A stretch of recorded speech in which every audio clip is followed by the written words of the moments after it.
Hello. I hope I'm live. Nice to see you all. Sorry for being so late. I really tried to record like my first impressions, but I failed miserably. Also might be not very high on volume. Wait a moment.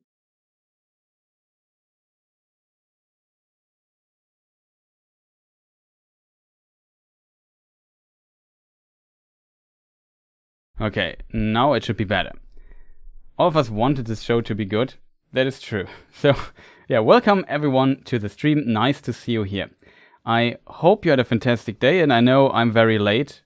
I thought I said half past 10, but I did not. So now I'm next level screwed. So yeah, I don't know, chat. Sorry for being so late. This episode was wild. I don't even know what to do, chat. Like I'm confused deeply, if that makes any sense, by this let's say interesting episode. The weirdest part of it is definitely, yeah, I don't know, just how hasty it is. But we discuss this in a moment. I definitely hope you can sound us somewhat good, because like I have no clue what's going on. I probably should have delayed the show, this thing for another 2 hours or so, the stream here. But yeah, I don't know. Now we have started.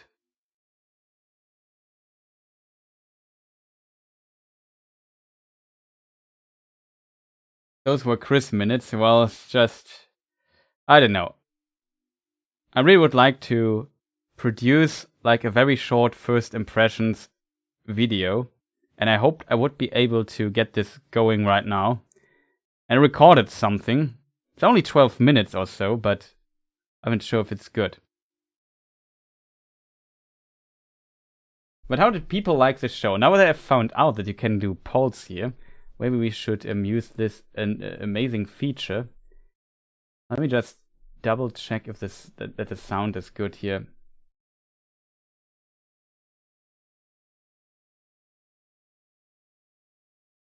Let me just... Where is it? Ah, here it is. Okay, it kind of works.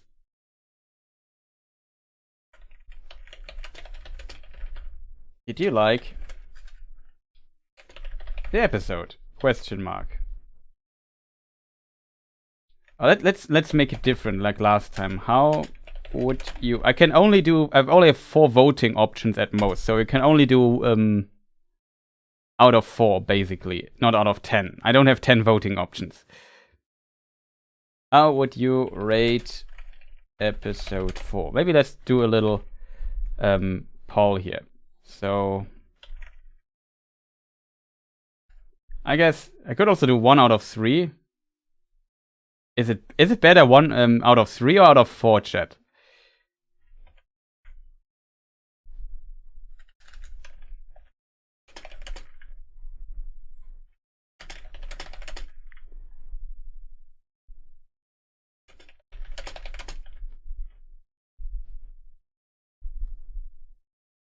Here, your keyboard. Yeah, that's no surprise.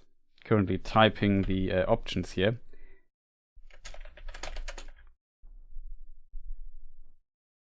Just very curious to see what you people might think. 1 out of 4. Everyone here needs a hug. Yeah, that is true. It's just very difficult.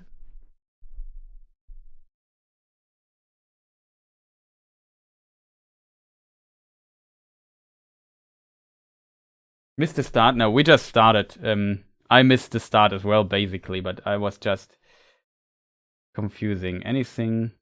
Angry Bird typing? Yeah, basically.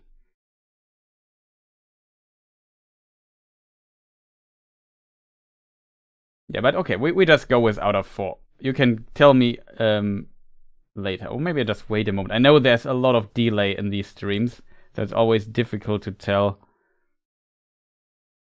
what people are thinking with these options.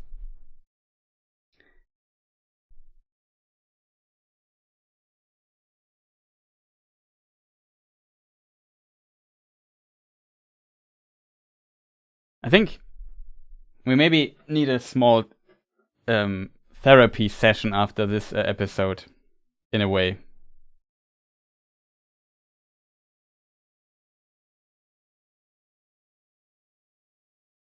Okay, still people are not answering, so we just do a poll, and now people can vote. Probably there's a typo somewhere. I don't know, chat. Very curious what people think in chat of this episode. Like I originally I wanted to start 1.5 hours ago. Then I pushed it to half an hour, another half an hour, and then another 15 minutes. I should have just delayed it to afternoon or so, because I feel like that is what makes most sense here in this context. Like, I don't know what to do. I'm also still working on the episode 3 full analysis and review, in case you wonder. It just got really long. Okay. A lot of people give a 1 out of 4.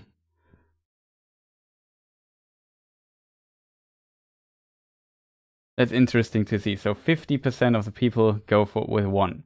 I wouldn't say it's a 1. It's maybe a good 2. The problem with the out of 4 system is there's no thing in the middle, basically.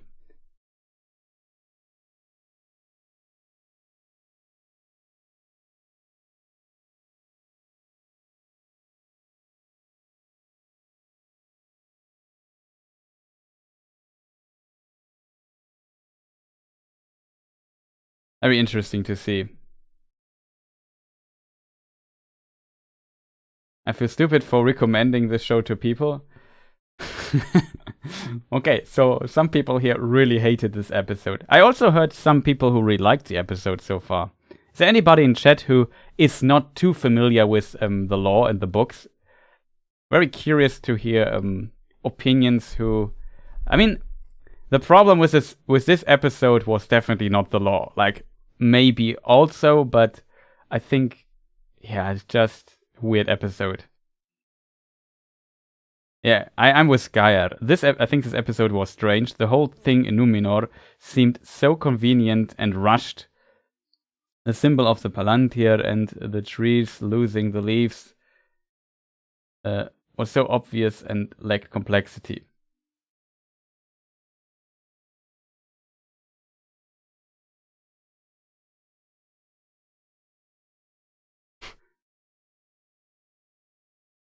The poll was 4 out of 10. 4 out of 4.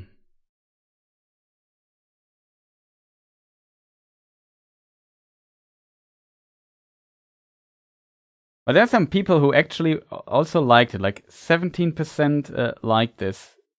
I feel like the problem with the poll definitely is that the middle ground is missing quite a bit.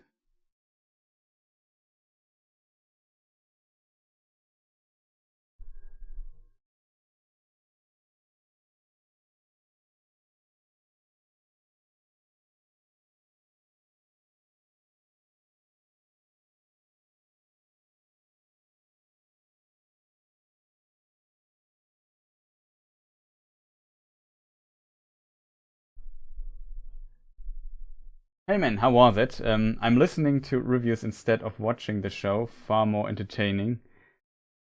Yeah, my problem currently is I feel like I should really record a very small, short 10-minute review for the show right now. And I'm not doing that. Because, like, I don't even know where to start. Like, it's just so weird. Chat, it's very unfortunate. One was the lowest rating. Yeah, 1 was the lowest rating. 4 out of 4 is the highest rating. But whatever. It doesn't matter too much. I just end the poll. Yeah, I don't know. It's interesting to see.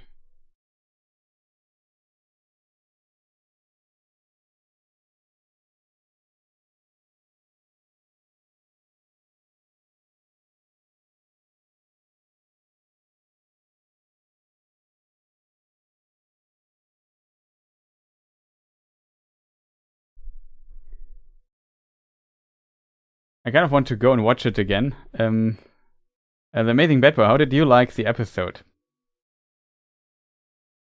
Rather than talk about it.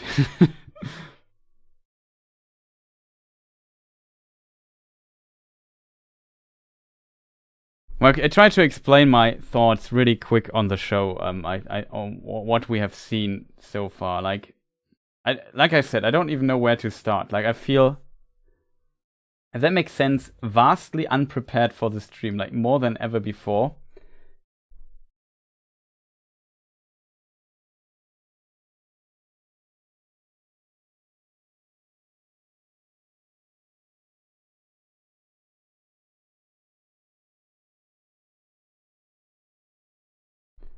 Yeah, I know everyone is doing something like that. The problem is, I'm currently working on my episode 3 review and analysis.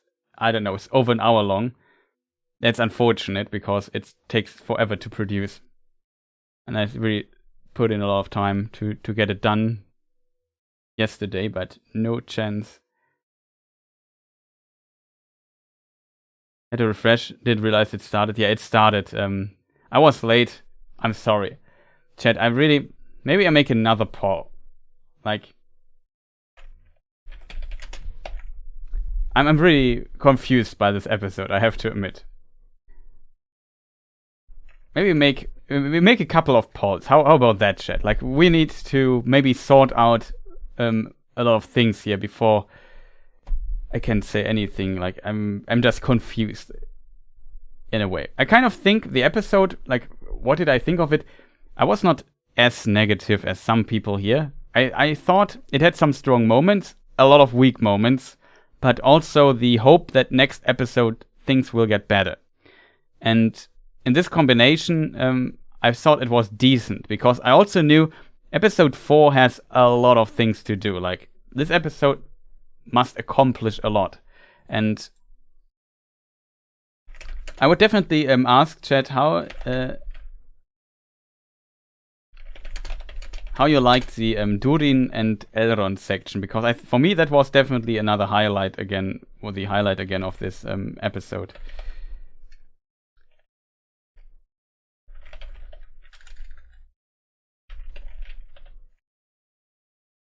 Me just be able to write in names.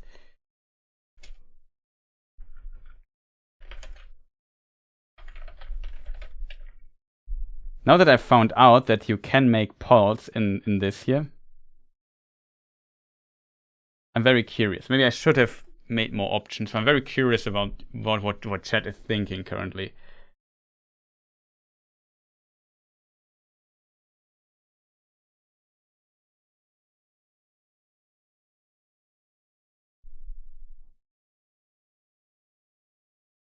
Oh, the Brother of Kryn is also here. Welcome.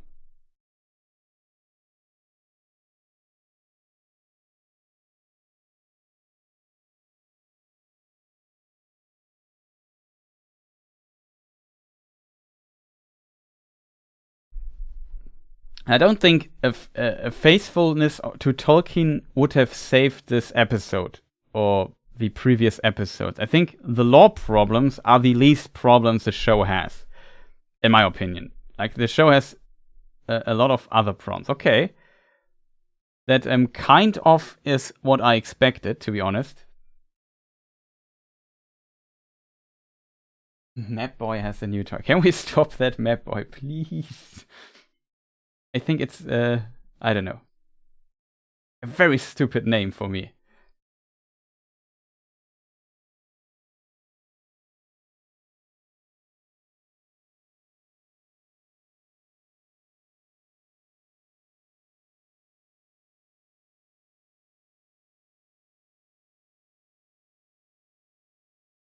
Like, parts of it are not given hard yes or no. Yeah, probably I should have give you a 5 out of 10. But like, let's like the Brothers of Kryn, in context of this episode, give it a yes or no. Like, not in the context of other shows or everything, just in context of Rings of Power. Then I think it's probably a clear yes.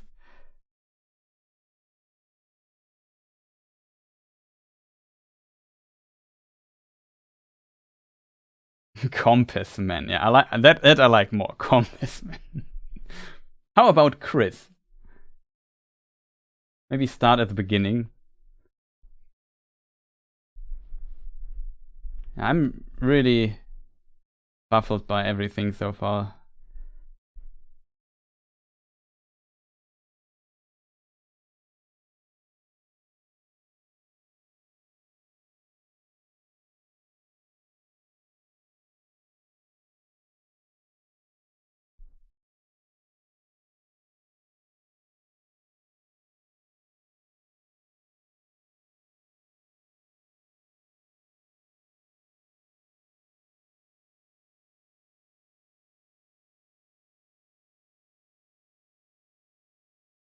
Yeah, JK, I thought for a moment, is during the third did he just die or something? It would be an interesting twist, but yeah, I had a similar vibe when the son came to talk to him.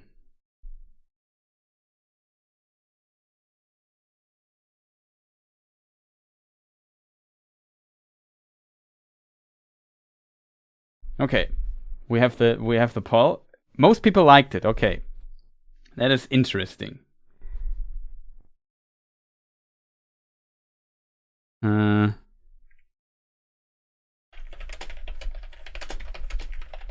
I won't ask the obvious question about how did you like the Numenor section.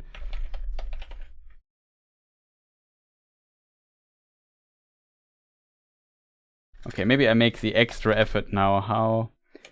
No. How would you rate the Arondir section? Let's call it Arondir and Friends. Or something like that. Everything, the Southland section. Maybe I call it the Southland section.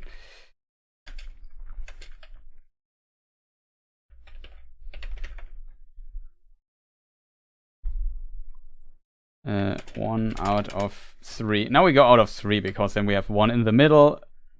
3 is good, 1 is bad, 2 is middle of it.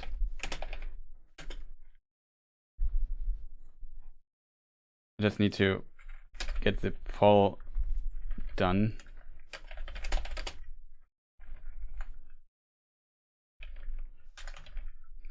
Three out of 3. Okay. Let's have the next poll. Very curious what chat thinks.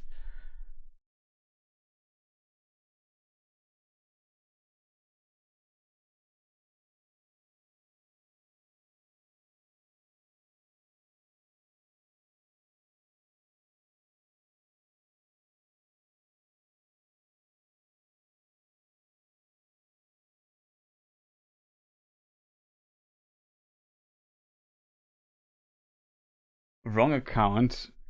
Good morning. Hello, nice to see you. You just see me confused and speechless in a way.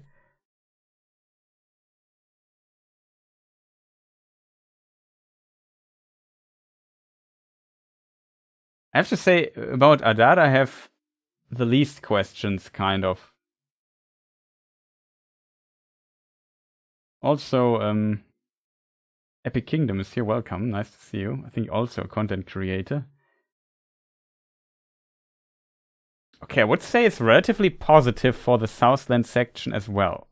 That's interesting to see, chat.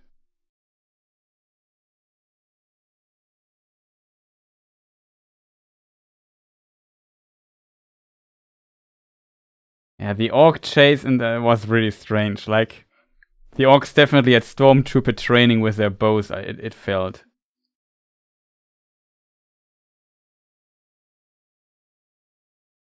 Confused and frustrated deeply. I'm not frustrated, I'm just confused. No, my problem is I'm really struggling to find words for this show. But very interesting. So I would say the overall vote here was relatively okayish for a lot of people. Very interesting to see, like the Southland section. I also thought it was not bad, so I can definitely... Wait, I just messed it around, right? like half of the like it's mixed. If that makes sense. Let me just see if I find the. Oh.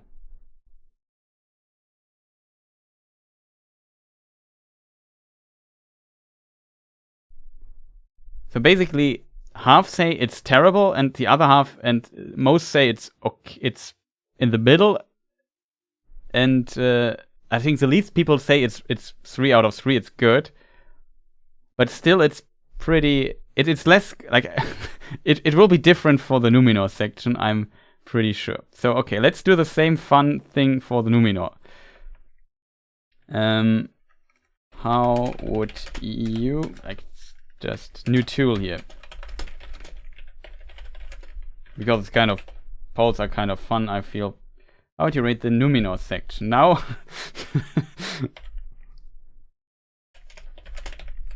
I said I wouldn't ask for it, but I guess why not? I'm just curious what people think. So 1 is bad, 3 out of 3 is good.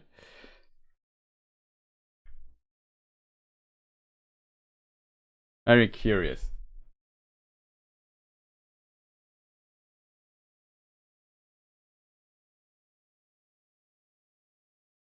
Lid wants 10 rating. I can't do. The problem is if I create a poll, I only can add at most 4 options. So if I ask for a particular option, I like I said, I can only have out of 4 at most, not even out of 5. I would give it a 5 out of 10. Yeah, that would also be my rating for this episode as a total. Probably a 5, something like that. I don't even dare to look. Okay, 60% so far think it was absolute terrible. Or at least not good. Let's say not good.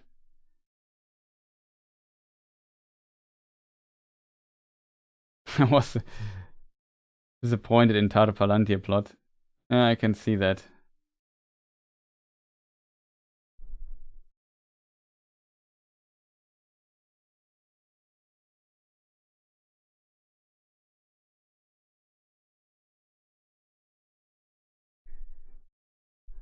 Yeah, so I don't know. In a way, there is not that much to analyze this episode.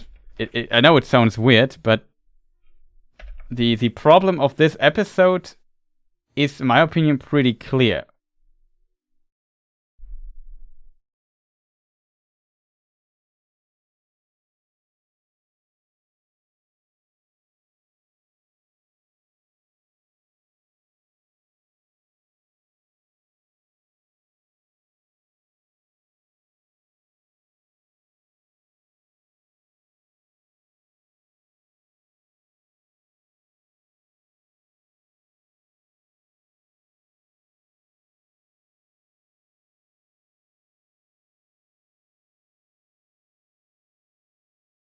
Yeah, I'm also very confused by this episode. I'm not frustrated with it though. So yeah, this is a result of episode of the Numenor section. So almost 60% disliked it. Very interesting. So it's definitely different. Like, it's not mixed, it's more negative. I think the most positive part was Elrond. That's basically also in line with my views.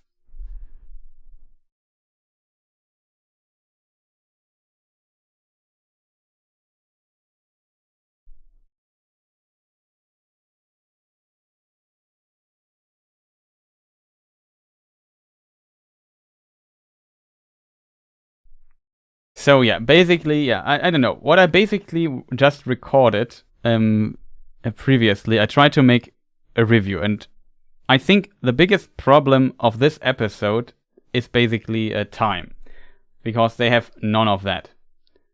This episode has to accomplish a lot of things to get anywhere going, like to get anything done, if that makes sense. Also should maybe remove my headphones here.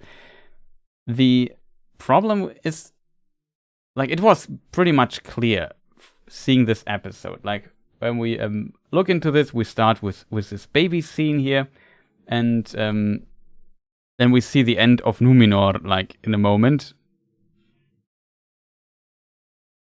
And yeah, that looked pretty cool, I have to admit.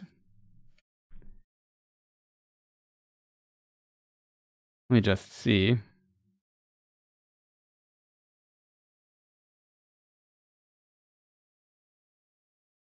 A good old vision of the future.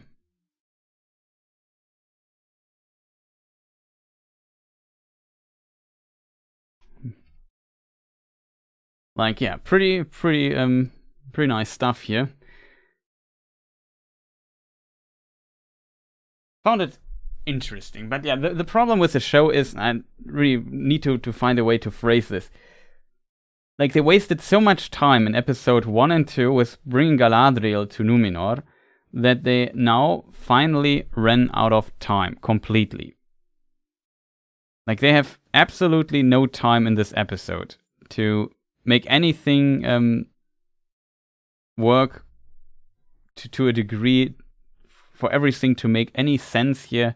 Like, nothing of the show really works because they have no time. And that is strange, considering that we're now 4 hours into the show. Though it was to be expected. This is, again, a setup episode. They need to explain a lot of things. They need to get some basic plots going here and there. But they really fail at doing this in an elegant way. Like, in a way, this episode accomplishes a lot. But it still is more... It tries to bring the show to a certain point where they can finally start off this story. So what is the story of Rings of Power? I don't know. And that is the biggest problem of the writing so far. It's so hard to tell somebody what this show is actually about. What do they want? And nothing makes any sense, and everything feels completely rushed. This episode was completely, like, it was hasty. Like, they had to really, really, really move on forward like the devil was chasing them. It, like, they know, maybe the writers notice, oh wait, we are 4 episodes in, and we haven't even started with the main plot, basically. And I assume the main plot of the show, let me just see if I find my map here, because that's maybe helpful. I assume what the show wants to do is that the plot lines of Arondir here in Mordor and the plotline of Galadriel will meet. Why is that the case? The reason for that is that the antagonists of this show, so far we only have Adar, are there. So either the antagonists comes to the protagonists, or the protagonists come to the antagonists. And I guess Arondir is kind of there already, Galadriel not. So now that they brought Galadriel to Numenor, they have to bring her to Mordor somehow. And we have seen these shots in the trailer so far. So what they are going to do is bring Galadriel to Numenor, convince those characters, and it's a huge bunch of characters. We have Elendil, we have Miriel, we have Pharazôn, we have the children of Elendil, and so on and so forth. Like, a lot of characters are there in the show on the island Numenor. Let me just see on my other beautiful image thing here. Here we have Numenor in the middle of the ocean, and Galadriel actually needs to, let me just see, where's the second age globe here? And Galadriel needs to go, where is it? So hard to hit on this small globe. She needs to go there. And basically this is how they decided to connect all those characters and bring them in a place where they can maybe work together. I assume, and if you have seen the last 4 episodes, you won't believe this, but that is what I actually believe the show is about in season 1.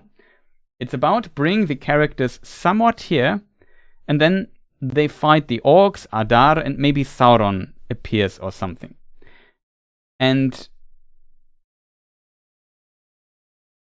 the question is, how do they get all the characters there? And the answer is episode 4, basically. And the previous episodes, I guess, as well. But for whatever reason, and that is what I find so mind-blowing, that the writers were not able to write this in any shape or form to do this more elegantly. Like, they have all these different characters and locations, and they have to connect them. You could even argue, when we go to Mordor again, that Eregion is also connected to this at some point. Like, this becomes a part. So I assume Season 1 is a huge setup for Sauron. He might appear then Season 2 or something. I'm not sure when. Maybe it appears Season 3, who knows. Nothing makes sense in the show anyway. And so the idea is to bring those plot lines together, and for that they have to be in Mordor. And I feel like for that they just wasted too much time on Galadriel on a boat and swimming and being on a raft and being rescued and almost hit by lightning and so on. Like, they wasted so much time on that. Just imagine this would be episode, let me just see on the screen. Like, this scene would be in episode 2. Just imagine how much time we would have. Just imagine Galadriel would have been sent on a diplomatic mission to Numenor. I don't know how they find Halbrand on the way or are attacked, or whatever, doesn't matter. Somehow she is there and then talks to the queen. And then in episode 2, they start to explore this conflict in Numenor. In episode 3, we get maybe what we will see in episode 5 already. Or, I don't know, it doesn't even matter too much. They could just take all the time they want to develop everything we see in this episode here in a way that makes somewhat sense. And they decided against that. I don't know why, because it makes no sense how they set it up. Like, if you have so many different plot points that you need to bring at a specific point before you can even start with your story. Like, Rings of Power show should be about the Rings of Power and how they are forged. We already, in this episode, let me see if I find it really quick. Quick is probably the wrong word. Oh yeah, I might find it quick. Come on.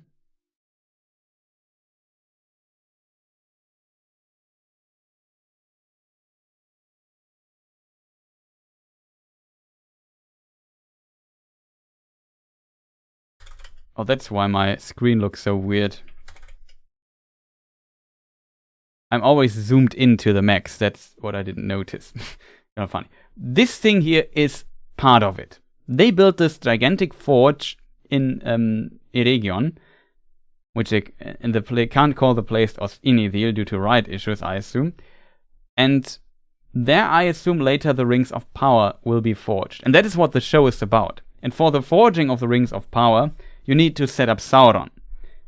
We have seen him one time, and we know that Galadriel doesn't like him and is chasing him or whatever, but we haven't seen him as a character himself. So, for me, that feels problematic, because when this is what the show is about, what they have shown us so far is basically not what the show is about, if that makes any sense. It's just setup. It's just building up to this point.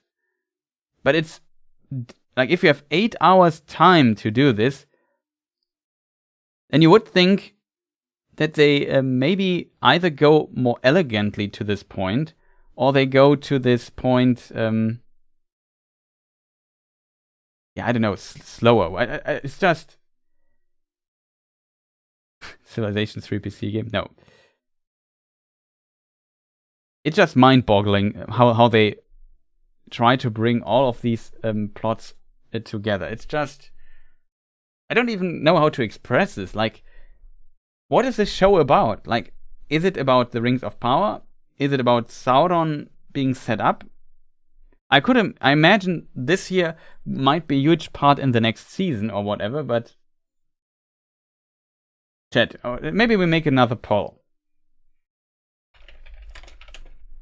Will Sauron be introduced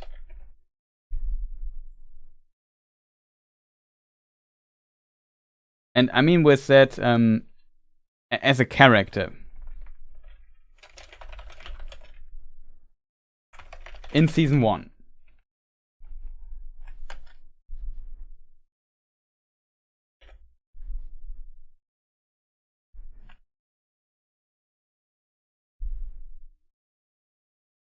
Was a question mark. That should I not? Very curious what people think. Because I think that might be where season 1 might end. And then we have with Adar, like, we had the stream with the other creators on Wednesday, and the Hello Future Me said that basically Adar is maybe a 1-season side villain or something like this. I could totally see this. But I would assume that he, as side villain, Adar, is basically a setup for Sauron. Because he's somehow connected. Like, he talks about that he's not a god and he can't change stuff. He's not a god yet. Something like that he says at the beginning.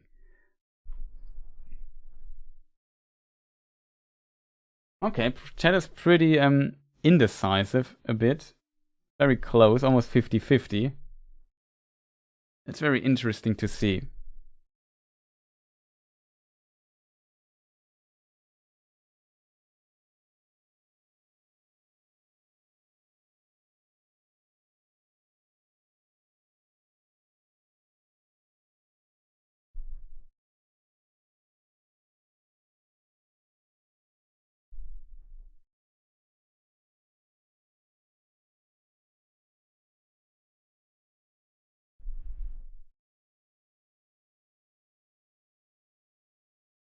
And this is basically the reason why I also struggled recording my first impressions, because I need to find a way to phrase this in a way that people understand what I mean.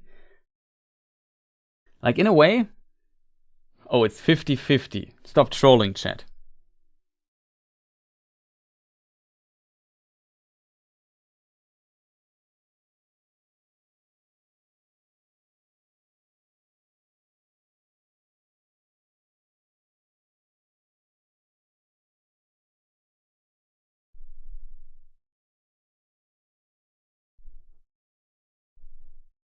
Yeah, Adar is definitely, he works for Sauron, or maybe, I don't know.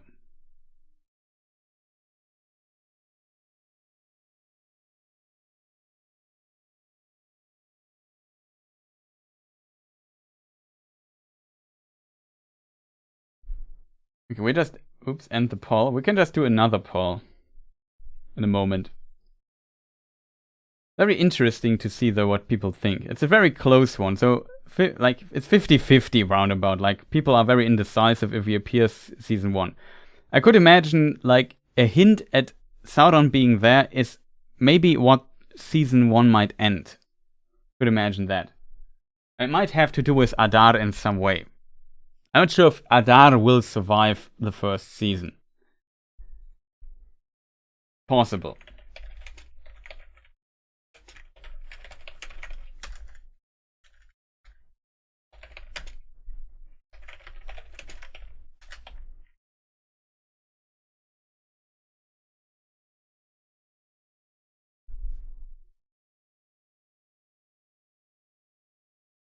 Yeah, I'm really hooked on polls now. Because I'm just curious what people think. Because when you are confused yourself, you need maybe other opinions to help you understand what you just saw. That is the case for this episode for sure.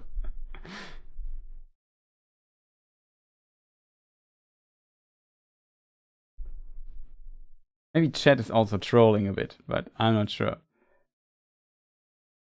More polls, yeah. We need more polls here.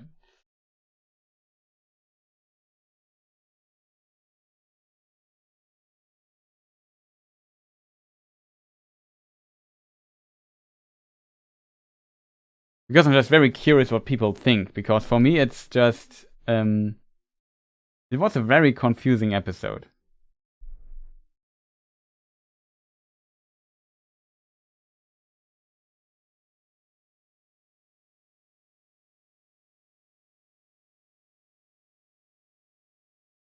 My eyes hurt.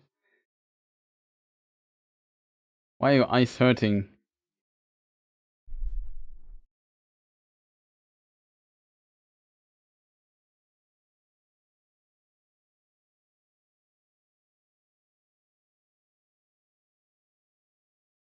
Ah, okay. I get it.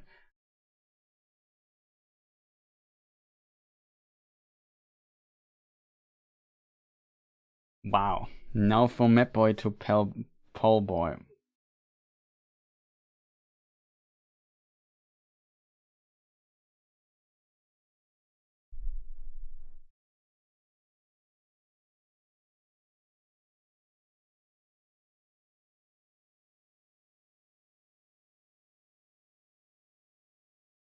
Now I've seen it all. Well, it seems like also people are a bit more in favor of him surviving season 1, but not sure. Interesting.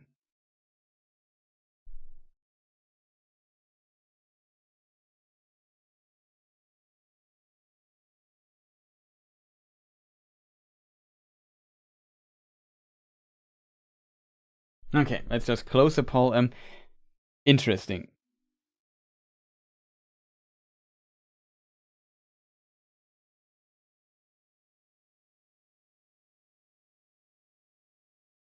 More polls? No, it's just I think we had enough.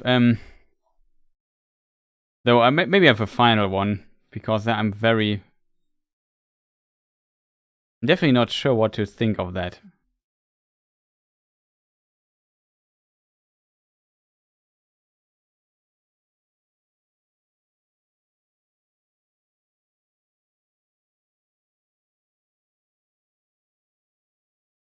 But yeah, where do we start in this analysis? I'm not sure, chat. It's just so incredibly messed up that it's really difficult to get any idea. Like, the journey we have seen so far makes so little sense.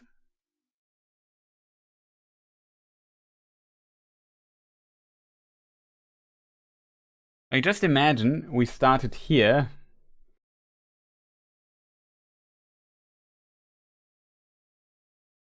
And, yeah, I don't know. After 4 episodes, I can't believe that we are 4 episodes in. Like, it's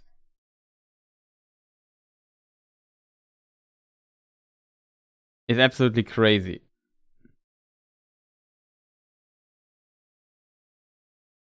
And after 4 episodes, we are here.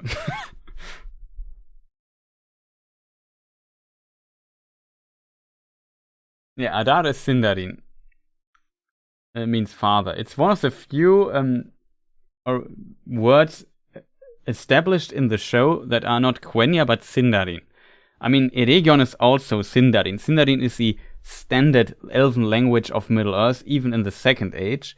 And Quenya is more like Latin, like it's a language of the Noldor they use for ceremonies and, I don't know, some of that, like for spiritual stuff, for maybe recording some history and so on and so forth. But in conversations, people would usually use Sindarin and not the other stuff.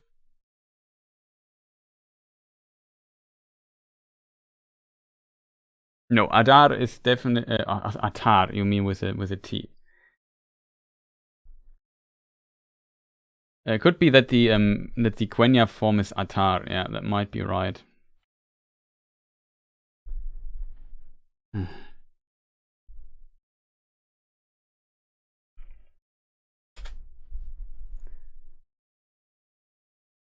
Yeah, the Quenya form is Atar with a T.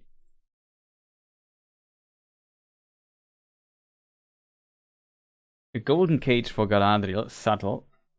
Yeah, it kind of is.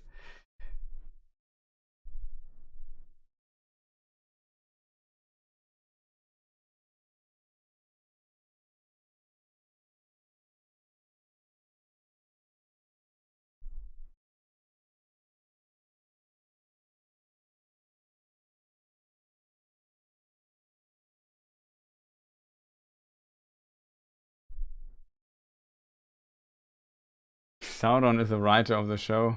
I don't think so.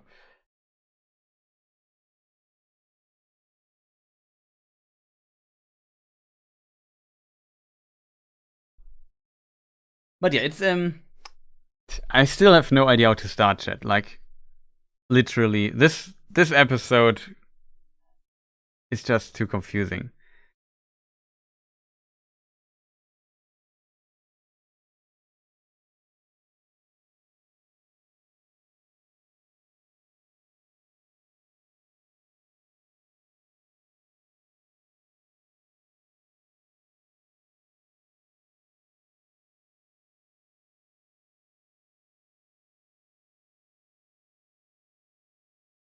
Oh, Sauron for sure knew Sindarin as well.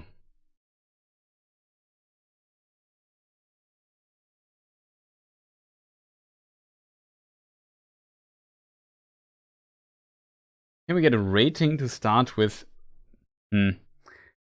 As said, it would be something like a 5 out of 10 for me. Make a poll where to start. No, that doesn't work. Usually I would just go through the episode chronologically, but that doesn't work. Like, there's just too much setup. Like, the episode makes kind of sense in the context of what it needs to do, if that makes sense.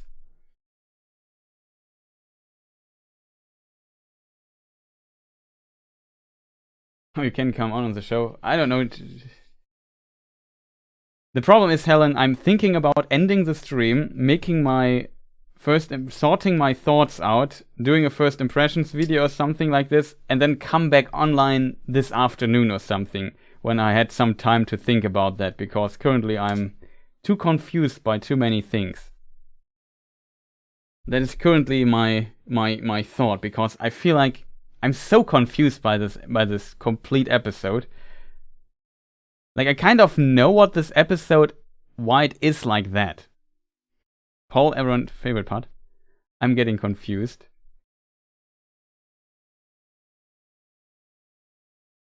Yeah, it's really strange. Yes, you are confused. I'm really confused.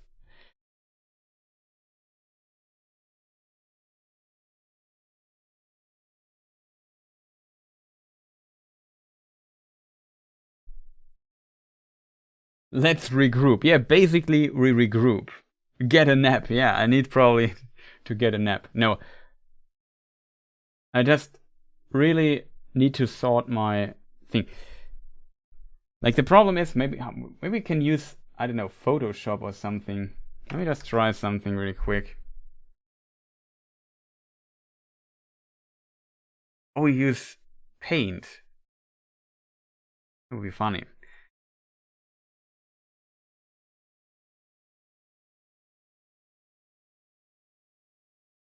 Yeah, the Elrond stuff was pretty great. I agree on that. Now, we did the polls already. The favorite polls part so far was the Elrond, second was Arondir, least one was Numenor. And even the Arondir one was pretty mixed.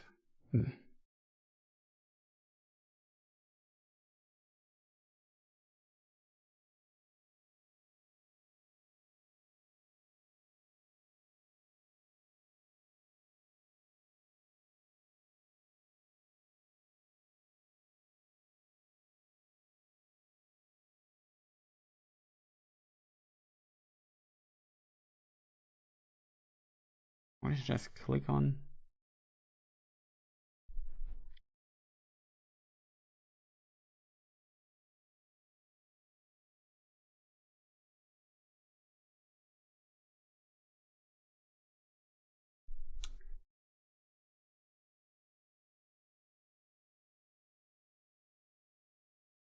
No, it doesn't work. Why is it always not working?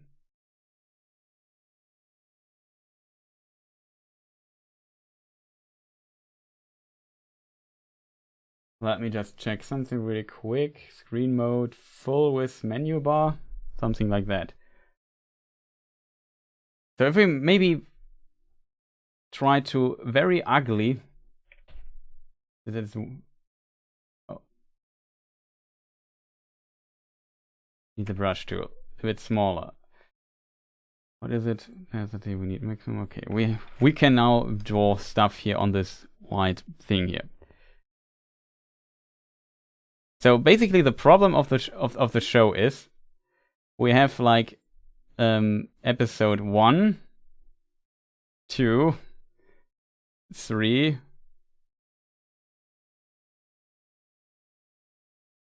Let's make it maybe like that. And 4. Doing this with a mouse is terrible, I know. And the point is basically that in this part, let me just see. Well, that is a bit too big.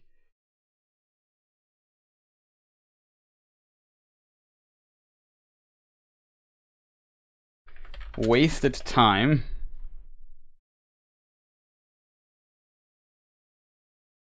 It's not like the episodes were bad, but they wasted time of the story they want to tell.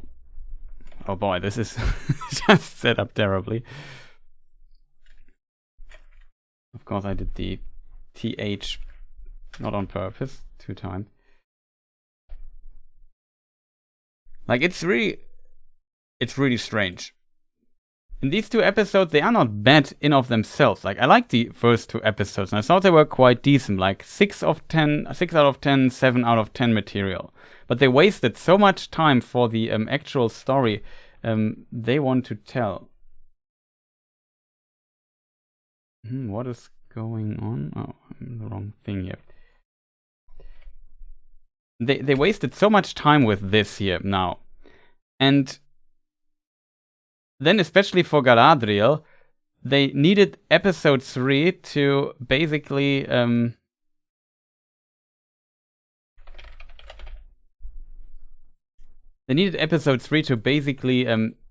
get to start with what Galadriel is doing, if that makes sense.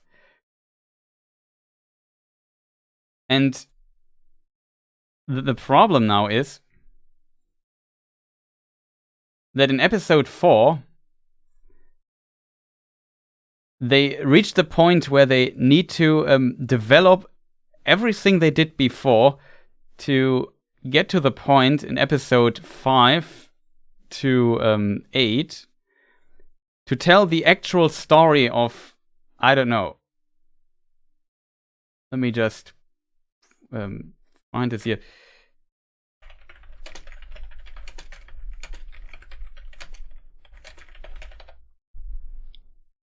Basically, the 3 people again versus Adar and Sauron. And episode 4 is now important because they need to.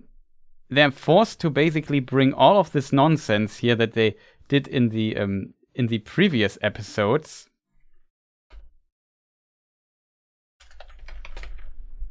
To basically actual start with the remaining 4 episodes. To basically get the remaining episodes started. It's that is the biggest problem, and this episode here is basically, I don't know. It's the episode that needs to accomplish this. In a way, everything they have not done here has to be done in episode 4. Like, that is why it's such an important episode in a way, and that's the way why it's such a strange one. Like, for example, let me just see in the background.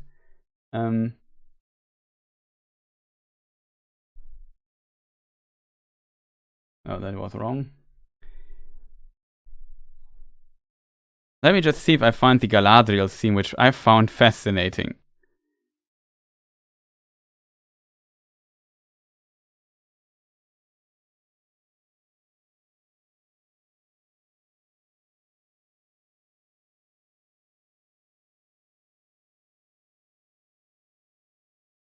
Where is it?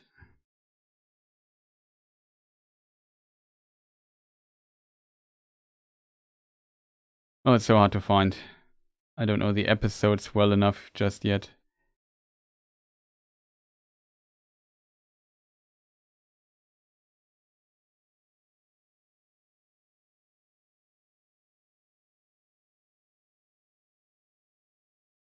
I think Chris has snapped. Yeah, that is completely true. Like, my brain isn't working.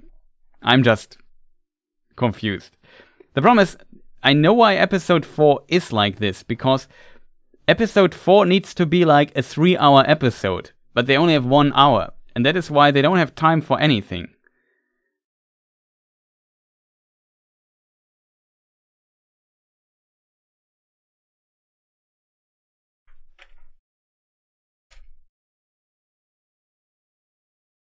I need to find out where we saw Galadriel before.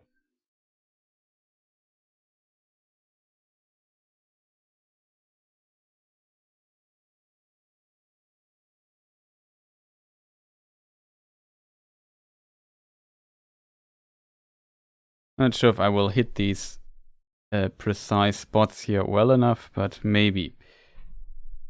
Okay, so in one scene we have Galadriel being here, and in the next, like, just short moments later, we see Galadriel being here.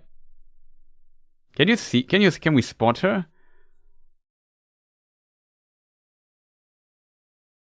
Here she is. She teleported. That is, it's just, I don't know what to say. Like, I'm just,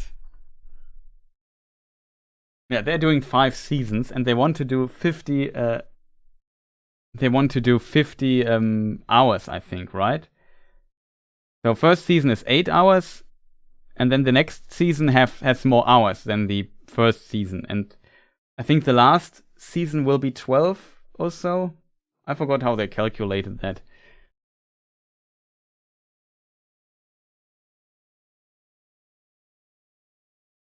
Yeah, so the first, assume the second season will have 9 hours, 10 hours, 11 hours, 12 hours, the last season. When everything goes as planned.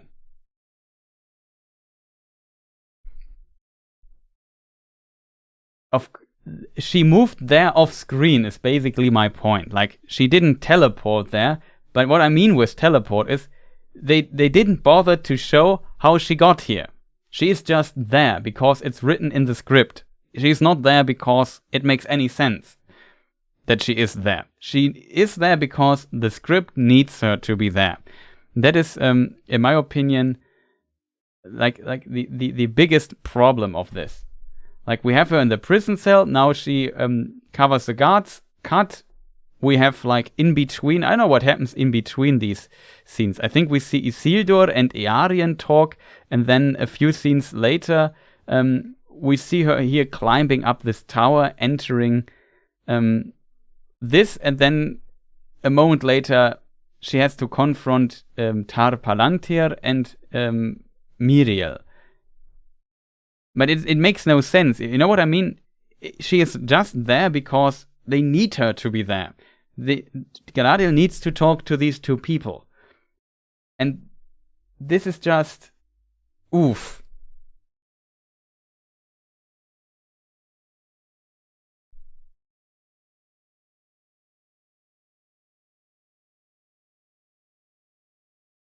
Yeah, on top of that, the tower doesn't look like it's a very good tower to climb. I mean, it's Galadriel. She can for sure climb up a tower like that because she's super awesome. But it just makes very little sense, in a way.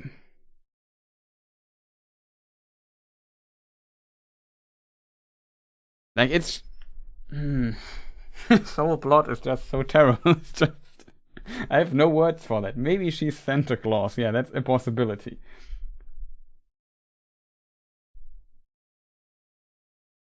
Nadia plays Fortnite. It can build up staircases.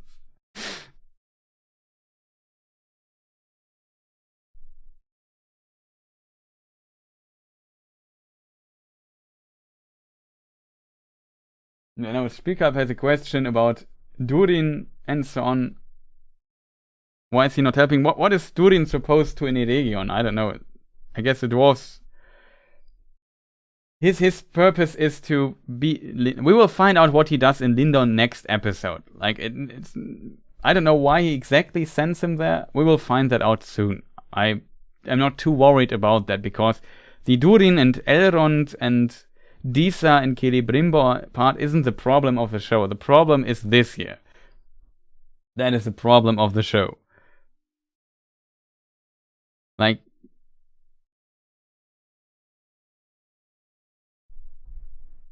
stuff like this.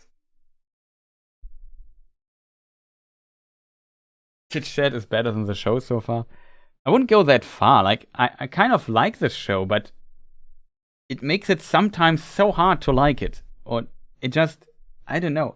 There's simply some mind-boggling stuff in the show, and I don't know how to explain this to people. Like,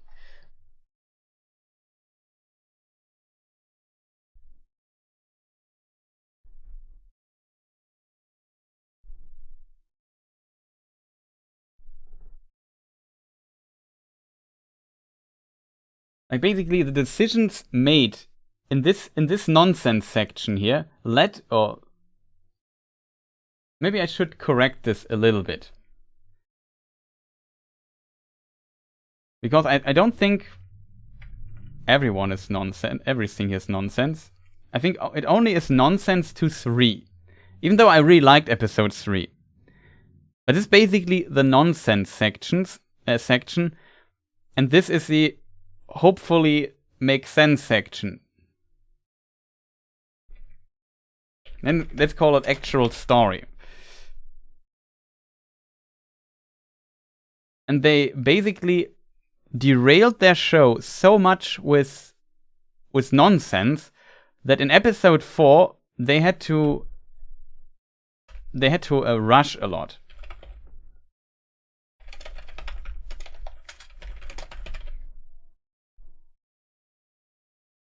Can't type. And so we don't see these transitions. Like episode like if we return to what we just said here, like these transitions, they're only there because they have no time to develop this probably. And that is so unfortunate in a show that took so much time already in the past episodes.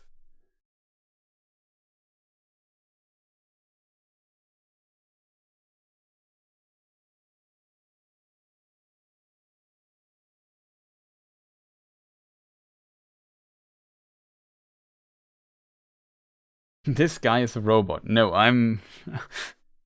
if I'm a robot, my system says does not compute, basically.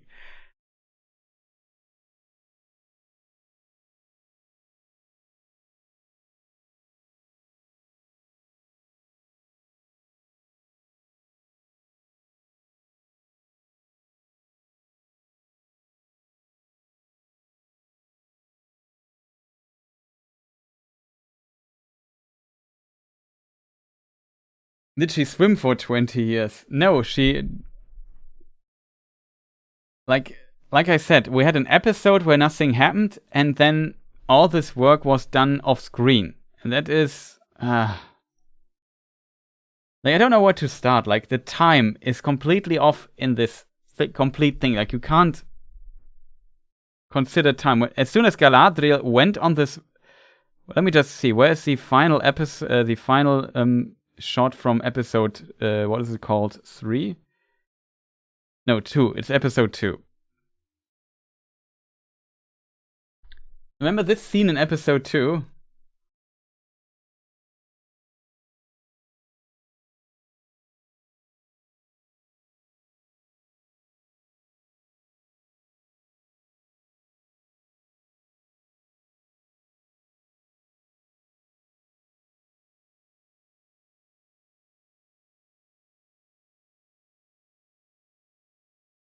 And here she now traveled 2,000 years into the future. Like, how long this takes place, I don't know. It just was enough time to build the tower so far. It's really hard to tell how long Galadriel was on the ocean and sailed there. Can't be too long because otherwise it makes no sense at all. But since when it is a show caring about sense, right? Yeah, the problem of this show is its writing. Like, that's the worst part of it. Like, everything seems to be kind of cool, I have to admit.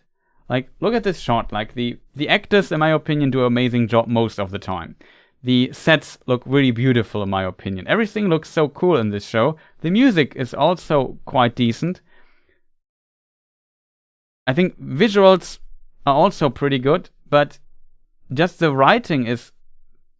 Like the basic, like breaking down the basic idea of what they are writing there just is terrible in so many places. The only place, for whatever reason, that is somewhat decent is the Moria Khazad-dûm.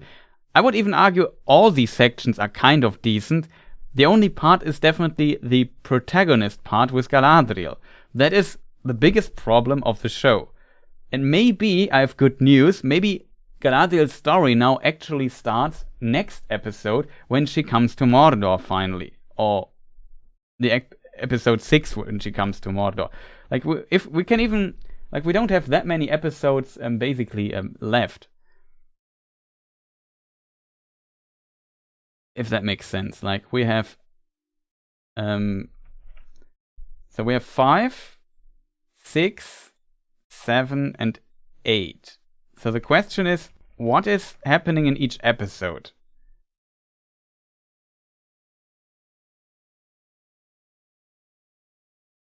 Like, next episode, do we think that Galadriel reaches Mordor episode 5 or episode 6? I would say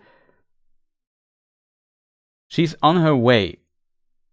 And I assume episode 5 will have Harfoots again, so maybe Galadriel's plot takes a step back. And she has now time to travel to Mordor. Let's say... it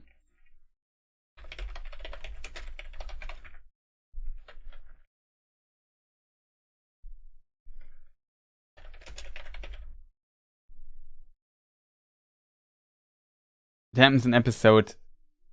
Not in episode... it happens in episode 7.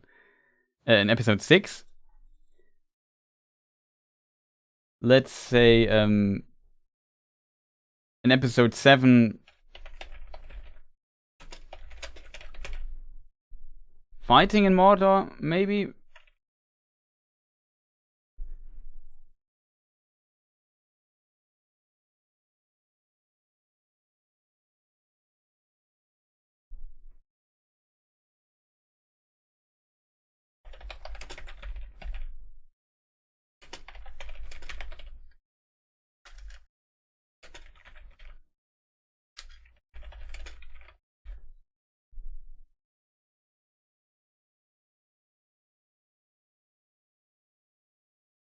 Let me just bring this up on screen. You can't see it. I just currently noticed.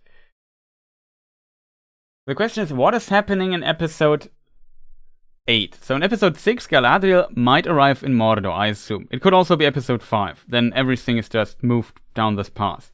In episode 7, I think we will have like a lot of fighting and struggling in Mordor. Well, I could imagine that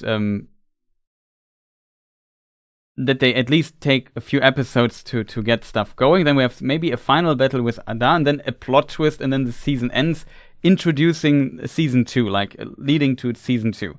What they might do in season in episode 5, though, is, I don't know, we still have the Harfoots, I would assume. The Southlanders maybe struggling, and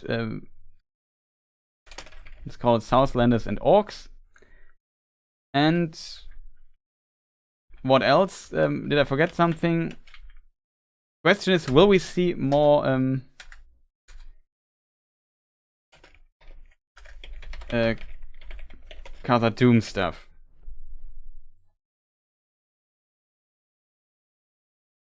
Or will they just continue?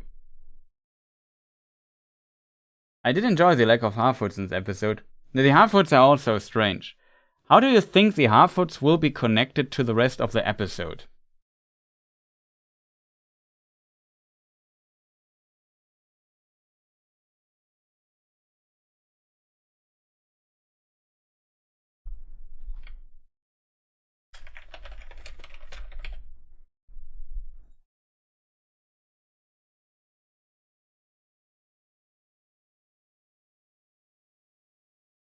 Maybe versus Adar and establishing Sauron's rule over Mordor.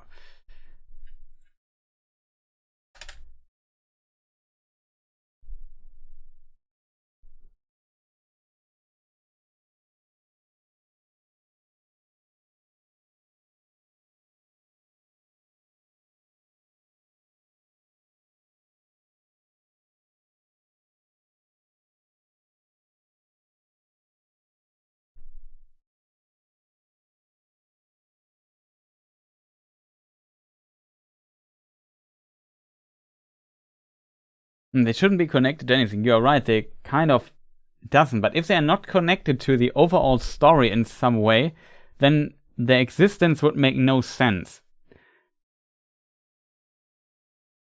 I assume they might be connected to the others over the stranger.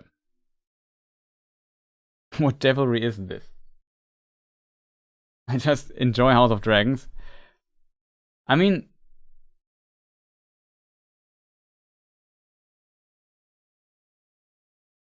this stuff here could be actually decent.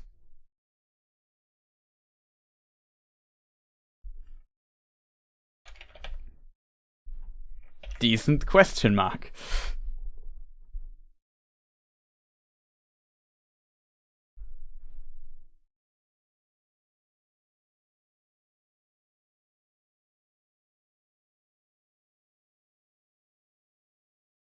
Yeah, that is a really good point. The Numenorian ship explode.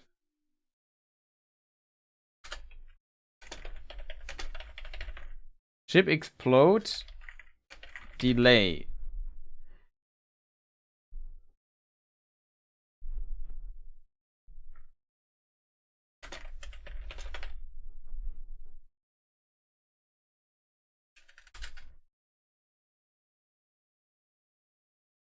And this is why she arrives only in episode 6.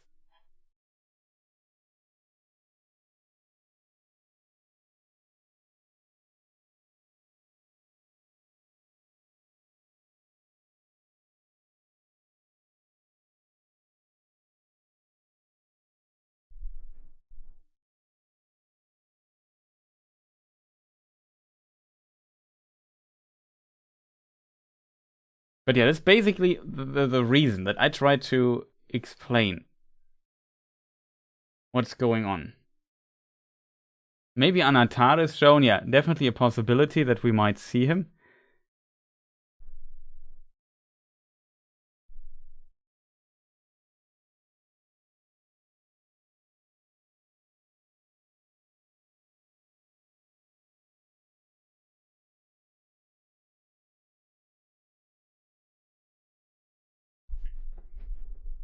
Okay, we might have to make another poll, because I'm very curious what people think now that Helen mentions that.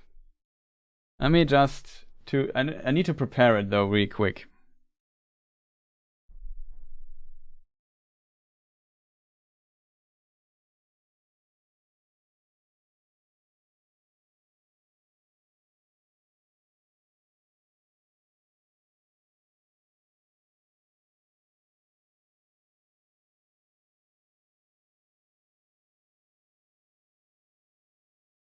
I hope you remember the scene.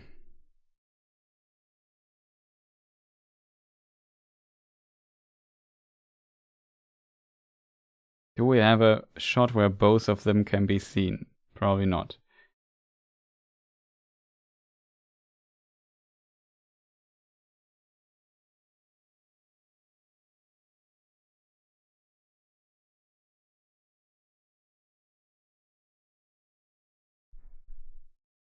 Okay, you remember this scene here.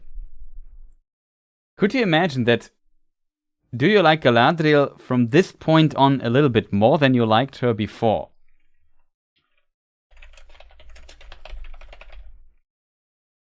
Because Galadriel clearly makes, let's call it diplomatic Galadriel.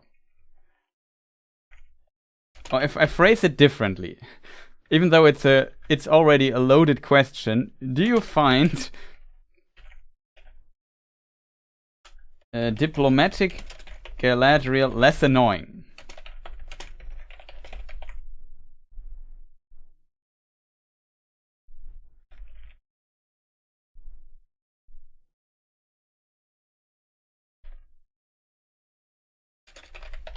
Let's say than before, if that makes any sense. Very curious about... stop with the poll boy, man. Just...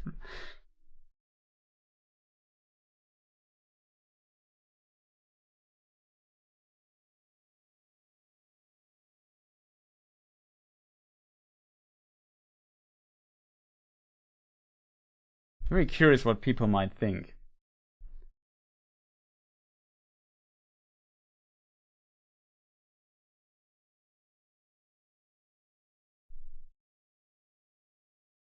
Yeah, for a lack of a better term.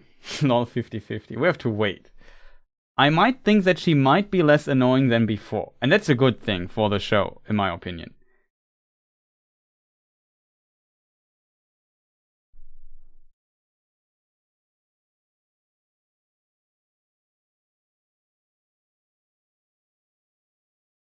Yeah, for example, Diplomatic Galadriel, as we see her here on the screen, she did not threaten to kill Miriel or throw her out of the window. So that is already like a massive improvement, in my opinion.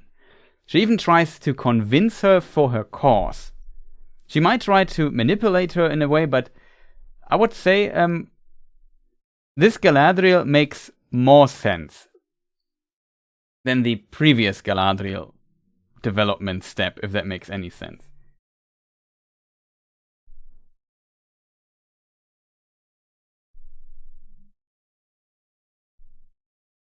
But it seems like chat is still pretty uneven. And ironically, yes, it is. Sadly. Yeah.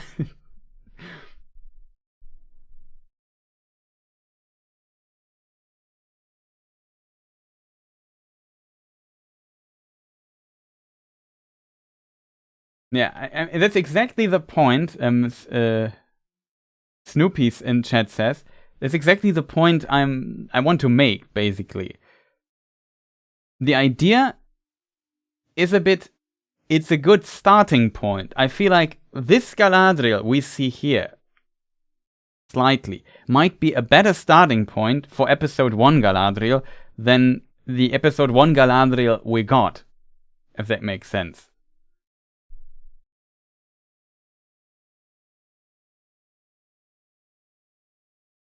And what Galadriel needs is like how they set up the character Galadriel. Let me just try to get this.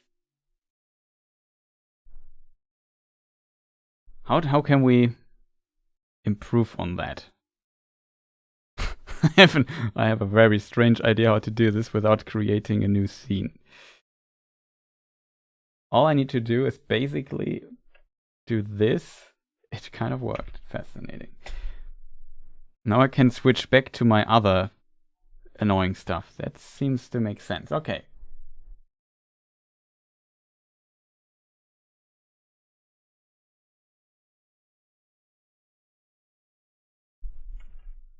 I guess I should make a new scene for that instead of keeping the old one. Can't switch between scenes here in this mode? That is strange, chat.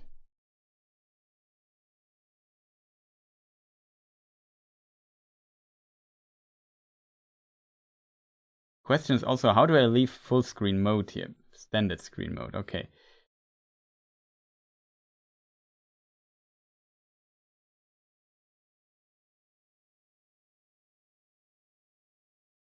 Whatever.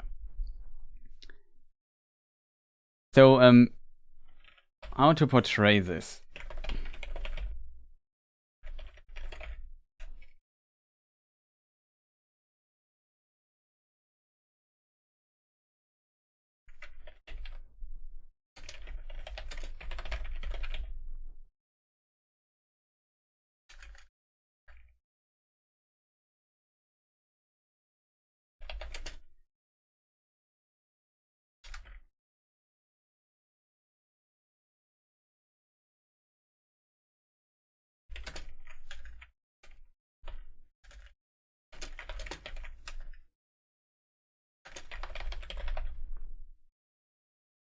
Now it's 50-50. Thank you, chat.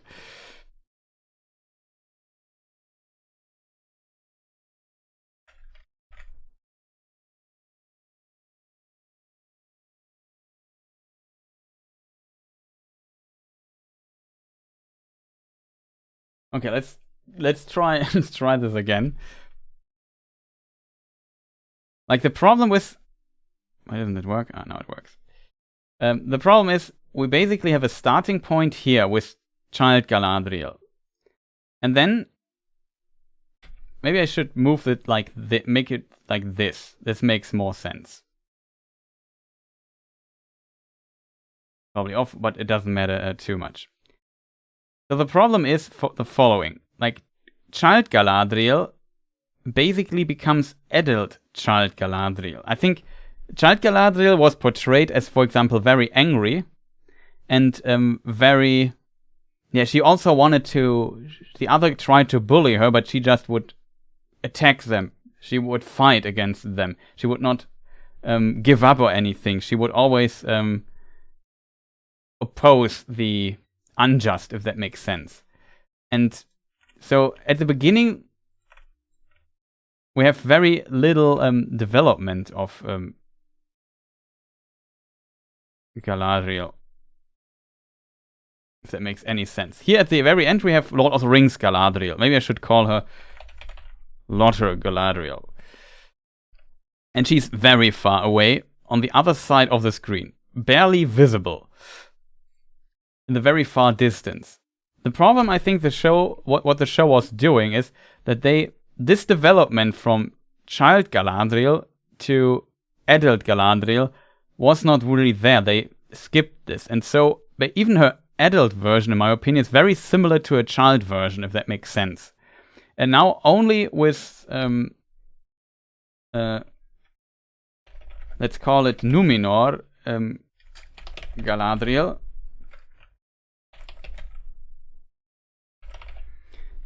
And then we also need post-Numenor Galadriel.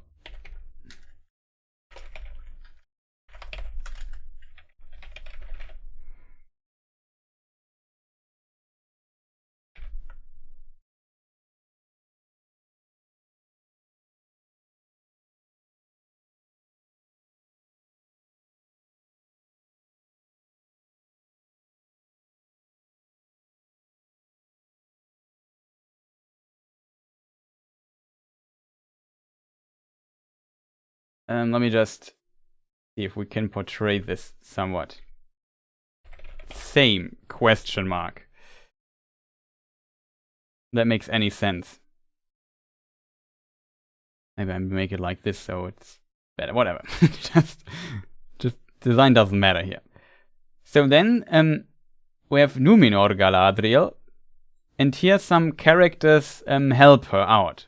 For example, Elendil and Halbrand, to make her character development, if that makes any sense. Like, these have like an influence on her development, and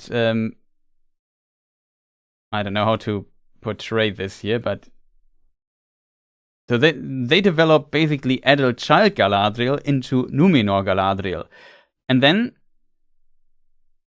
it is interestingly Halbrand, I feel, and also Miriel. Even though I would even say it's more Halbrand than Miriel.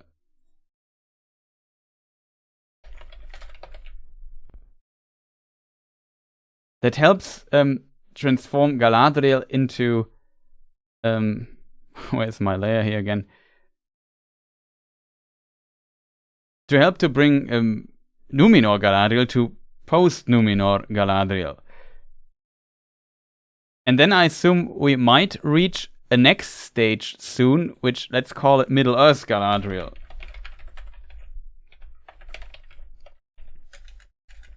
Oh. If that makes any sense.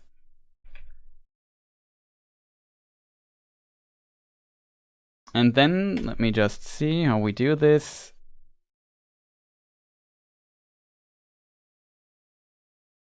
There we don't know where the journey is going, but we know here we have season 1. And here we have season 2. We don't know what the next development step for a character is, but I assume that's basically what they try to accomplish here. So she develops further next episode, maybe on the next 4 episodes, to Middle-earth Galadriel, who is maybe a bit closer to Lord of the Rings Galadriel here at the end. That is basically the goal. Like, here is where she wants to be at some point, but she's not even close. Like, she's still light years away from that.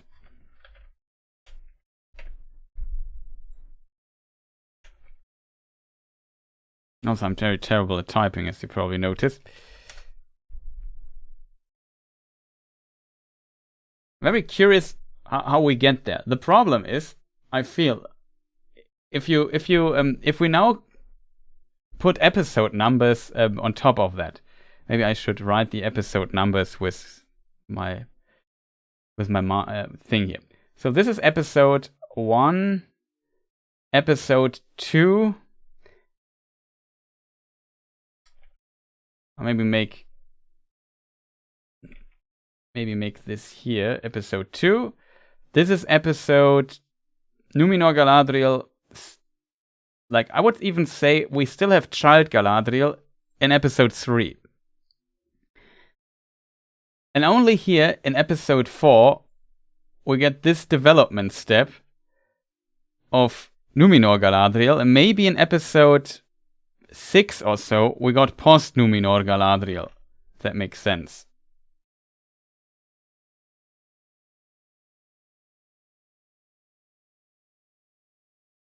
But as you basically see, like, this part here is very big in this part here. We could even include episode 3 here. It's very big. I just remove it because it's too much. But this is a very big part and not much happens here. Like, she basically from child stays the same, and then she slowly develops into this Numenor Galadriel, and she has to accomplish or complete this here in episode 3 basically, and episode 4 continues this and pushes her right into the next development step that might be further explored in episode 5 or 6. Maybe I should make it like 5 to 6. The problem is then we have only 2 episodes left to make out of her the next development step. Like, it's just insanely strange. That's basically my point with all of that.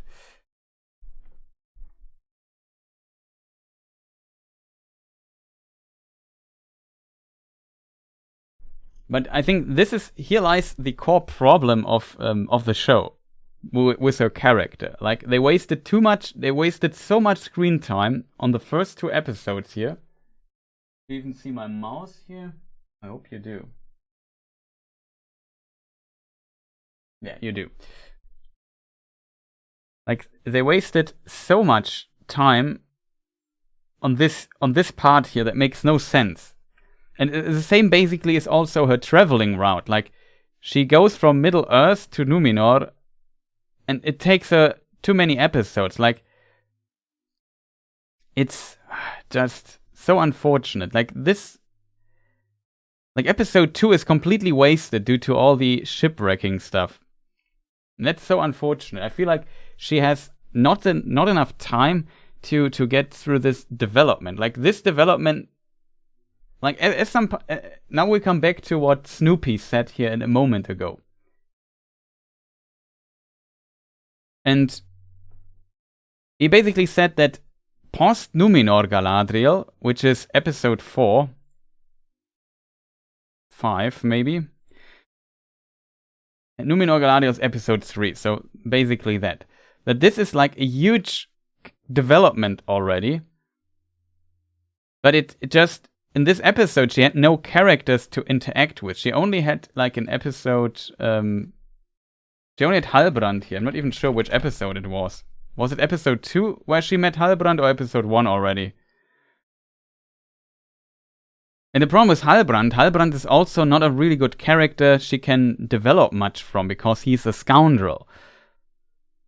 He's potentially one of the bad guys or something like that.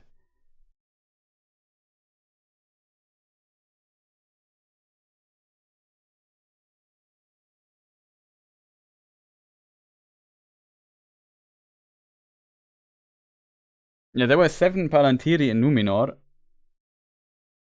But that's, again, a different question, I feel. It's all part of Sauron's plan? No, it's just a problem that this section here does twice as much character development than the first 2 episodes together. Like, here, nothing happens with her character, and that is a problem. And the biggest problem is that post Numenor Galadriel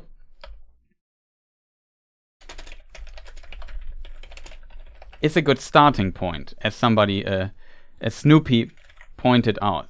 Oh, no, is a good starting point.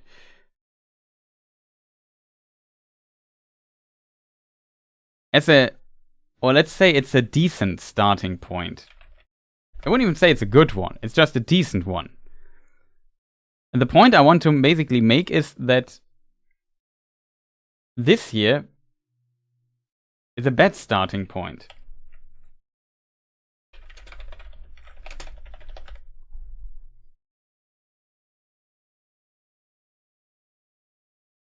And it took us now, I don't know how long, something like 4 to 5 episodes to get here.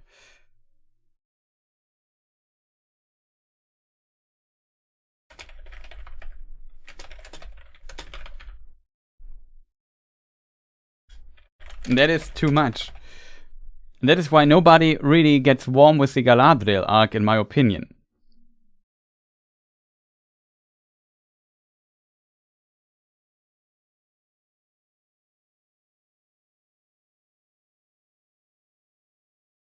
Also, something just very strange happened with my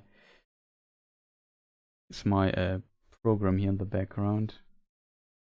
Now it should work again.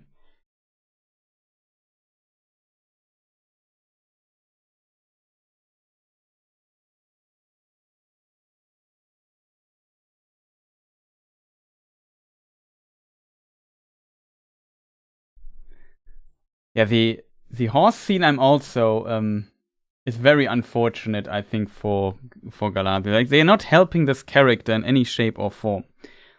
Like, if you look into the horse scene, for example, with Galadriel, it just is one of those shots that overstays its welcome very, very fast. And if you would play it in real time, it would, I think, be half a second. Because if you count, like, on a horse when you're riding, you always have this classic, you go up and down movement on the horse. And she goes maybe up one time, maybe a second time.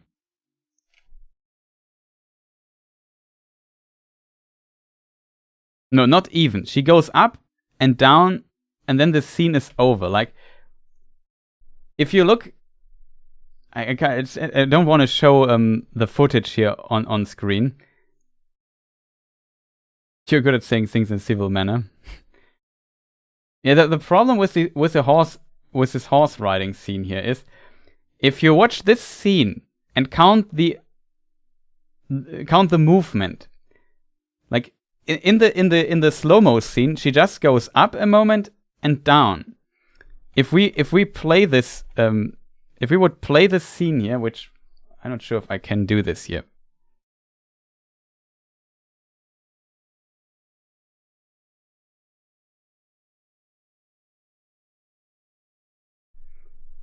Yeah, maybe we do it like this. Now, look at her. Maybe we zoom in quite a bit. Look at her movement here. She goes down, up, and down. This is not real time, by the way. This is one frame, by the way. That's one frame. It's 1/25th of a second.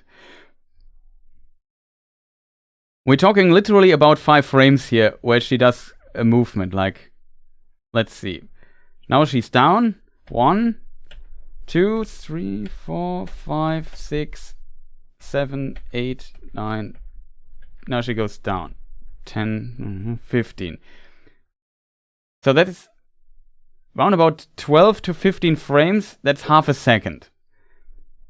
And this movement she does in the super slow motion. That means basically that the scene we're seeing in the slow motion scene, was it before here? Oh. This particular image here. If you go through the motion, it's just she goes up and down. So it's basically half a second. But it's so slow that it takes 8 seconds for this moment. And as a result, it's impossible for the actress to do something else with her face in this time. And they just picked, like, in my opinion, a very stupid moment here. zoom and hence isolate that. Exactly, but it's like such a short moment. Like, it's literally, if you look at this, up and down, and this happens in almost 10 seconds of this zoom scene in the last episode. And that's so unfortunate because, yeah, of course, if you're on a horse riding it, I don't know how fast she's riding there on that horse. The wind is I don't know, pushing in your face and so on. And then some camera operator just, I don't know, films you for half a second and then puts it into super slow motion that it's 8 seconds long at the end. Of course, it looks stupid. And I don't know what they were thinking doing this. Like, of course, a shot like this, potentially filming this technically not that easy, but still, I can't really understand what they were thinking doing this particular shot with the horse stuff there. But I feel a bit bad for the actress. Like, she has to basically do all the stupid stuff that's written in the script. I feel like this. I think also Hello Future Me said this in the stream we had, that they basically I don't know, the director or the camera operator had this scene in mind, and he could not get rid of this and just made it far too long. Like, I guess having this scene in real time would have maybe worked, or almost real time would have worked a bit better. Or if you go to this amount of super slow motion, just cut out after 3 seconds and not keep it for 8.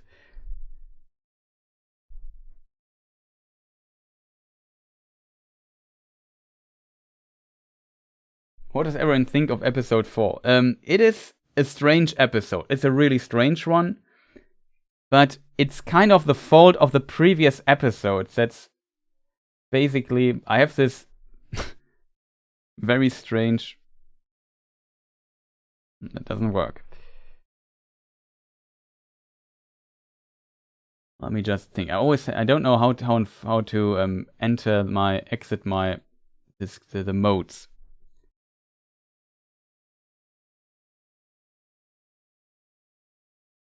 But yeah, I have this weird thing. I don't know what to say, Exelion. It's just a strange episode. It's a really strange one. But it makes sense in the context of what they have done so far. And it was kind of needed. Like, what they showed in episode 4, they needed to show because there was no space for that anywhere else. They just made the mistake. The mistakes were already made in previous episodes.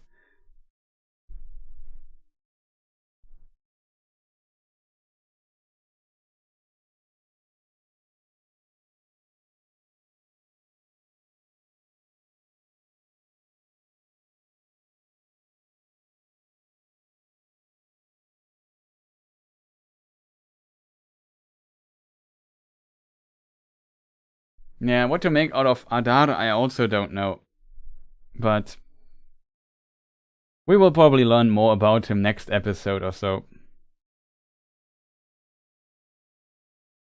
Because I think next episode we will see the attack of the orcs on the watchtower. And the people of the Southlands hiding there.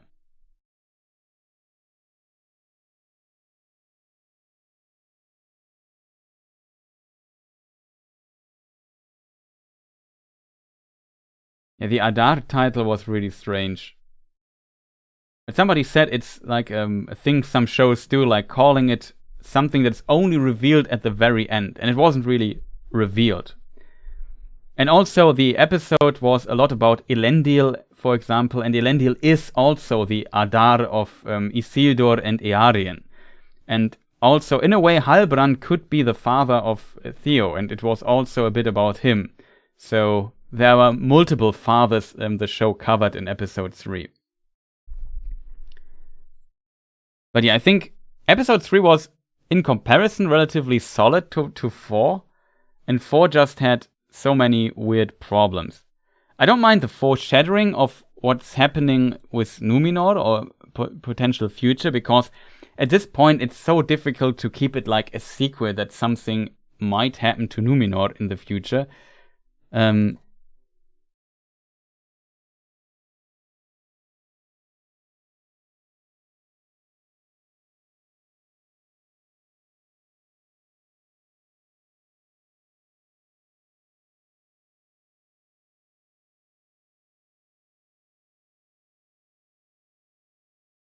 the irritating Harfoots. I have to admit, I still like the Harfoot stuff most, or not the most, maybe the second most after the Elrond stuff. So I don't mind seeing more of the Harfoots.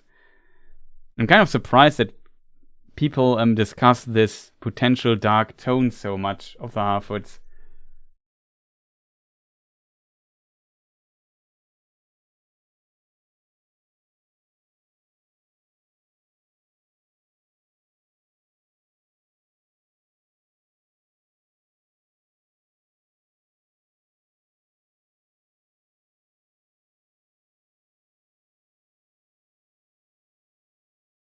This guy is also evil. Arondir? No, I don't think he's that evil. I don't know. There was this other strange scene where they escaped. That I found also insanely strange.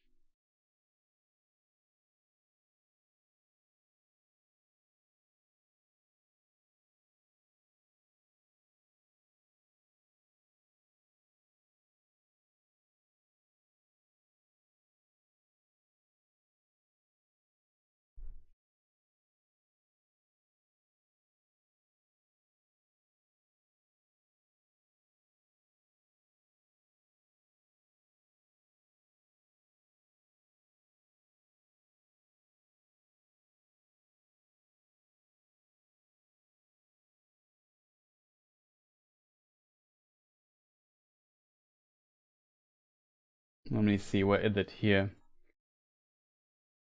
Like, this is the chasing. They leave the forest, and it's just too constructed and convenient. And then at the very end, we also see some of the arrows shot at them, and they just don't, like, I don't get this. Some beautiful landscape shots we got, though, which is pretty awesome.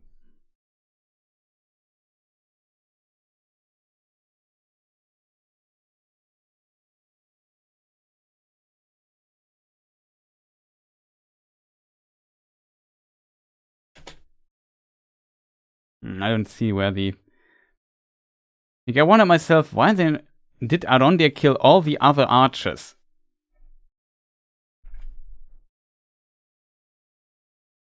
But no. I found the frame. They are still shooting. They are not hitting. Like, oh, this shot I really hated. Like, this felt like, okay, there's like they're completely invulnerable to arrows. Like, the orcs can't hit them for reasons. That's just too much plot armor there. Like, just keep moving. And here in this scene, you also see this arrow flying, and some arrows stick here in the ground. They simply don't hit. They don't even try to dodge them or anything. The orcs are just simply not hitting their target. I find that very strange. It was a really strange scene there at the end. Yeah, my bet is also like some corrupted elf of Morgoth or so. Hard to tell.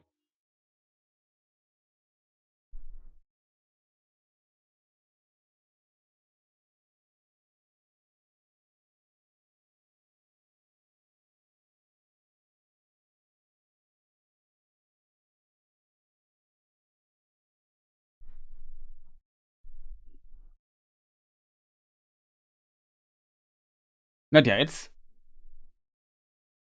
The Harfoots, I feel like, are only there to make, minus the dark we leave people behind part, are there to brighten up the show a little bit, to make it a bit more lighthearted, because all the other stuff was pretty dark so far, I have to admit.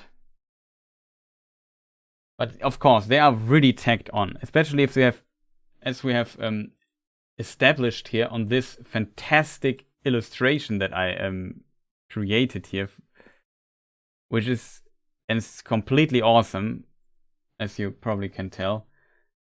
Like, as established here, if you have so many things here that you have to tell in these few episodes, then maybe bringing in the Harfoots is, I think, a bit too much for the story. Like, they have too many places they need to cover in some detail, and they don't do the best job of that so far.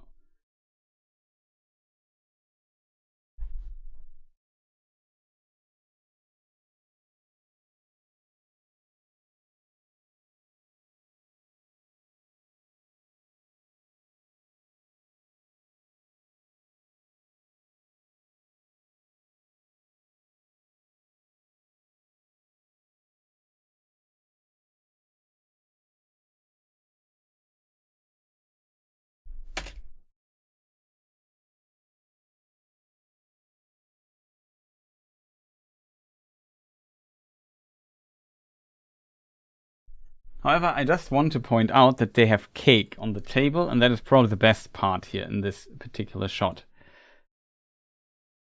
Look at this. I get hungry seeing just seeing this.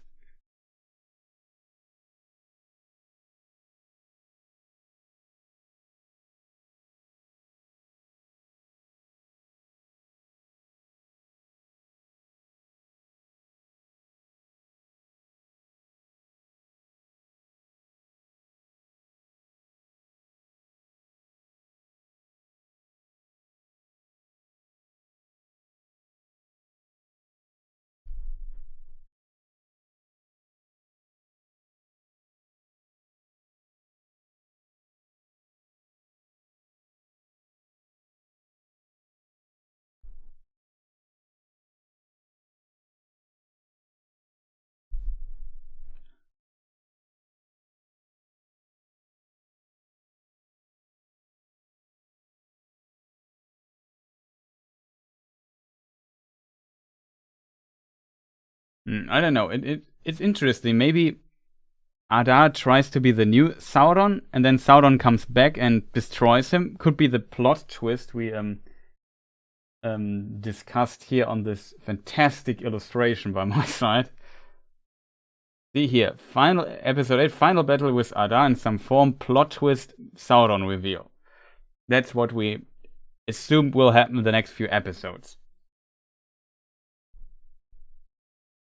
But yeah, the Uruk-hai were able to walk at sunlight without getting slowed down much. Like, it was not like they would orcs started smoking and burning and exploding in sunlight, but they definitely didn't like the sunlight. But, yeah, I don't know. Usually in, for example, Mordor and so on, there is this cloud of ashes above, or Sauron, or even Morgoth back in the day, sent darkness away, so that blocked the sun and so on. There's definitely this element they are playing a bit here with, and I don't know.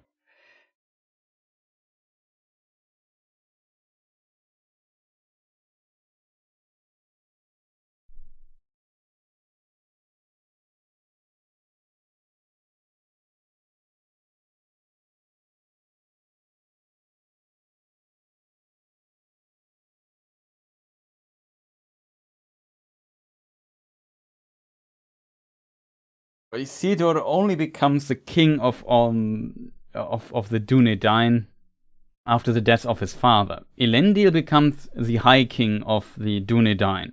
Like, he's king of Arnor and of Gondor, actually, or High King. But he gave his 2 sons the rule over Gondor when it's founded, which is a very interesting detail. You also have to consider that at the end, I just read up this recently. Did you know that Elendil is over 320 years old when he dies in the Battle of the Last Alliance? Like, he has a very long life. And Isildur is also, like, past his 200s already. So he has centuries time to get this character development from this boy. He's a troublemaker, and I think that kind of fits Isildur in a way. But he also gets stuff done. And currently, we don't see this with the show's Isildur, that he gets stuff done. He just struggles finding a place for himself, it seems. But I feel he's also too underdeveloped yet.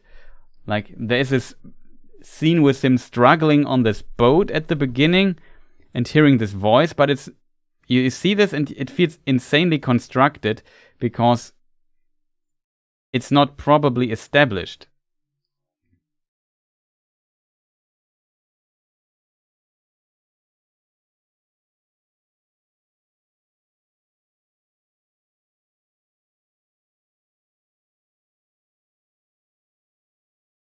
Like, he screws over his life and the life of his friends by, I don't know, for whatever reason. And I feel like his motive, like, it's written in the script, and the actor does a great job portraying what is in the script. But the script makes no sense. Like, even we as viewers, we have already a few hours into the show, should understand this character more. And here it feels like, yeah, of course, they establish that he thinks of not making the sea trial and so on, but we don't know his intention, why he's not doing this. And it's a pretty big plot point here, a very big turning point in his life, and it comes, I wouldn't say out of nowhere, but it's hard to understand for us as viewers, because his character has not enough screen time to develop his doubts, and or at least for us as viewers to make it understand, to understand those doubts he has, why he would do something stupid like this. So it's strange.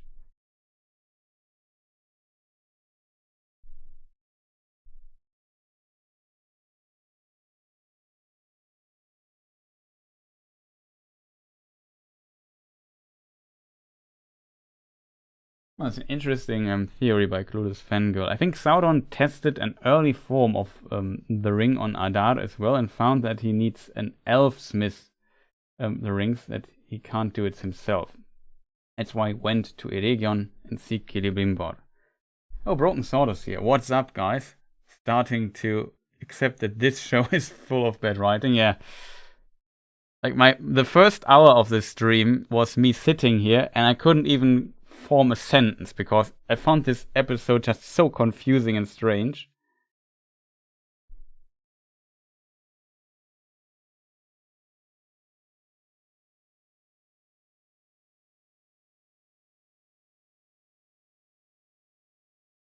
Welcome to the club, basically that. Like, this episode is just so strange. I don't even know where to start.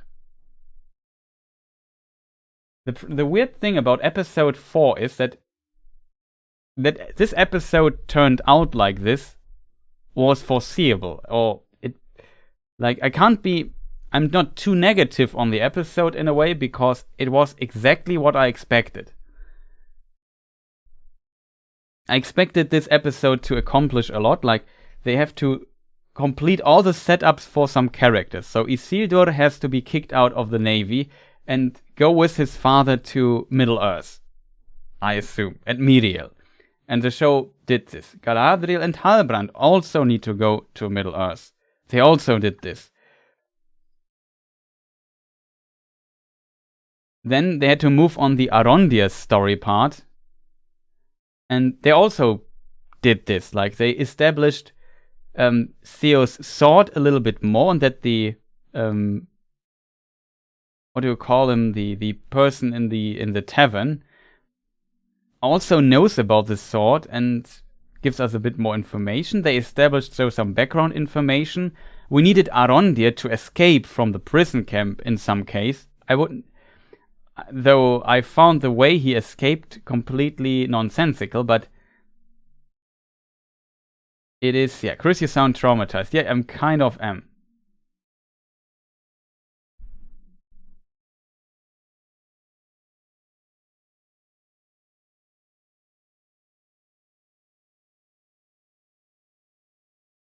Yeah, the writing is just strange. However, the only thing that keeps me maybe on to say something positive, especially to cheer you up, Broken Sword, is definitely that we might now, according to my weird analysis, be past, with episode 4, we maybe have enough stuff behind us that now the actual story starts. All we have seen so far was set up to what the show is actually about. So I guess the Free Peoples, there is an S missing, versus the Adar and his orcs, and then maybe establishing Sauron's rule over Mordor and as a villain for maybe the upcoming seasons. I assume that is what the rest of the episodes now can focus on, and we simply have to admit that with setting everything up was done with very poor writing so far, and with absolutely nonsensical decisions in the previous episodes. And even though some of these episodes weren't bad, but for the complete season and for driving on the story, they were not great. I think the biggest problem is definitely the time waste in episode 1 and 2 on some subplots that simply were not needed. They should have just focused everything They should have just focused everything on bringing Galadriel to Numenor as fast as possible. Maybe make Galadriel start in Numenor or something like that. I don't know. Then they had much, much more time to just make her work there, to give her, like, make her character development a little bit more sense. But so, we had like 2 episodes where Galadriel basically made non-character progression in any shape or form. And then it had all to be done in episode 3 and a bit in episode 4. But the leap from the starting Galadriel to, I call her now post-Numenor Galadriel, is such a big one that I felt it felt rushed. And that is the whole episode. Like, they had no time in this episode to do anything. Like, characters couldn't even walk from A to B. They'd consistently be teleported. So many things in this episode happen off-screen. Like, suddenly in Eregion, in the meantime, this tower was already built, and they even progressed with the Dwarven plot quite a bit. And then we had to basically retrospectively figure out what happened so far, if that makes sense. So I think with everything done, maybe next episode things normalize a little bit. That's my big hope. If not, then I think season 1 is doomed.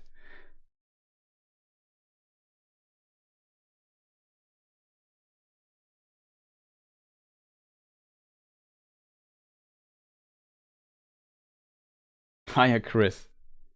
Well, I'm good at analyzing why something is bad, but doing it better is, of course, always a different thing.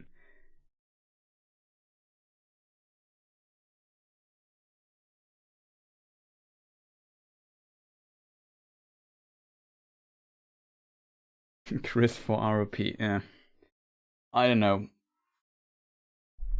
It's just, like, some of the decisions so far, mind-blowing. I hope they could done it in a better way, but they couldn't. At least the Elrond stuff is somewhat decent. Like, and Elrond is one of my favorite characters, so I'm happy with that. I think that saves somewhat episode 4, but everything else is just, I don't know, chat.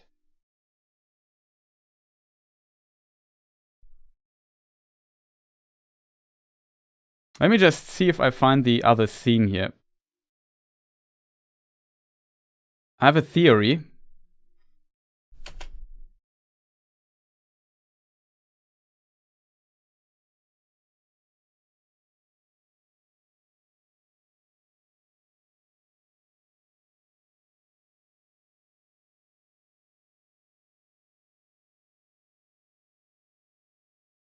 Yeah, I can imagine. Like, a lot of people try to state very positive on the show.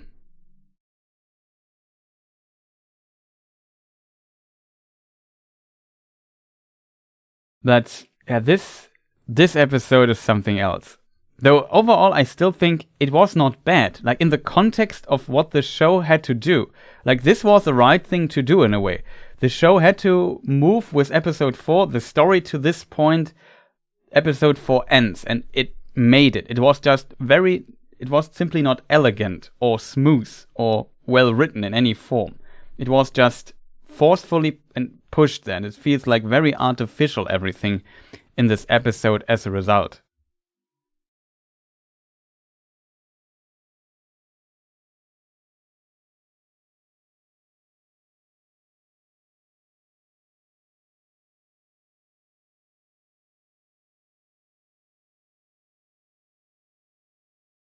Sadly, I don't find this scene, because I saw an interesting detail in the medial section.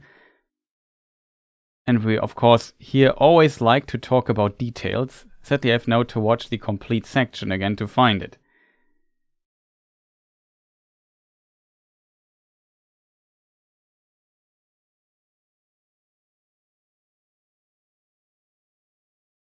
So,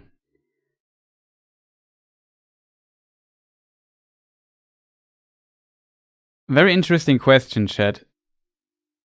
Maybe it's just a reference. That we speculated about Narsil quite a bit. And I think my question is, did we see Narsil there in the background in one frame? The problem is, I really have to watch the whole section. I can't find the frame. I'm just halfway through yet.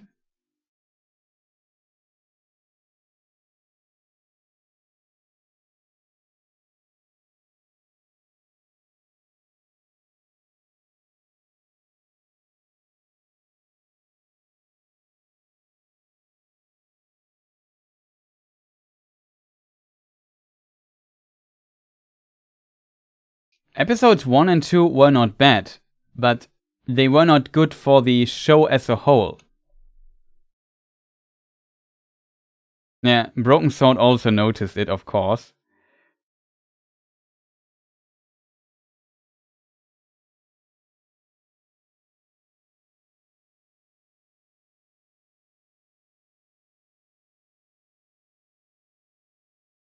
I still haven't found the exact scene. Like, I think it's just a few frames you see it. I have to basically go through the complete video here. I could not figure it out. I've forgotten which section of the show it was. I think it's when she and Galad and Miriel. Yeah, here it is. I found it finally. Yeah, I think this could be Narsil. Definitely a possibility. I would like to analyze or to zoom in a bit on it. Maybe can even add a bit of sharpening to the thing here.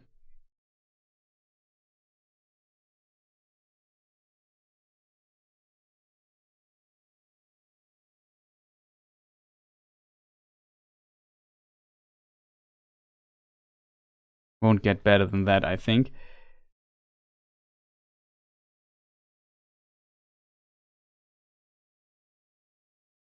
But yeah, I could imagine that could be Narsil.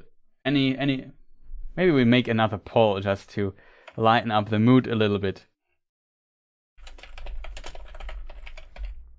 Is this Narsil? Ask community.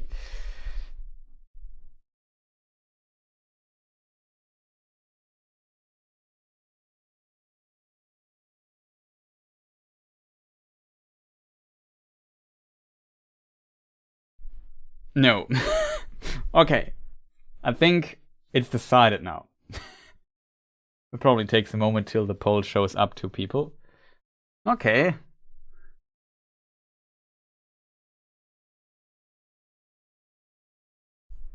There is I noticed when I was guest at Fellowship of Fans, and they also did polls, and I found this really cool. So if you are in the a streaming studio thing, for example, or even a live chat, I assume. Let me just see, where's my live chat? There is below where you type your message, there's a thing that says basically polls or something like that, and then you can click on it and create a poll with it. Pretty neat feature. Currently, it's grayed out for me. But yeah, it's pretty cool to do these live polls. Like, it's a little. It looks like the icon for it looks like the analytics icon in the when you click on your video. Yeah, it's the 24th in the stream, but it's at least fun.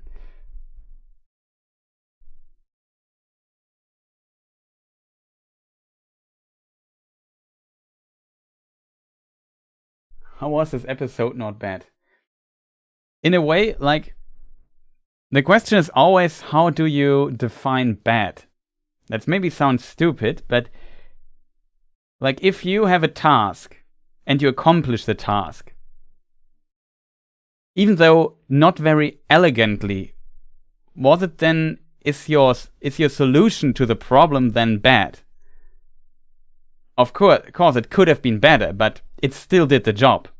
So from this perspective, like, I would say it's not the fault of the episode that it's so bad. It's fault of where the show of how much time the show wasted previously.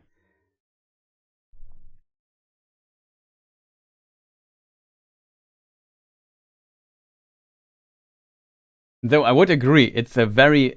I think this so far is writing-wise maybe that some of the dialogues are okay, but overall, how it's composed and how this is structured is probably the worst episode so far.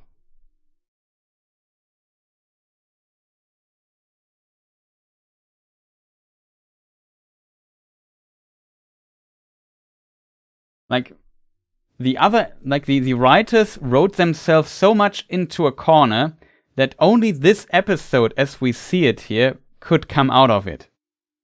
And in this regard, it was better than it could have been, I guess, if that makes sense.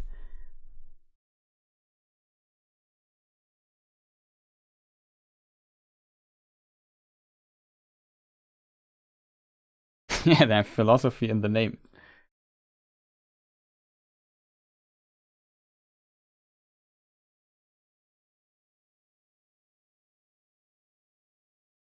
It's not directly what I mean. I think, like, if you, for example, some might, you got to go now. Yeah, thank you for joining Broken Sword. I can imagine you are also quite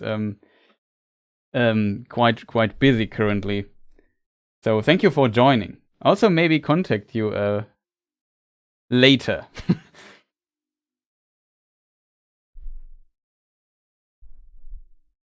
But yeah, have a fantastic day, Broken Sword. Much appreciate that you stayed here for a moment. Shoutouts.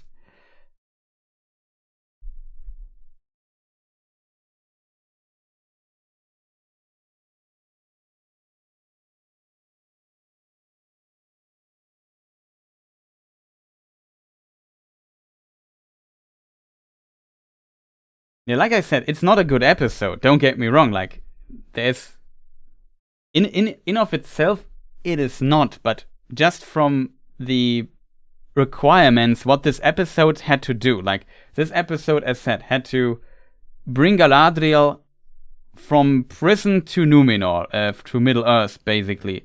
Like, this episode had to convince us, and it did a very bad job at convincing us here, to basically that the Numenorians and Galadriel, including Elendil, potentially also Isildur and his friends, all go to Middle Earth and fight the orcs. So that these, basically, it had to connect two plot lines and make a setup for for the next episode, where we see the Numenorians and the Southlanders fight against what is happening there in Mordor, and against the big threat that they might see there. That is what this episode had to accomplish. That was the requirement. That is the whole purpose of this episode. And you could argue this could have been solved more elegantly, but it at least managed this. In a way, it's not surprising that this episode ended so bad, if that makes sense. Or has such a sour taste on a lot of people's tongues, if that is a correct phrase.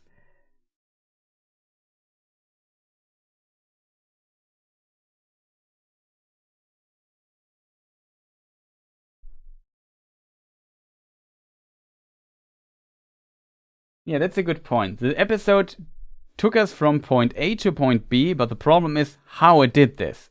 And I agree, that is horrible in this episode. But at least it still accomplished this in an hour. And I find this not surprising, but for that, I at least thought it had a few strong scenes. This episode, it's a terrible episode from just every angle, if that makes sense. Like, you have to, if you look at this, like, it has specific set pieces that are somewhat decent. For example, what is it called? Elrond, and had some cool dialogue with Durin, I found. Also found the dialogue between the two Durins was decent, and so on. Even some part of the Arondir stuff I found quite interesting, especially how we talked to Adar and so on. It gave us some interesting hints. I liked that we also saw Celebrimbor again for a short moment, and they talked about Erendil and established a bit of lore knowledge. I liked that. Where the episode fails, in my opinion, is just connecting all these set pieces together. Like, I would say the single pieces that we have seen in this show here were not bad. The problem is how the connection between of them is just mind-bogglingly bad.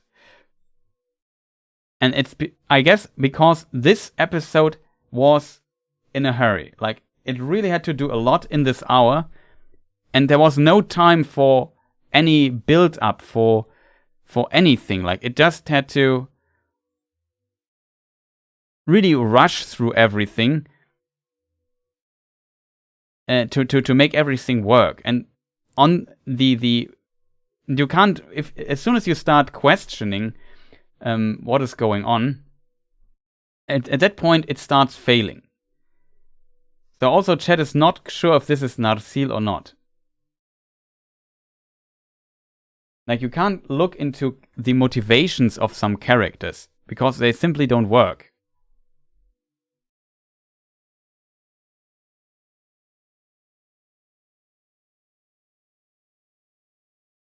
Like, this section here, I definitely thought it worked well. In general, I thought the whole Khazad-dûm, Elrond stuff pretty great so far.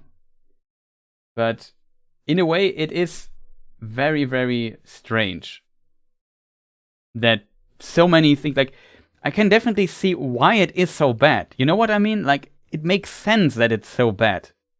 I wish it would be better, but they ran out of time, and this is the result we got. But it's more the fault of the decisions that were made previously, even though episode 1, 2, and 3, in my opinion, weren't that bad, except for the Galadriel stuff, of course. But yeah, I don't know.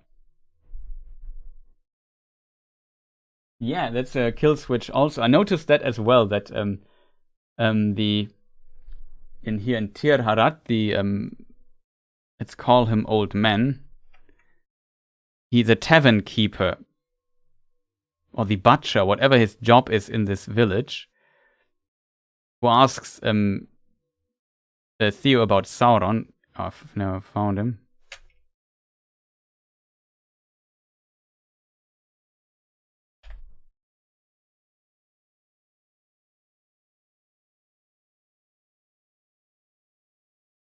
Currently going through the episode, finding it.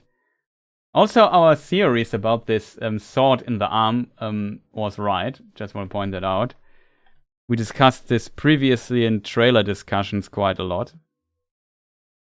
And Theo also made use of the sword to maybe activate it. We also kind of predicted that as well.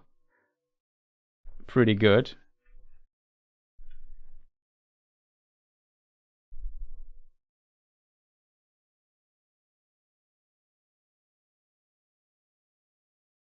Finally, I found a scene. So this man seems to know stuff about this sword, and it's his sword, and he hid it there, which is interesting.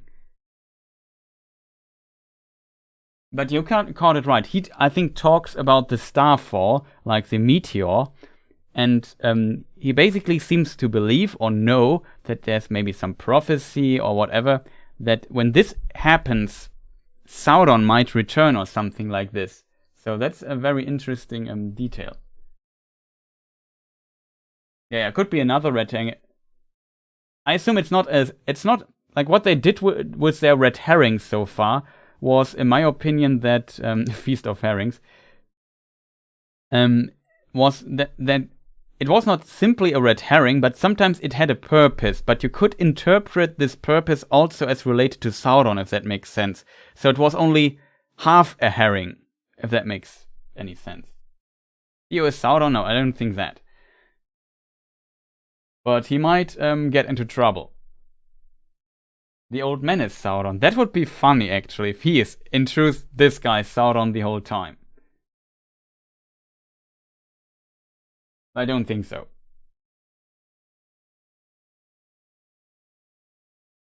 Yeah, this character is our hope to get answers, I feel. Exactly.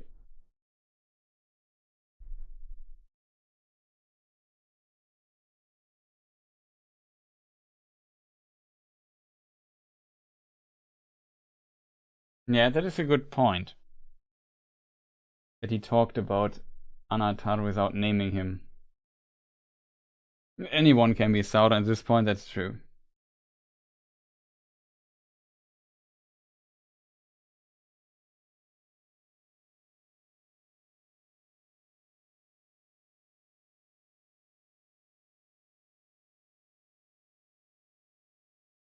What is Narsil? Sarah asks. Narsil is the sword of Elendil from the Lord of the Rings prologue. Let me see if I can find it. It's I have a lot of screenshots from Lord of the Rings. Maybe I can bring them on screen. Let me just think in my head what I should probably.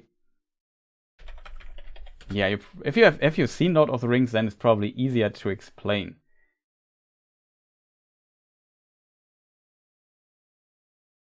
No, that's a mistake.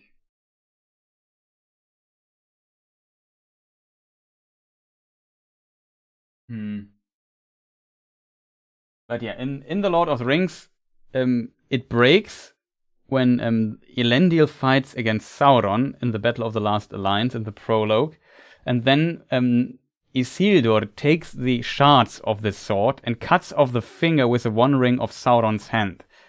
And then the sword is of course broken, but it's basically rescued, and for a time, for example, it was in Rivendell, and then the heirs of Isildur at some point carry it around with them at times. For example, in the books, Aragorn, for quite at the beginning when he meets Frodo and so on, has this broken sword with him in the books, and the films is so portrayed differently. I hope that answers the question of Narsil.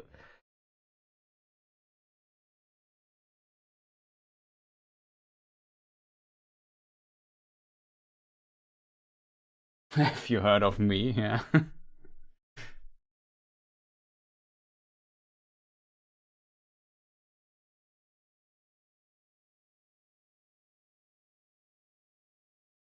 I'm not sure if it takes us nowhere, this story with Theo. Maybe it takes us nowhere, but maybe this sword that we see has to do with, I don't know, there seems to be some interest in the sword, and it seems to be a very important plot device for in the first season so far. We have to see what the payoff is at the end. I can't tell you that because, as I said, I don't know it yet.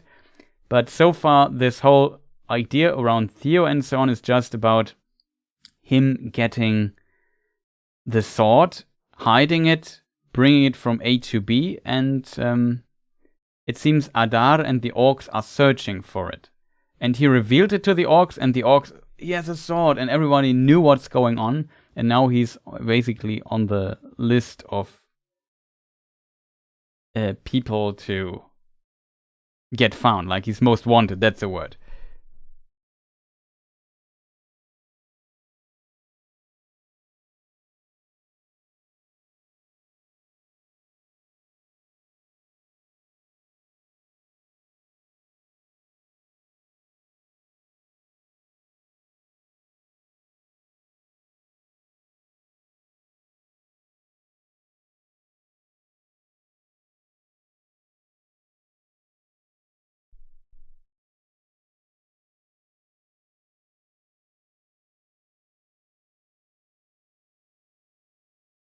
No, Miriel had the vision, I think, that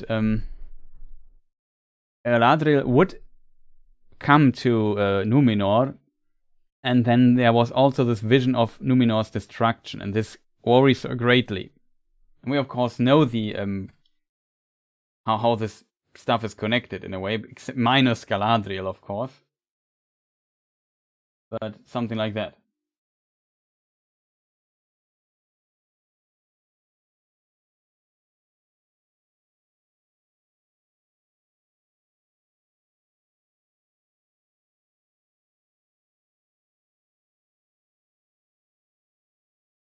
Galad Sauron, maybe.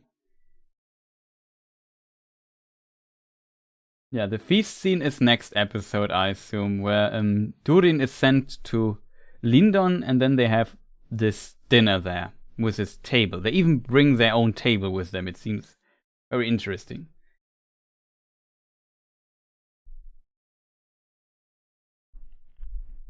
Now the Balrog also needs to show up. Oh boy, I hope they don't do too much with the Balrog stuff. I hope they just do a little bit foreshadowing or something like that.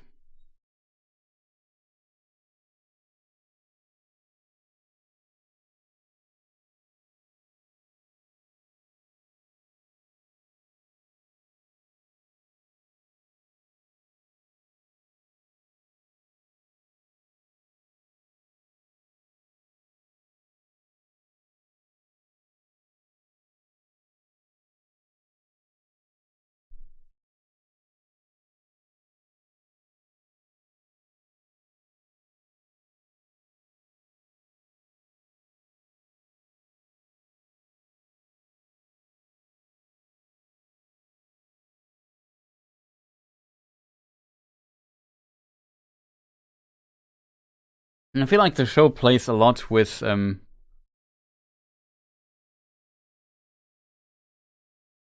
show plays a lot with what is cause and what is effect.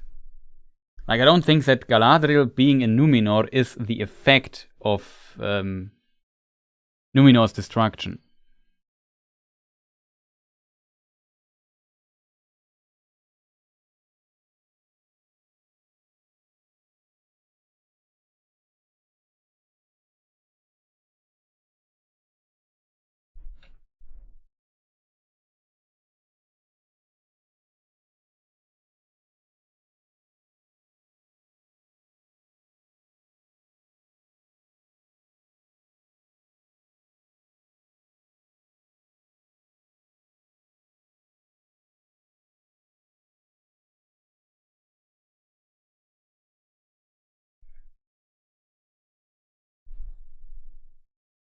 But yeah, some scenes of the destruction look pretty nice, I have to admit.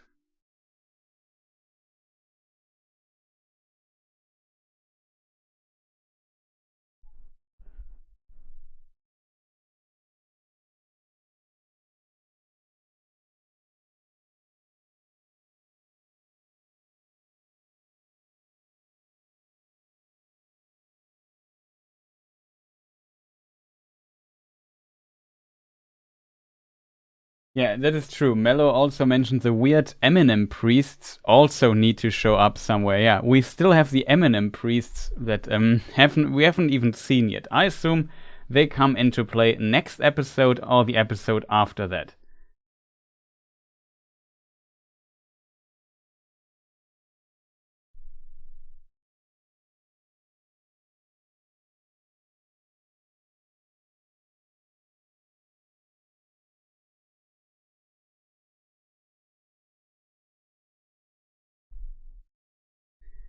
So the question is,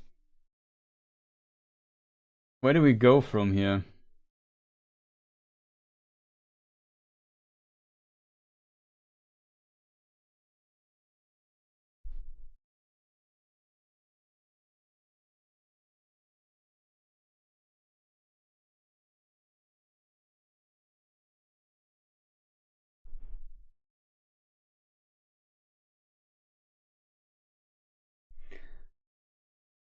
Happy to see the tower build up in the next episode. Yeah, I'm also curious how far they get with the tower. Maybe they need Mithril for it or something like that. I think we will learn a bit more about Gil-galad in the next episodes as well. Like with this diner, that seems to be... He also is probably suspicious of some of the secrets of the dwarves. And we also have from the trailers the dialogue from the teaser material between Elrond and Gil-galad, and they talk about an oath. So that also has to be explained.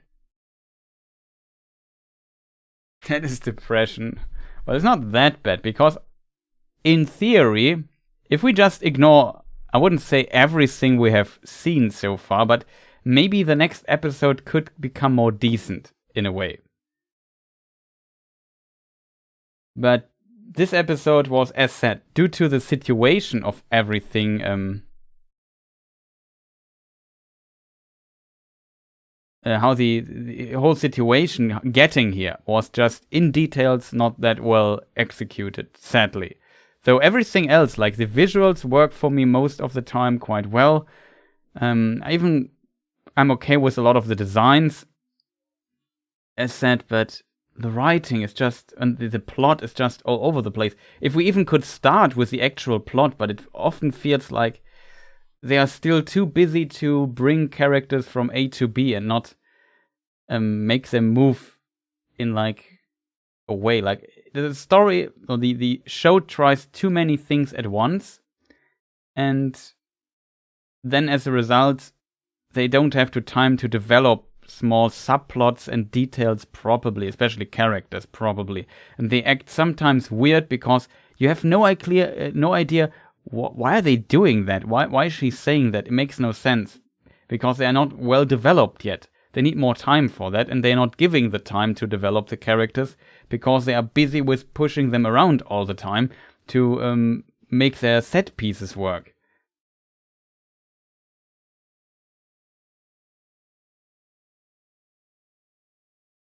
Dwarf secrets duct tape. Yeah, that's probably interesting idea. Mithril duct tape.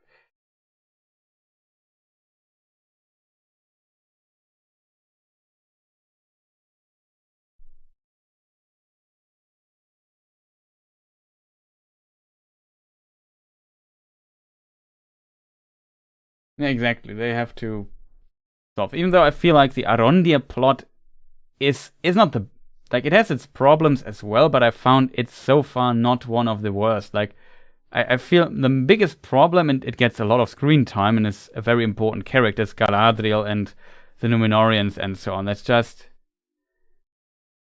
too problematic. Though I have to admit, Miriel I find kind of an interesting character as a result of what we have learned so far about her.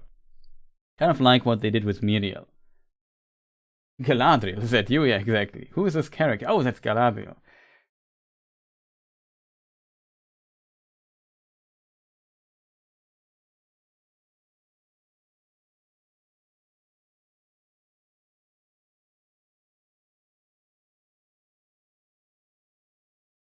Hard to tell what they do with Gil-galad. I know, though, from the promotional material, there is a scene with Elrond and Galadriel discussing the oath, with Elrond and Gil-galad discussing the oath of Elrond that he just gave in this episode, I assume, to Durin. And he basically says, the evil is coming and we have to prepare for that, and so on and so forth. And if you hold the oath to your friend higher than the survival of the elves, then that's a strange decision. Something like that. Kind of spoiler, I guess, but as said, it was in the promotion material so far.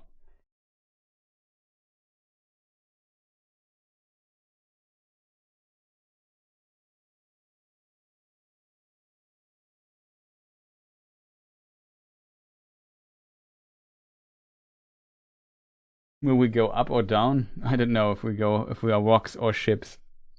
I would prefer being a ship.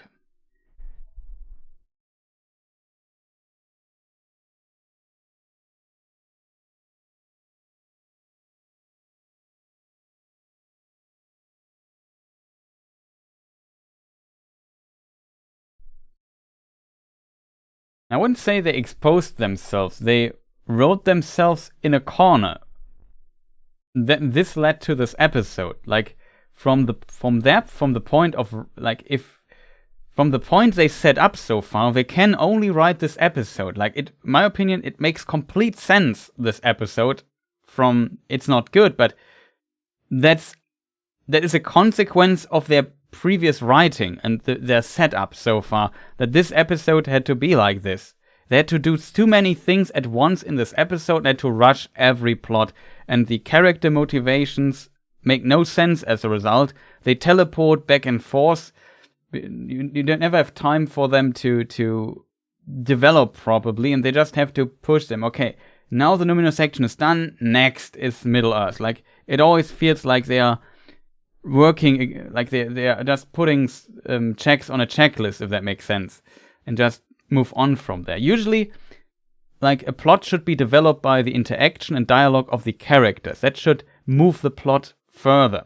In this show, basically the plot moves the characters, and that is a problem. And I hope we have maybe found the turning point where this becomes less of a problem, because they put all the characters somewhat there where they need to be. I still assume in episode 5 there will be some setup. Galadriel needs to get to Middle Earth in some way. And she needs to, I don't know, maybe do some stuff still in Numenor. Armies needs to be prepared. I don't know. We still have some stuff to do, like the orc attack to the people of Tir Harad and surroundings. We also have to see where the Harfoots are going. Like, they can't not talk about the Harfoots for 2 episodes. That would be strange, in my opinion. And maybe they also managed to connect the Harfoots to, in some distant way, to the other stuff as well. Very curious to see.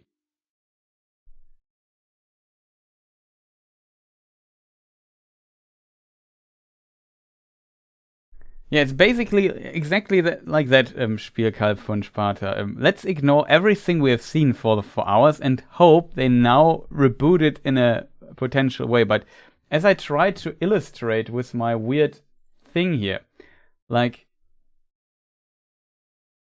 basically the first 3 episodes, even though they were decent episodes, like, I'm not talking about the quality of the episode itself, but just from the overall plot of the complete season.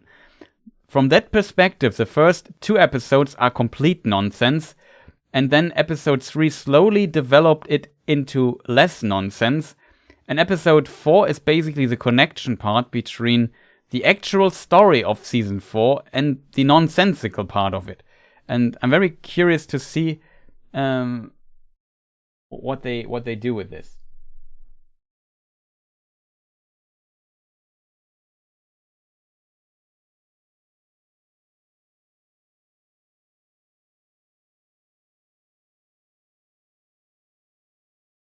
I have to admit, I'm still not convinced if it will make look the Hobbit films better. I think the Hobbit films will stay problematic even after this show. I would even say episode 1, 2, and 3 I like far more than the Hobbit the Hobbit films. Especially, I dislike really the second film and to some degree the third film. The first one is mostly okayish with some strange scenes, of course, but I can live with those.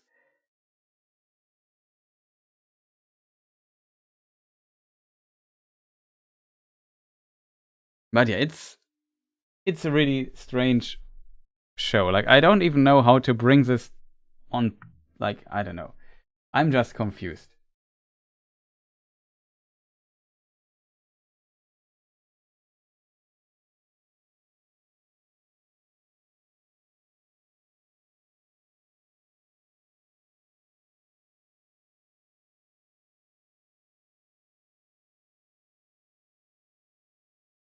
The third Hobbit film, I would say I was also, when I saw the third Hobbit film, I was also more positive because the I was very disappointed in the second Hobbit film, and I expected it to get even worse in the third, and it didn't get worse. So that's also a good thing. But overall, the third Hobbit film also has its problems.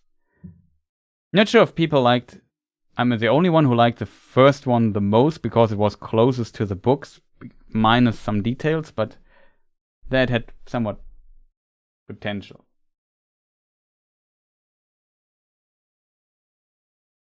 There is like an unofficial YouTube edit that edits out all the nonsensical stuff of the Hobbit films and makes, I think, out of out of the 3 films, a 4-hour film. And I heard that is somewhat decent. But I can't link it here, and I haven't even seen it myself, but I heard it's decent.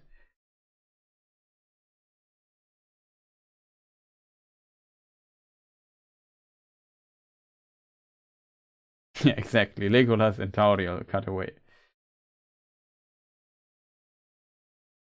Yeah, there's probably a bunch of Hobbit edits.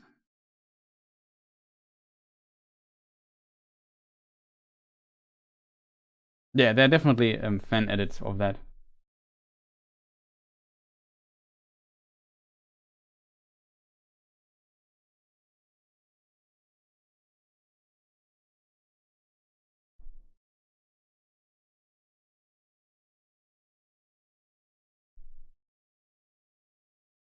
The problem is there's simply material missing in this show. Like, the Hobbit films had too much stuff and added stuff that wasn't needed.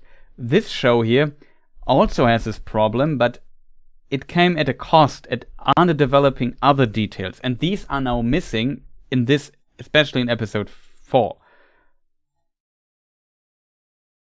Just had to move on so far. It's really strange.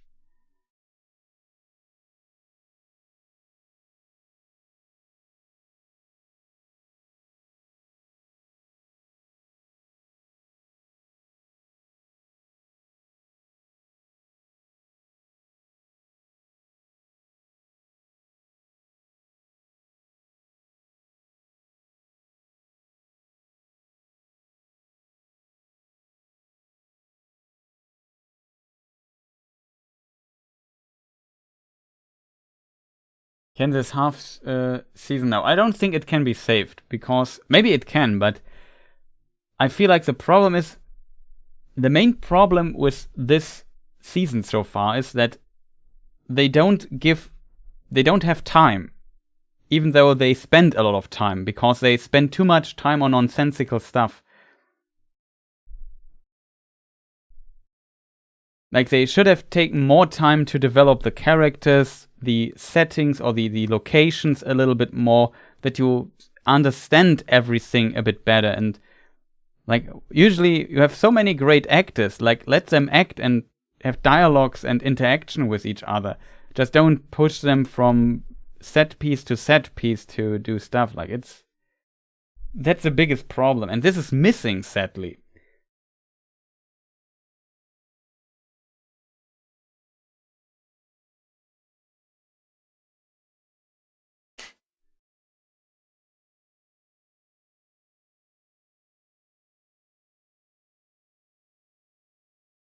Yeah, you mean the Born Out of Hope, I think it's called, right? A fan film about Aragorn's father and so on.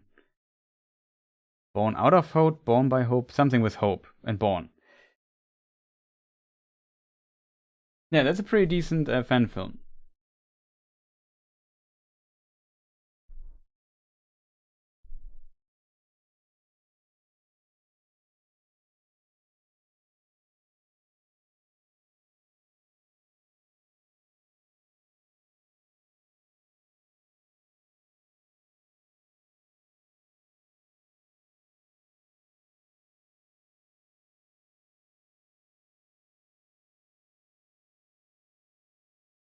I could imagine as soon as the show has the setup done, stuff becomes better. The problem is, will it be too late? Because kind of felt unfortunate.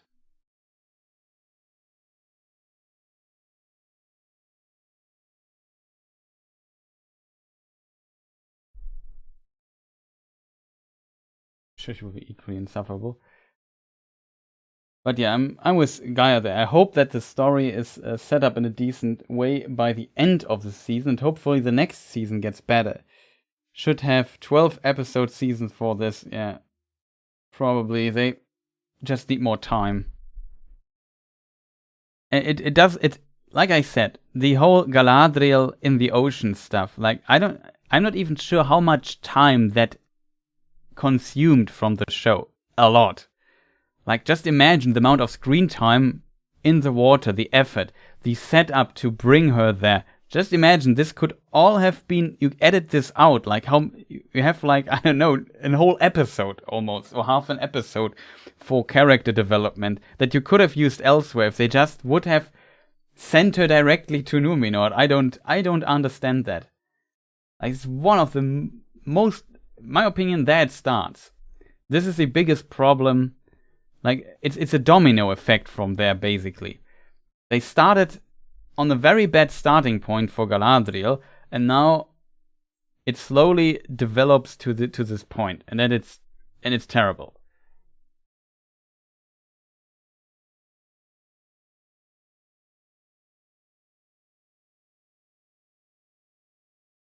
Yeah, that is true. Some series need multiple a season or two to even to get people warm with it, but it's definitely like this show is people have there's so much negativity and criticism beforehand around the show. How legitimate it was or not is a different topic, but you feel like they have to prove themselves a little bit, especially in in the Tolkien franchise, which has a lot of fans and very high expectations, and you can't just do whatever you want.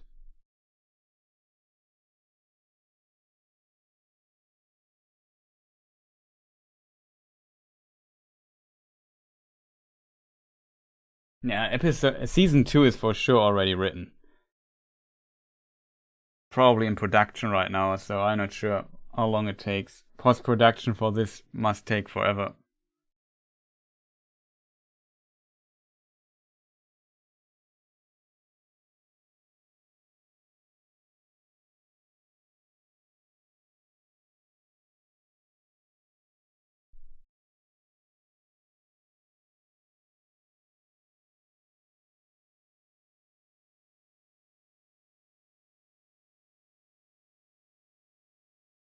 I know a lot of people joking around, but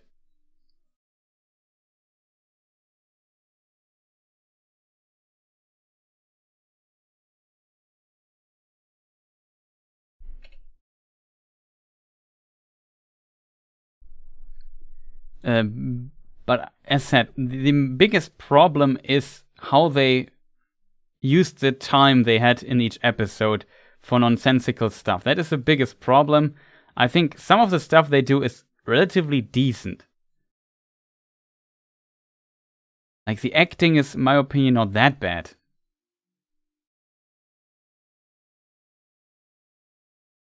It's mostly the writing that is problematic. And this now only comes down to them screwing up completely. But I'm just repeating myself at this point.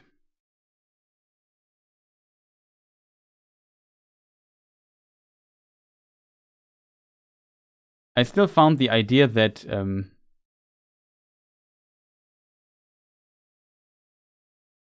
what's it called? That Celebrimbor knows Elrond's father very interesting.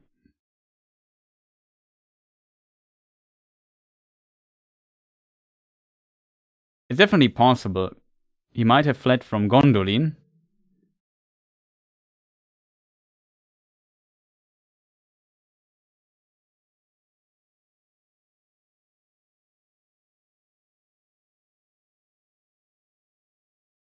And yeah, then met Earendil, who also fled from Gondolin, in the mouth of Sirion. Just in case people wonder, let me just see.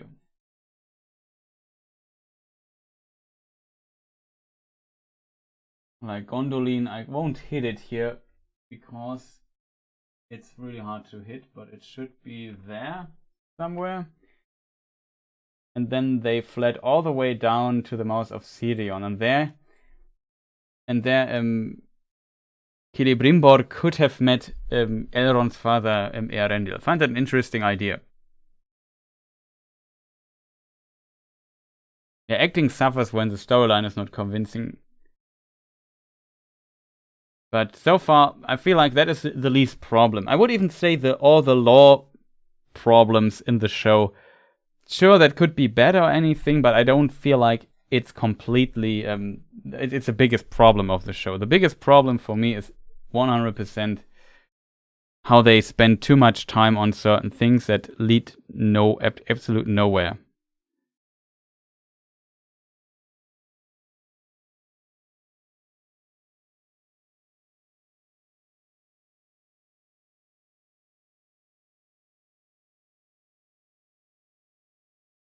Also try to find a scene here.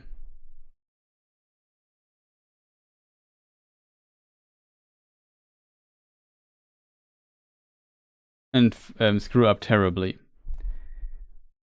Sometimes these long episodes, like just finding these freeze frames, is always annoying.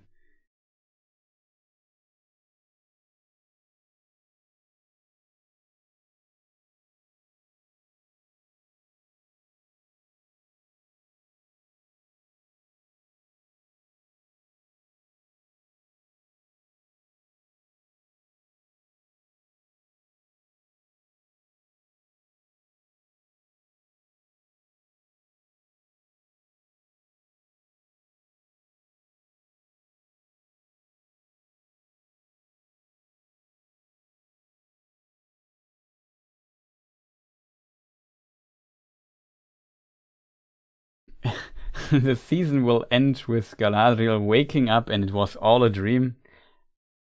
To be honest, that seeing where everything went from there so far, I didn't mind that, to be honest.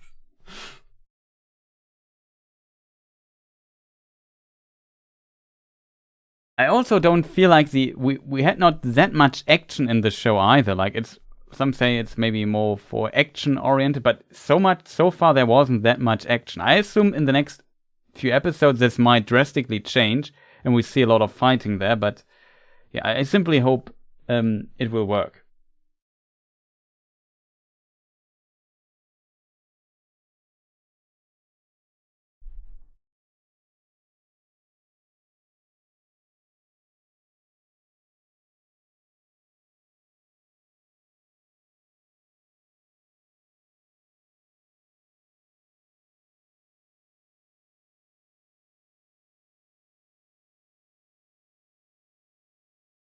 Yeah, it's all a vision in a palantir, what we see. It's only one possible future, the worst possible future, I might add.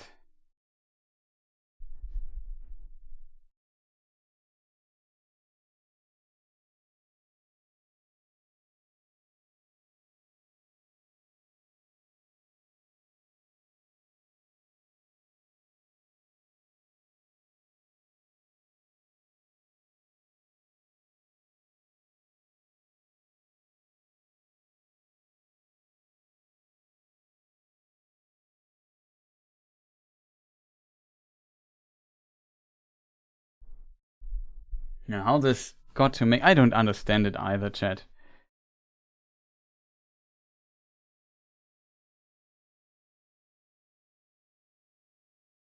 I can only tell you I'm hungry.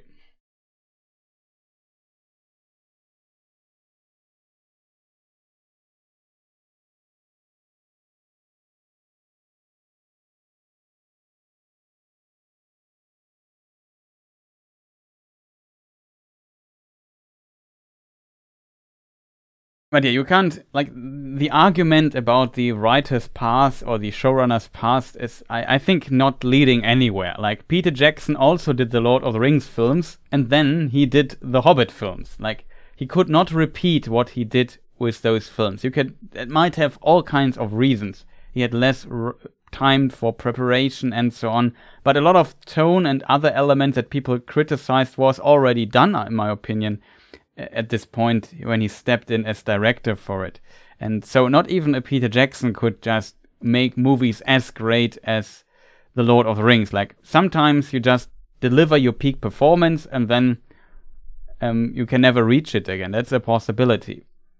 And Peter Jackson was also not a director that was known for making a ton of epic films before and so on. So you never know what you might get. The lightning in a bottle, yeah, exactly.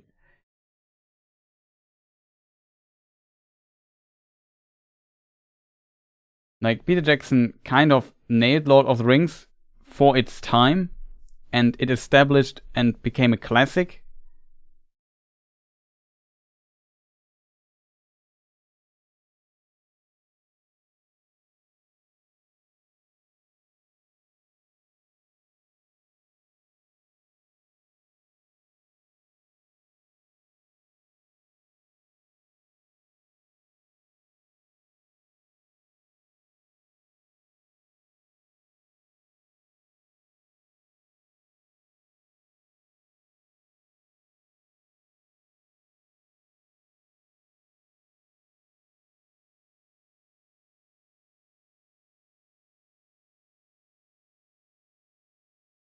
But yeah, I guess for Rings of Power, we have to see what episode 5 will bring.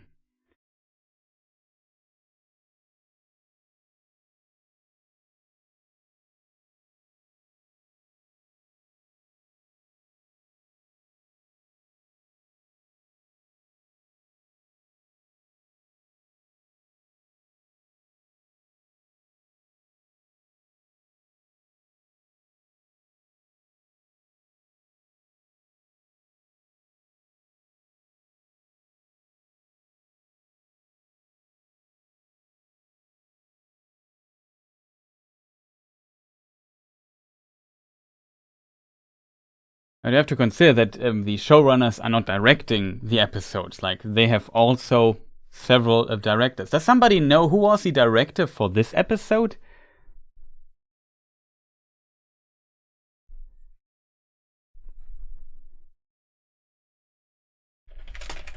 Let me just see if we can find this out.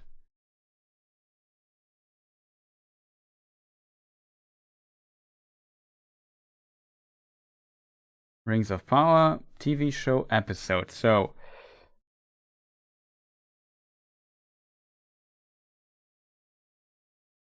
the first 2 episodes were directed by I think his name is Juan Antonio Bayona. And 3 and 4 and 5 will be directed by Mr. Yip. I'm not sure how his name is pronounced correctly. Urain Chi Yip? Does somebody know how exactly? Okay, somebody knows it. They're also not written by the same persons. Like, the first episode was written by G.D. Payne and Patrick McKay, so the showrunners. Second episode was by Jennifer Hutchinson. Third episode was by Jason Cahill and Justin Doble. Cahill did, I don't know, do we know him from somewhere? Oh, he worked on The Sopranos. Interesting. And this episode by Stephanie Folsom. Next episode we don't know. Also G.D. Payne and Patrick McKay. Well, unfortunate. The good thing with a production like this is that not everything is written by the same writers, though the showrunners probably wrote the outline. Very interesting.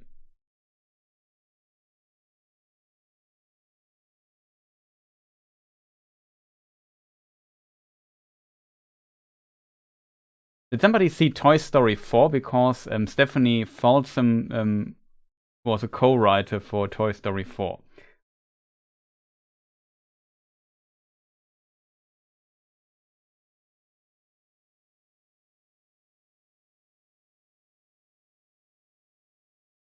Can we agree we have seen better written series? Yes.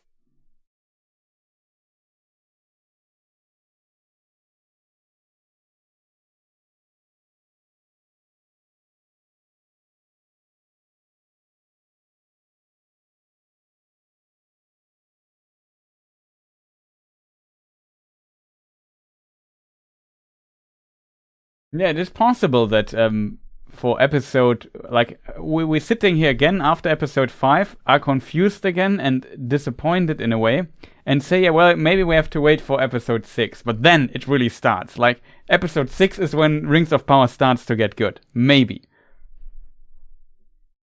But I have to admit, when Rings of Power isn't good at episode 6, or we hasn't changed much into a direction in episode 6, that we might get really into trouble. Like, if that might be a tough sale.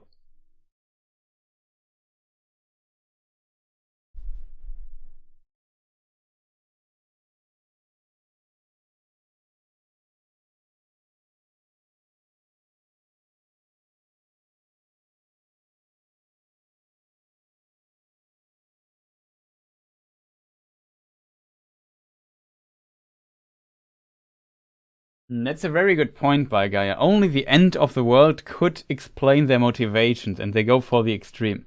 In a way, the Númenórean arc is an extreme arc, if that makes sense, but you're right. It's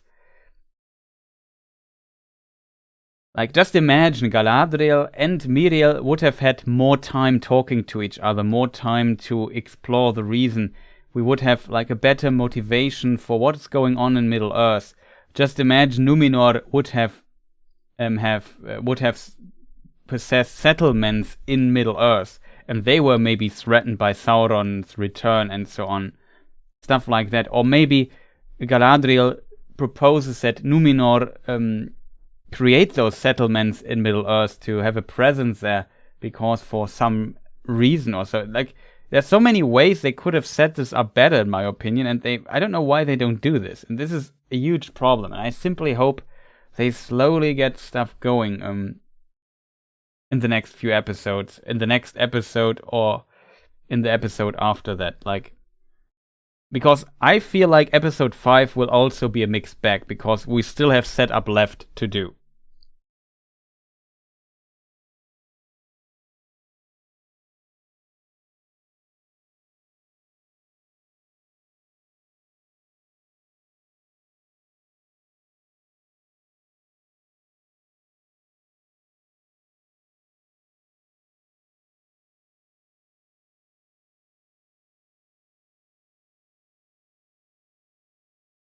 Nah, maybe. There are definitely episodes like Star Trek The Next Generation, one of my favorite shows.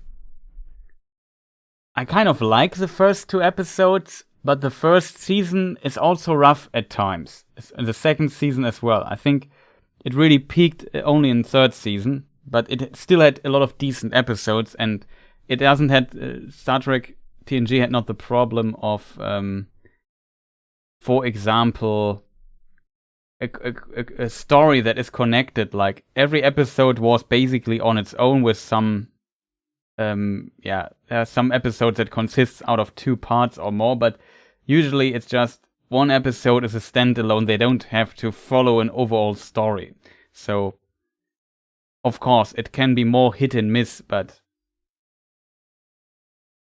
very curious how this works.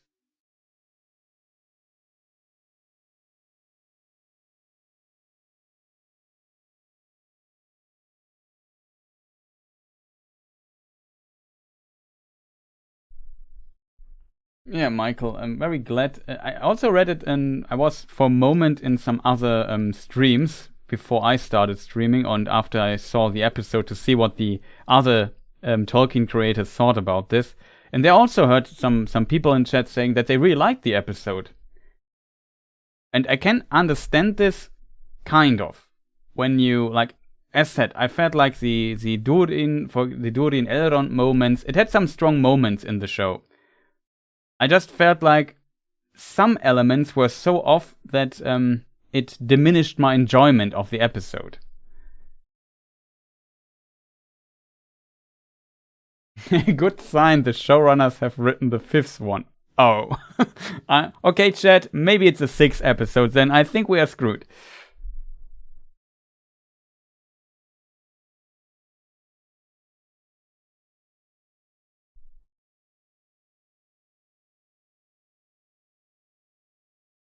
Maybe overthinking it. From too little butter spread over too much bread. Yeah, probably.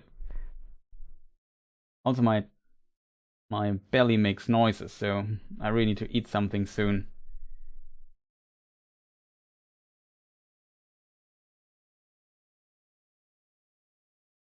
I liked episode 2 the most. 1, maybe the least. I would say my order would be episode 2 is my favorite. Episode 3, maybe second. And then I'm not sure how to rate episode 1 and episode 4 so far.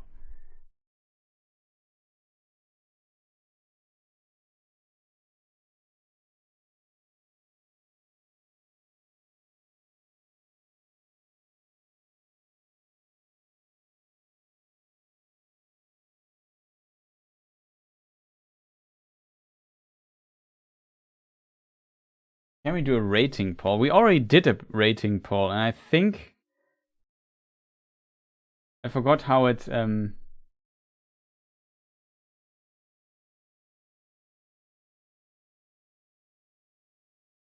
it's too far up, I can't see it anymore.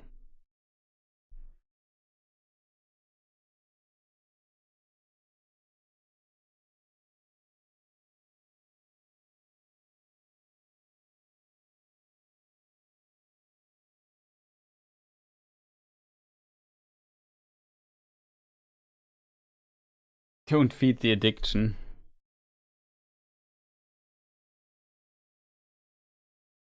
But yeah, I think it was a lot of 2s in the rating poll. Like, I did from 1 to 4. 1 is worst, 4 is best.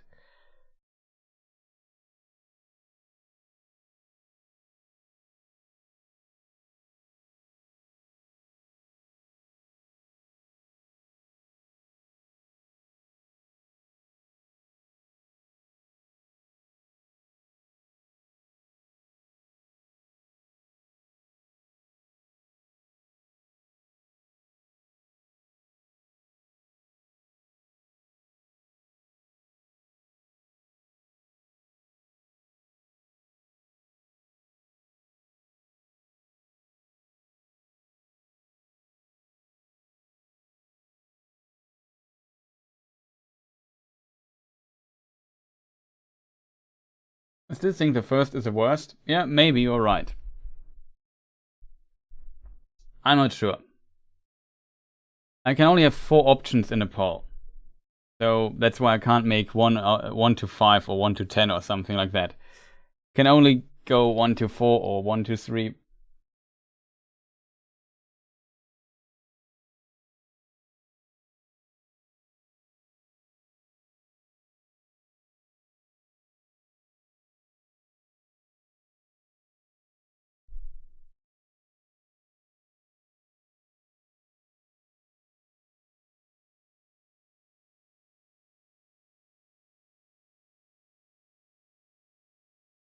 But yeah, it's really tough to tell. So chat, what are we going to do? Because there's not much reason to go. I'm just repeating myself.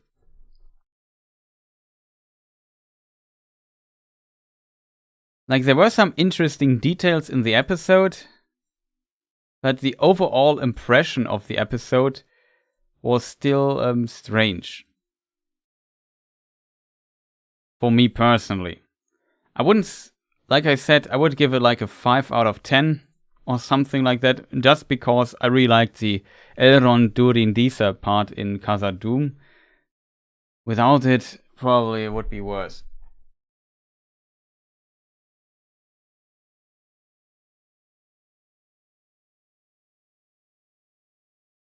Yeah, I agree with Skya there. Episode 4 was weakest and exposed the problems in the other episodes. I wish I did not feel this way. It's basically exactly this. Like, this episode turned out to be as this episode had to turn out due to decisions that were made previously. I think Elendil also had not much to do with this episode, even though we see him for a moment. But I think there was there a single line with Elendil dialogue in this episode?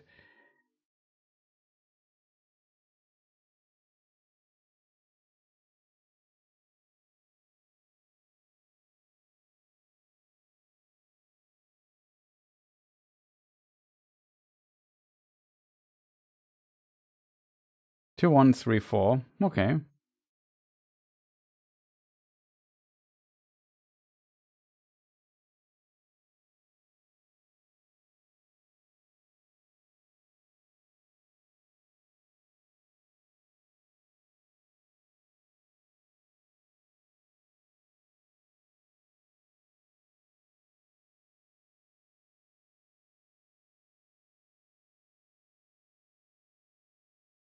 Here we have both of them finally found this scene.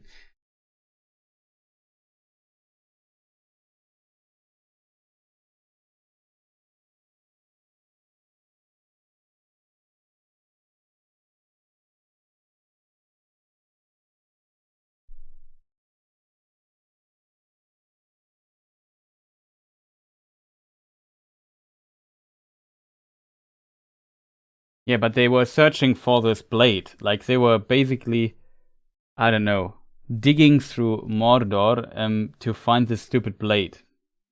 It was, I think, not just them a way for them to move. Even though we have no idea how they get all the cloths that are needed for the ceiling for their tunnel. But yeah, there's so many strange decisions in this show so far.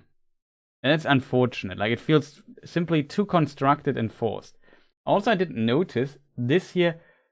These people here, these men here, might be the Hall of Law people.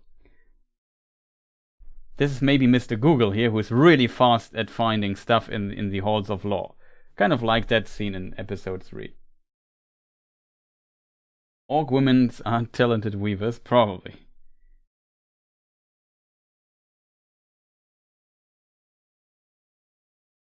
Not an excavation, yeah, but I guess they don't know where to search and they just decided to dig so long until they have found it.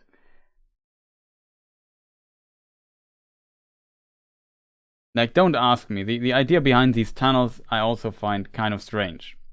Not gonna lie.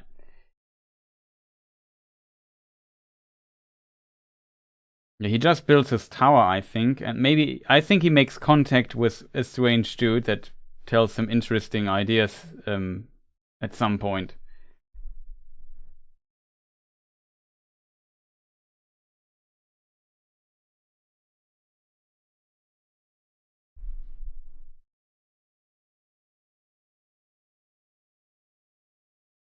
Yeah, the cloak of Galadriel is pretty nice. Also, I really like the armor of Elendil here. In last episode, he also had this. I think it's just a piece without the top armor on it. But that I've also found pretty nice. Some of the costumes are, in my opinion, pretty good.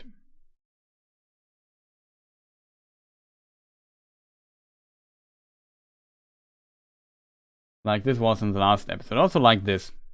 Looked pretty cool for on him. Mr. Google, yeah, it's basically that. Did you see how fast he could find that symbol of Sauron in this library? Like, he must have an impressive system.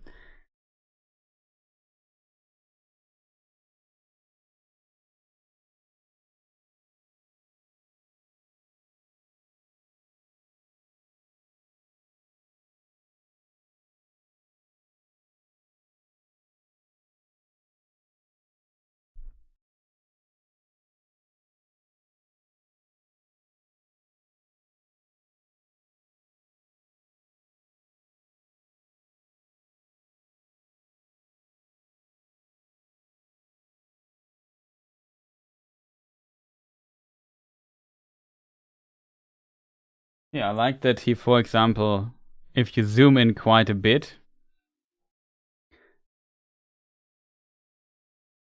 you see, I assume Uinen and Osse here on this. I'm not sure if it's them, but stuff like this, details, kind of cool. Can live with that.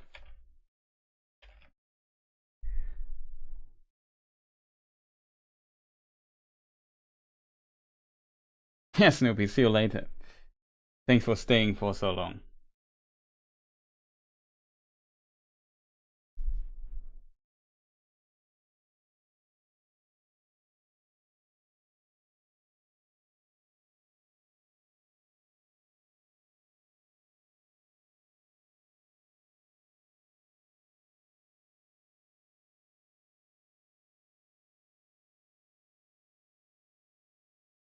I think there might be orc ladies, and of course there need to be orc ladies because they existed. Not really often mentioned, but Tolkien said that there must be orc ladies as well. I feel asleep.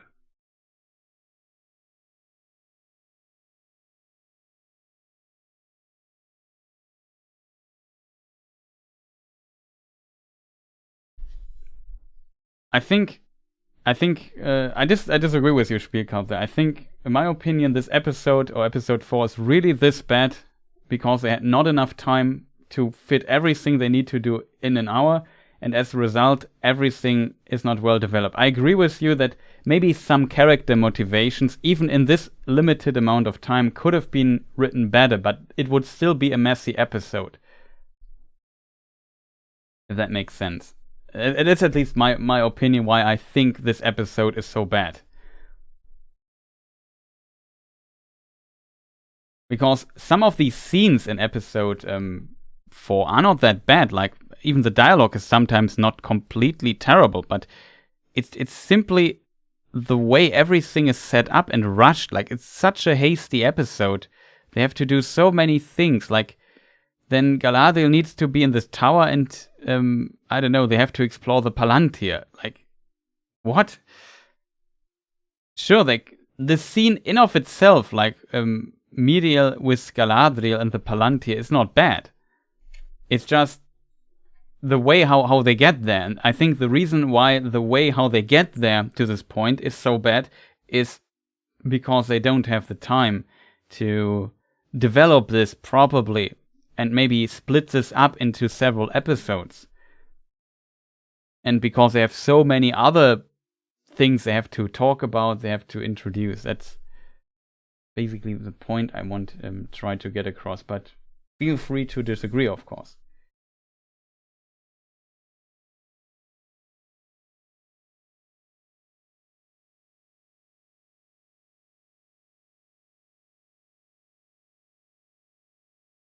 I'm just saying what I see. What can I do when the story and plot is non-existent? I focus on the visual. I kind of agree with you, Lynn, there, that, yeah, the plot is, so far, it feels all like introduction to the plot, but not, the actual plot hasn't really started yet. And I just think that it might,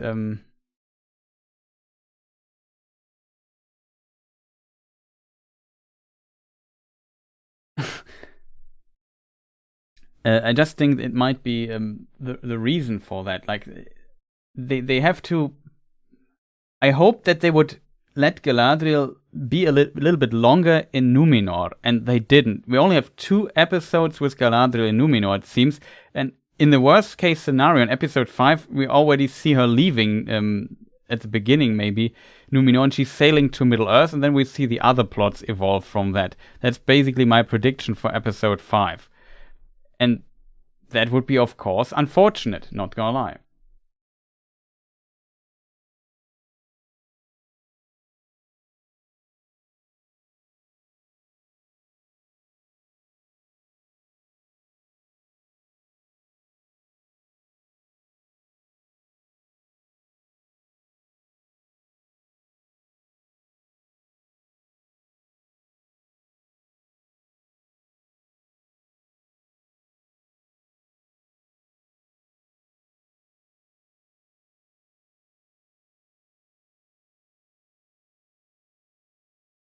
Yeah, they exactly kill switch. They force her to in the most strangest of ways to Numenor just to have her leave after 2 episodes again. I would have thought that Galadriel maybe develops like we know that Galadriel will return to Middle-earth at some point. That is not a big surprise. The question is, how do they get back there? And the only way it seems is that the Numenorians put her on a ship and sail her over.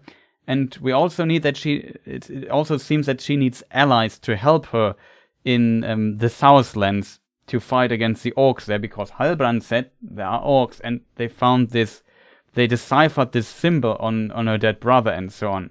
So as a result, we know she has to go there, and she needs allies for that. She needs an army. Where does she get an army? Of course, from the Numenorians. But as you said, from being in prison insulting the king to being in a tower looking at the Palantir, and then basically have at the very end have Miriel basically grant her wish to help her out in Middle-earth, is in my opinion just far too fast.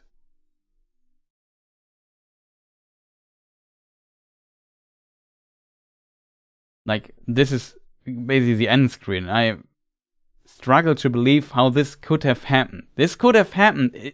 I mean, it's not impossible, but it would have need more time to cook, if that makes sense. Longer to develop to this point. And maybe just edit out some of these unnecessary... I don't know. I'm so bad at diplomacy. I literally landed in prison after 5 minutes talking to the queen. Like, maybe work a bit on this. That is true. Numenorians have outposts in Middle-earth, but I'm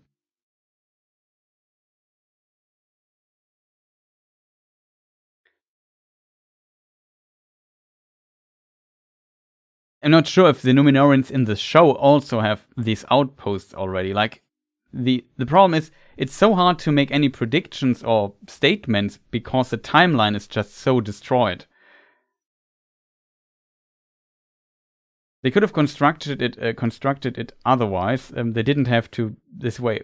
The question is if then they... the question is how.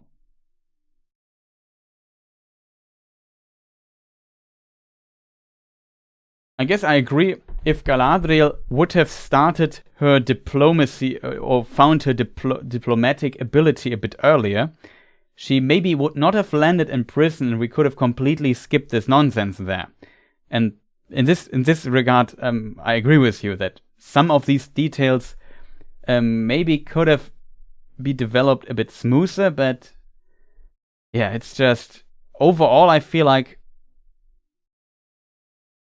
it kind of still would have issues. Like, I feel like from the after episode 3 and thinking about getting Galadriel off Numenor in one episode, I feel like episode 4 would suffer for that, and I think we see this very impressively as a result. Of course, as said, if people enjoyed this episode, I can imagine that, for example, you just focus on the set pieces and appreciate those, like these strong moments, these highlights in this episode, and then maybe overall like it, because they definitely like when it comes to, I don't know, creating maybe some emotions and strong scenes and so on. Even some of the dialogue is not bad. So if you focus on that, you can definitely get a positive. Ihr Lieben, welcome, Christiane.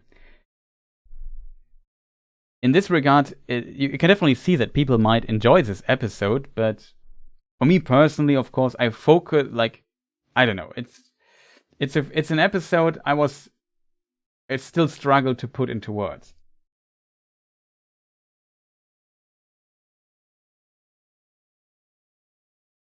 Yeah, it is true. Set pieces don't tell stories. Even though I have to admit, the whole the part that works best for me is definitely the dwarves and Elrond. That is awesome. Like, that is what personally where I have this little Tolkien part so far. Like, we had the exploration of the idea of age for dwarves and for mortals in a small dialogue. It's still not perfect, but it's at least something, and I felt like that kind of worked. Also, now that discovering Elrond's or not discovering, but talking about Elrond's father and how he sees him and so on. I also found that an interesting touch. So it definitely has, for me personally, had its moments in this episode and also previous episodes.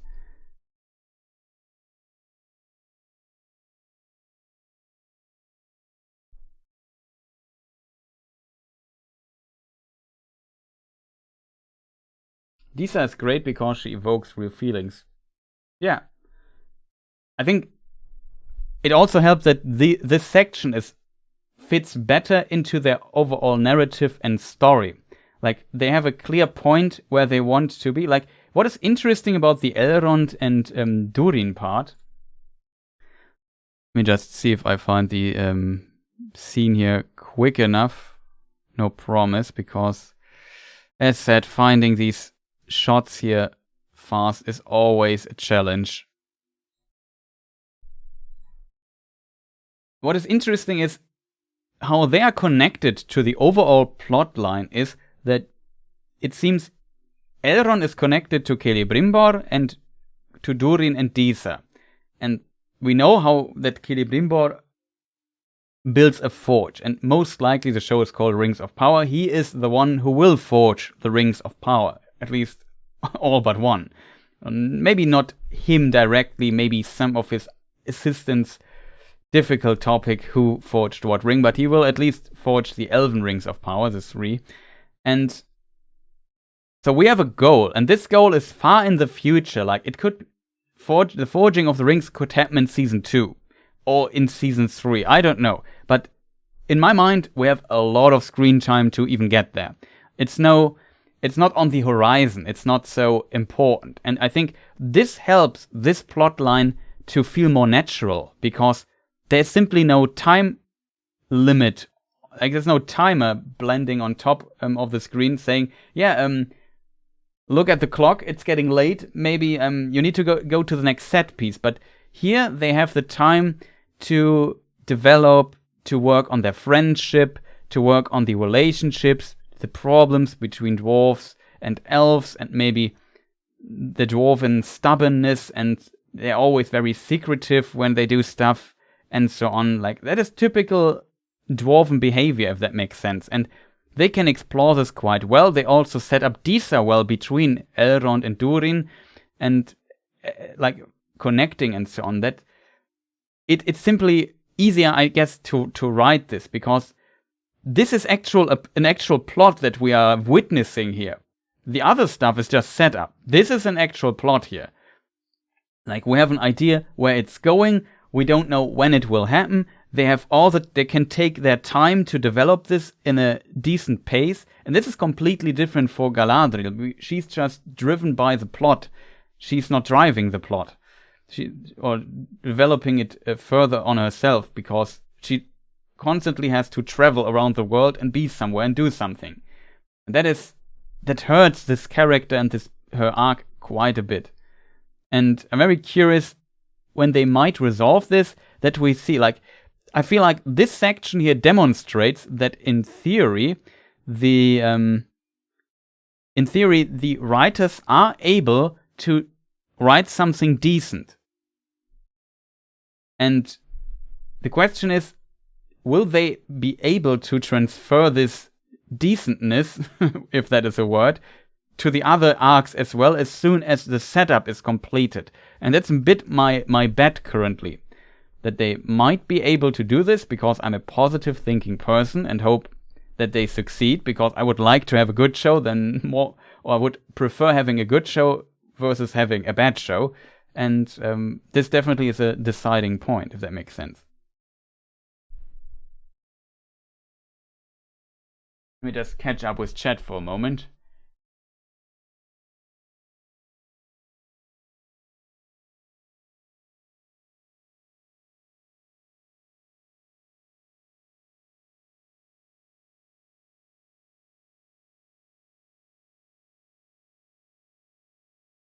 Yeah, Spielkarl puts it very well. It's strange. A strange thing about the show is, on the one hand, its pacing feels so slow because everything has to set in place.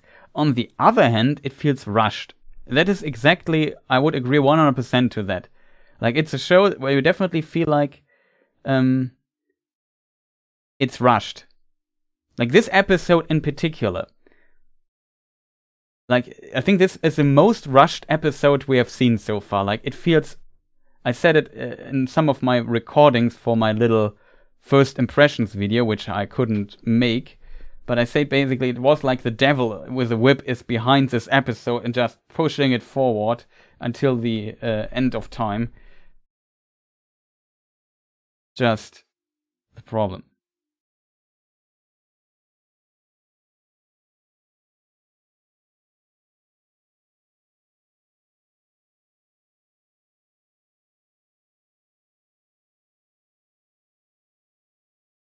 Oh, you mean this here on his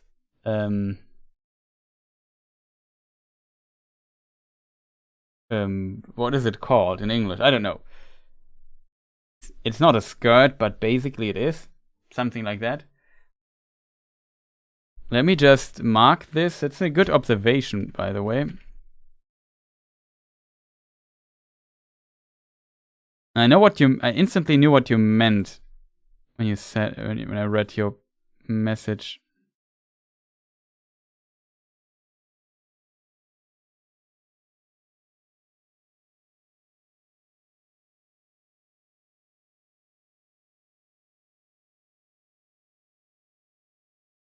Do you mean this year?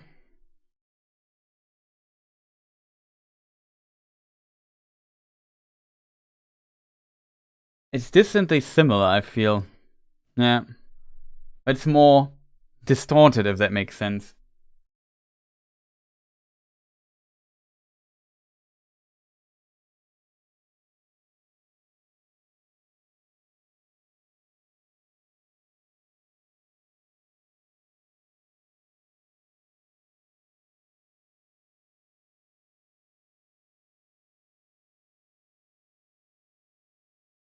A kilt. Yeah, maybe it's a kilt, but I'm not sure if this counts as kilt.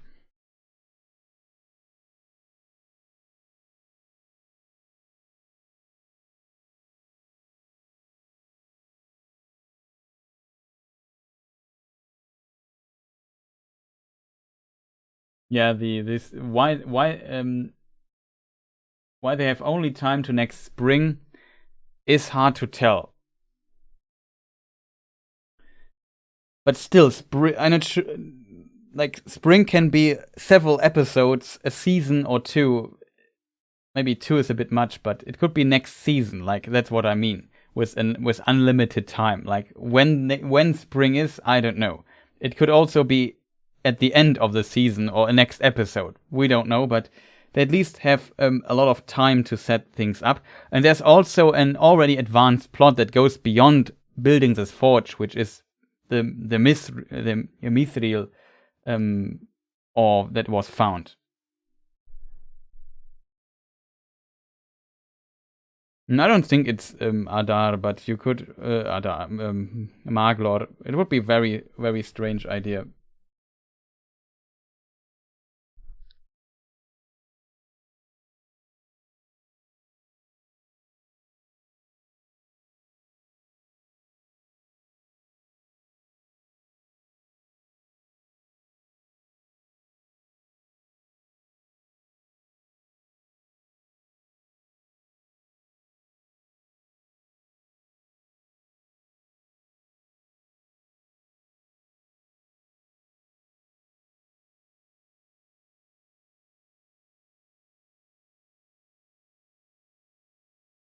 Kind of interesting.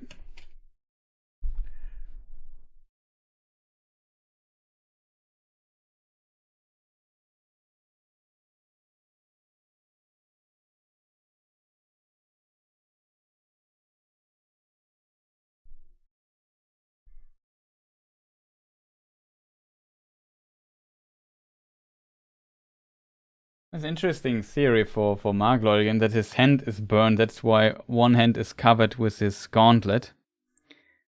But as said, Tolkien stated in a letter that potentially Morgoth also drowned with the Silmarillion, so he might be dead. He stated that in a letter.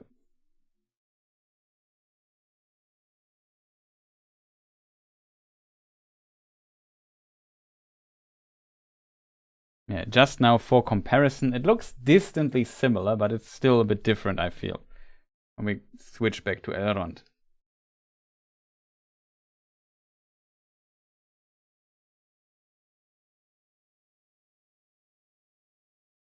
Where the river is now. We talked about the pattern on the armor. Yeah, the river is in Beleriand, First Age.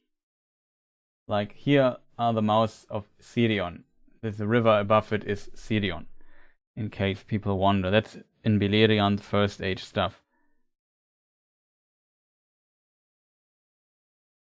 I'm not sure if Adar is talking to Arondi about the river. Maybe he also, because he's a Sylvan elf, he could maybe mean this river here in Osiriand, or one of these. There's a big river. I forgot what name it had.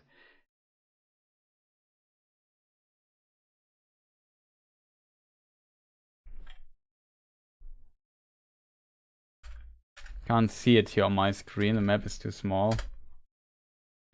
Maybe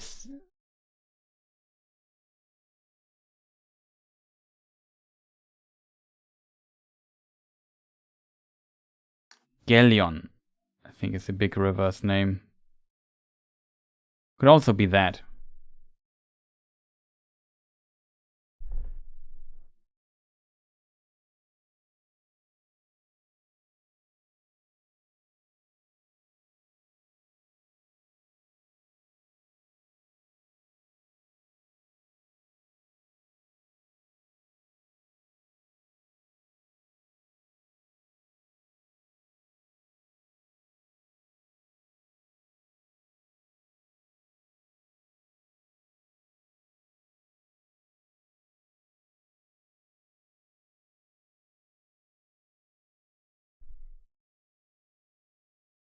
It could be also be part of his robes, basically, because I think he wears pants under it.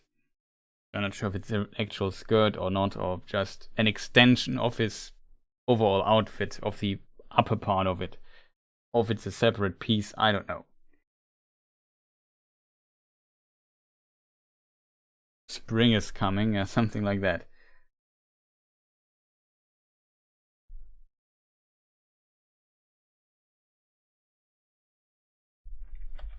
What were the elves called there? Lyquendi? Yeah, the green elves, the Lyquendi.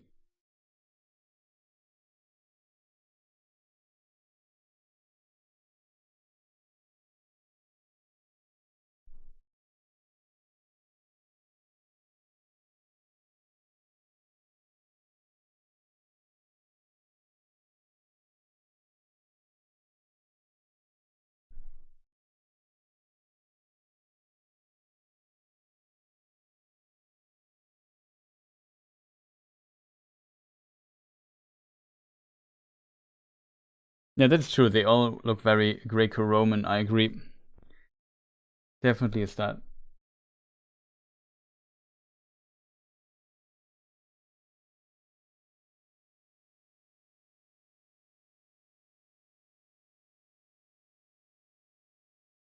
Yeah, Numenorians as well, that is true. Yeah, the Lyquendi are the green elves. From Osiriand. Here on the map. So maybe Arondi is related to those. Not sure if they talk about the Mouth of Sirion. Also possible, I guess.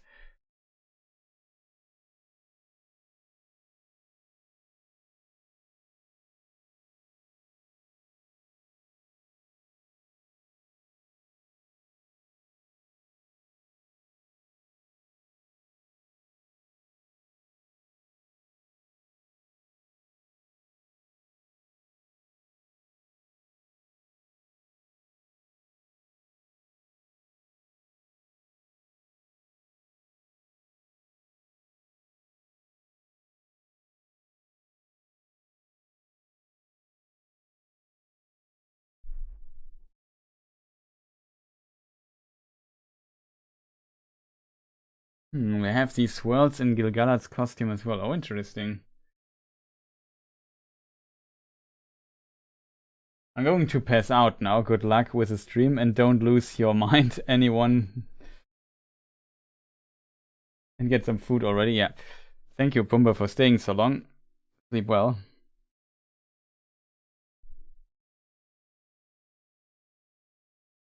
Yeah, I still have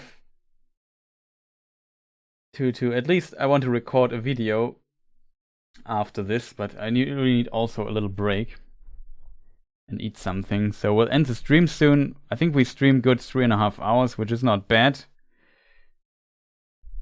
I'm at church, chat. I wish I would have went through the stream like frame by frame, but it's just so chaotic. It makes no sense to do this. Like the most interesting part of this episode is definitely how weird it is, and not what is in it in a way. Even though it kind of makes sense, it is strange. Like I found the idea interesting that Miriel, for example, says that the Palantiri are lost or hidden. I think they might be hidden because maybe the faithful, the house of the lords of Andunia, have all the Palantiri potentially, and the only one that was not with the house of Andunia is hers. And maybe the lords of Andunia get it later as well because they need to bring the 7 Palantiri to Middle Earth. I'm not sure if there were more than 7 on Numenor, but in theory it should be just the 7th, and an 8th one is on Tol Eressëa on the island of Aman. That's part of Aman basically here, this one. There's the master Palantir, basically, the seeing stone on this island. But it's out of reach, so doesn't matter too much, I guess.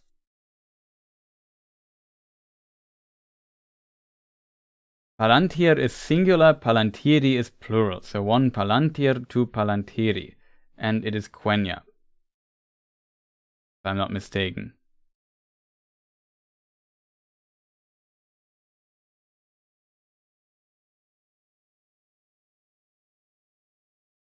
I'll be back for the follow-up. Have a good one.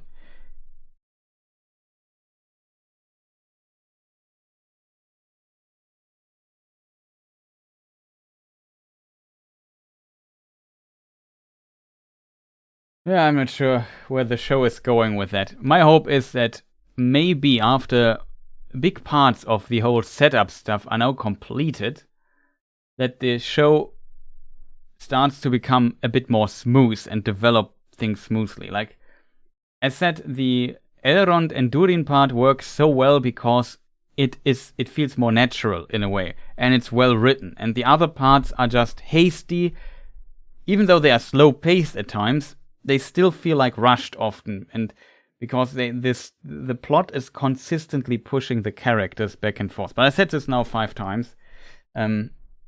There's not much to analyze here. It's just simply a very, very weird episode.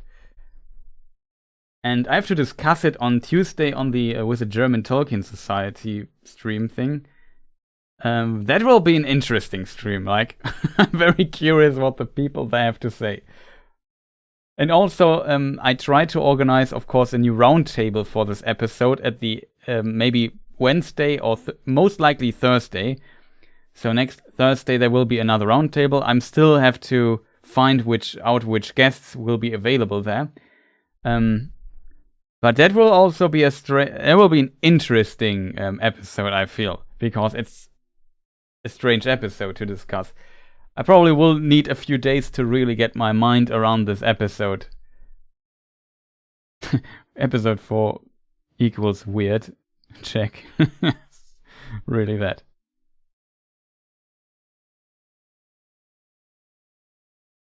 It's really hard to tell. If they need to change the writer's room, I don't know.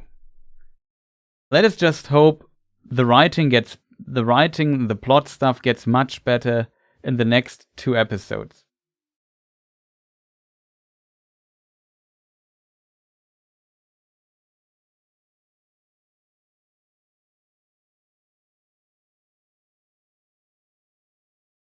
I don't really feel like Celebrimbor is rushed. He didn't get much screen time so far, so I'm not sure if Celebrimbor is a rushed character so far. Like, he's just there, and he talks at times to Elrond and has some interesting dialogue for the book fans, I feel.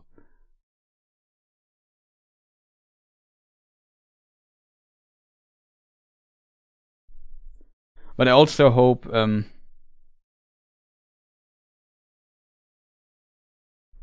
that something changes in the next few episodes, else it's not looking good for Rings of Power for the, I think, overall reception. Even though there might still be people who enjoy it as a whole, and that's totally fine, but I feel like the majority of people might dislike it then, even more than now. Like, they slowly need to start to deliver. More delivering, less strange writing.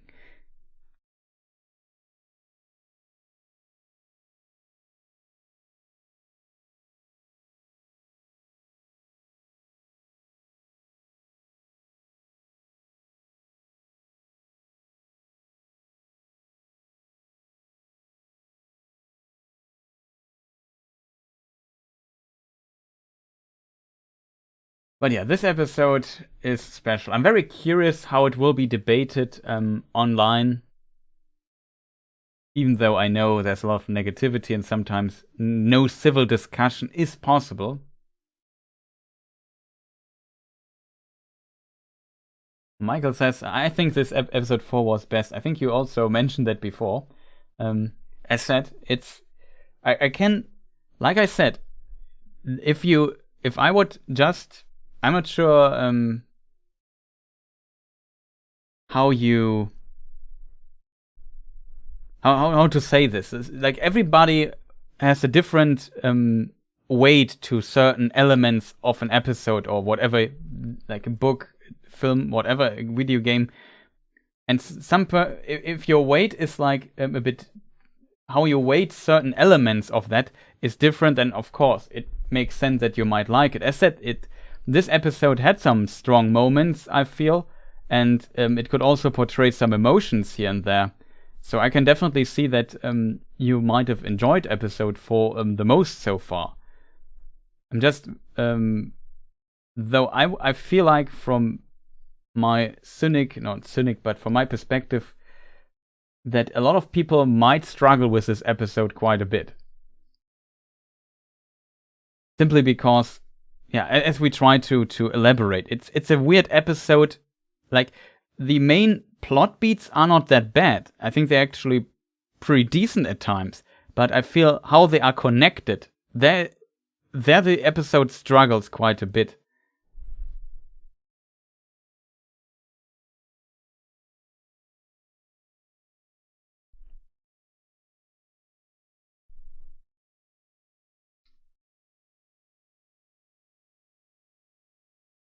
Yeah, that is also a good point. Like, Christiane made.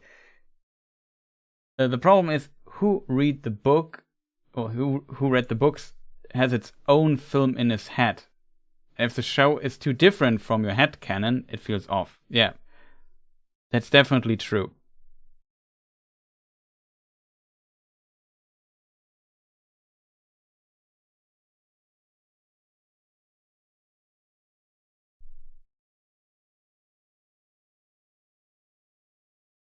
I also feel like I'm also kind of happy to see the character progression Galadriel made in episode 4 now.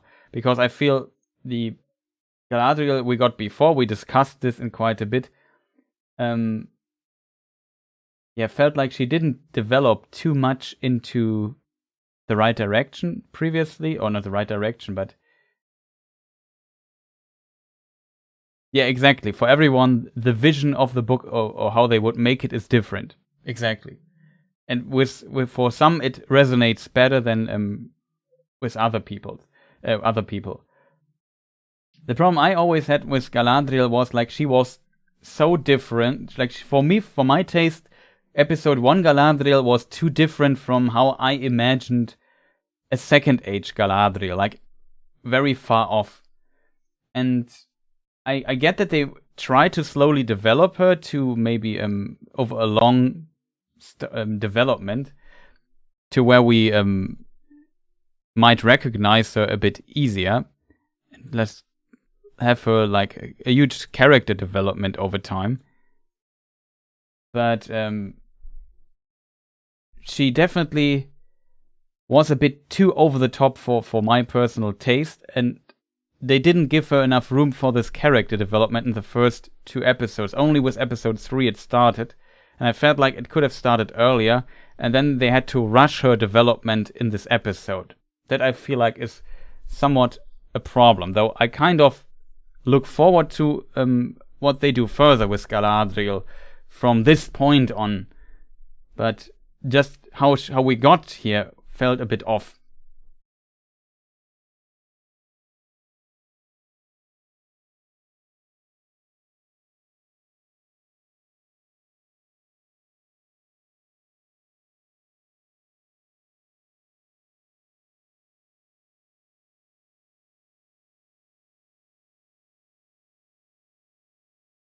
Yeah, that is true. Only the dwarves are only there because there is like an urgency to finish or to complete this forge for whatever reason, which we still don't know. But they add a layer to it. You have to consider that they also found mithril in the mountains, and we know from the books that the reason why the elves of Eregion settled there was because the dwarves in Moria found mithril. So that is another big motivation for them. I think there's more to it, and more that they can develop.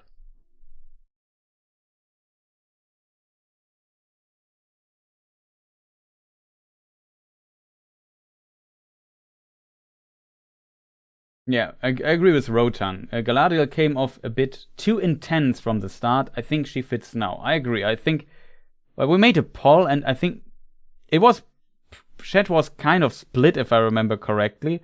But I think like most people found her now less annoying how she developed in episode 4, and I think that's, I guess, a good sign and was a necessary step. But I just hope they managed to make Galadriel more interesting and maybe for some people less annoying.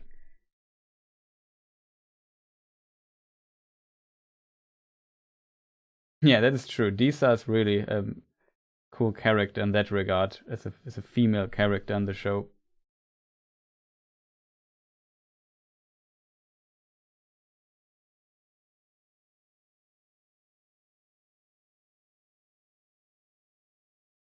Brie also agrees she's better now. Yeah, I agree. Like, this is now Numenor or post-Numenor Galadriel. Very curious. Less annoying, how said. I don't know how to phrase it differently. Like, she is always angry and wants to fight everyone. And now she learned, okay, being always angry and fighting doesn't help. So maybe I'm a bit less angry and want to fight a little bit less. And maybe try to use some diplomacy and not threaten the Queen of Numenor. And so on and so forth. Like, it just feels too off for her character. Like, she is too good and too smart and too powerful to be so bad at diplomacy. Still alive, of course. UHM, that is, I guess.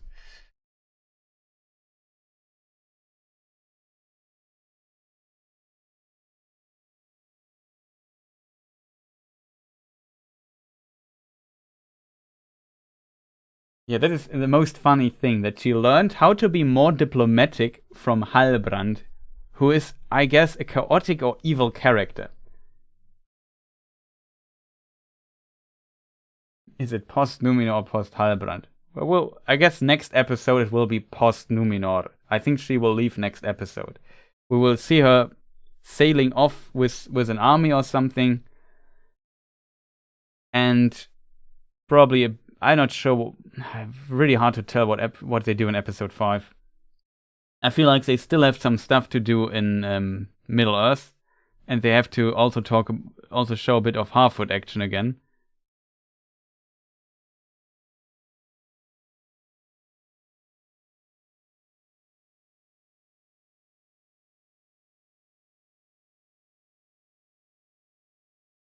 Should I watch the show?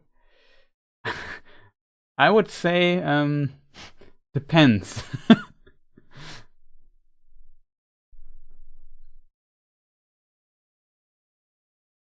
It really depends. What are your expectations?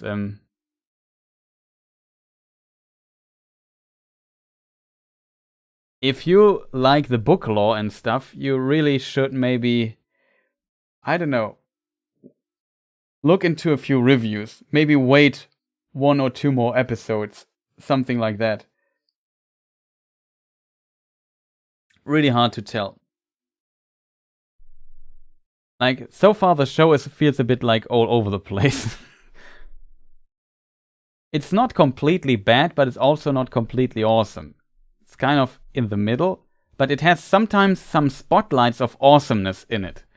But also sometimes of very severe cases of bad writing, it feels.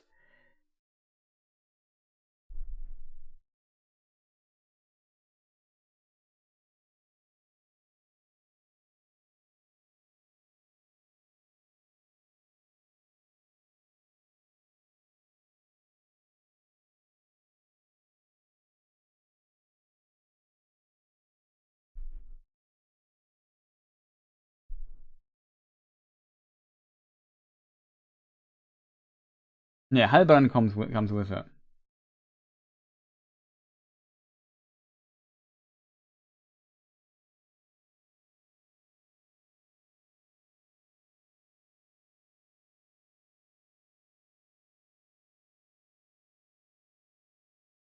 I would argue maybe for if you like the dwarves and Moria / Khazad-dûm and Elrond, then yeah, maybe watch the show, because these sections were, in my opinion, pretty awesome so far. If you look forward to Galadriel, well, you are in for a surprise. Maybe that's how I should phrase it. Even though I feel like some people might like a very, very different Galadriel and see how she develops over time. So you can maybe have fun with that as well, but Galadriel is a very different character compared to her third age version from The Lord of the Rings. Episode 5, I will look with a pitchfork in hand. I really hope episode 5 gets better.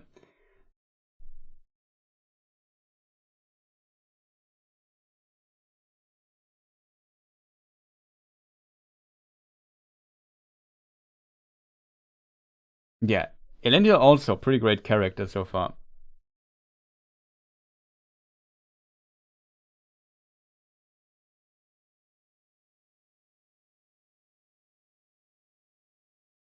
Yeah, that's a very good point. That's not sure if Halbrand will go with them. So Galadriel has still to do some convincing work on him, maybe. Watch a fan edit later then. Maybe do that. I'm not sure if that will work though.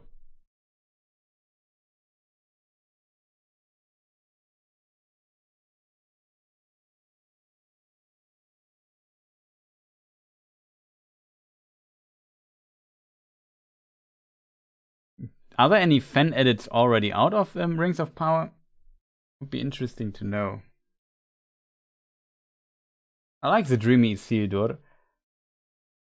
I would say it can work, but I feel like he established his dreaminess not well enough. Like, why is he so dreamy and what are his doubts? Why does he not want to stay in the Navy? Like, I feel I can't really understand what his problem is. And that for that he makes very strong or very makes decisions that have a lot of consequences, and it's very hard to really understand why he makes those decisions then. That I feel that makes him feel a bit off for me personally. So I kind of don't mind the way they portray him. I have to admit I dislike the Galadriel part so far the most, and the Hobbit part is probably my second favorite. Like, first is the Elrond and the dwarves part, and second is the Harfoots, which, in my opinion, works surprisingly well. And then probably the Arondir part, which is also pretty decent most of the time, in my opinion. The worst part is definitely Galadriel.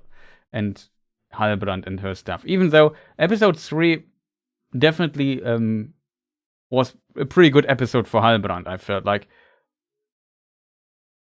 He's an interesting character.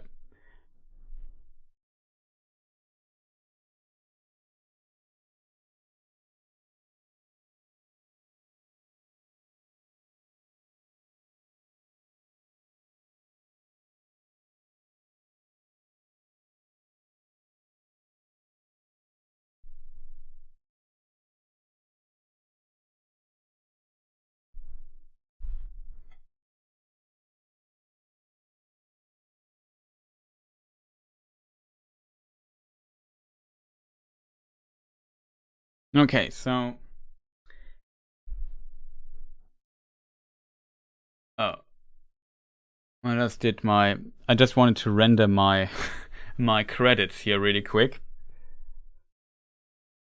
My computer is usually not a fan doing this live as a live render, so maybe I pre-render it this time.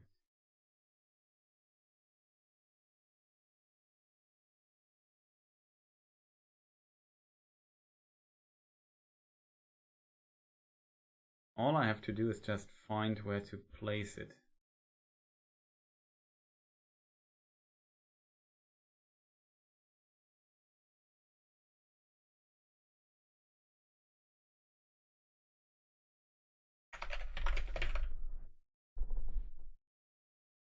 Almost finished my dwarvish stew here. Awesome.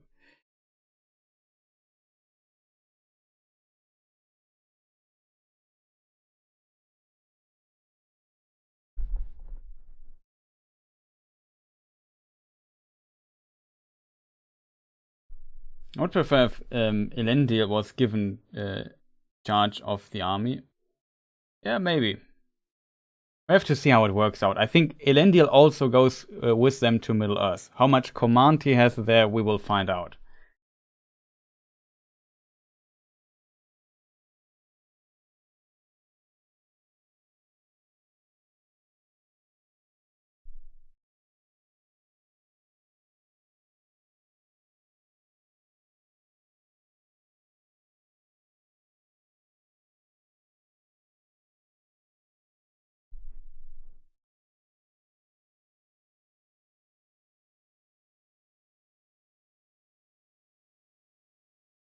That's also a good point. Medial personally leading the Númenórean army is one decision I can't understand.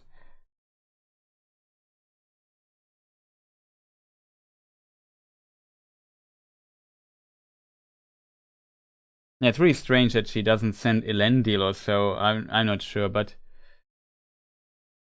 it might have political reasons why she goes herself. Or it's another setup for Pharazôn in a way. It's really hard to tell.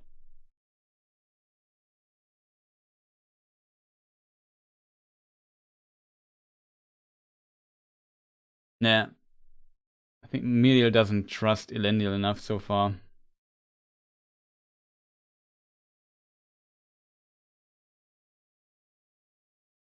It's maybe also like more symbolic way that she goes there to show their people that she cares and just doesn't send anyone, that she takes the matters in her hand.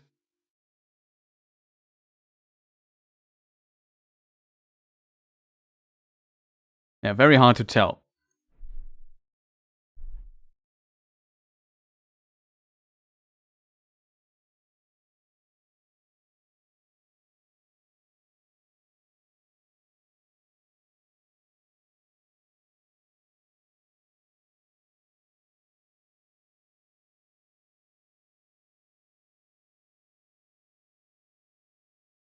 Of course, now my rendering program isn't working properly. Awesome.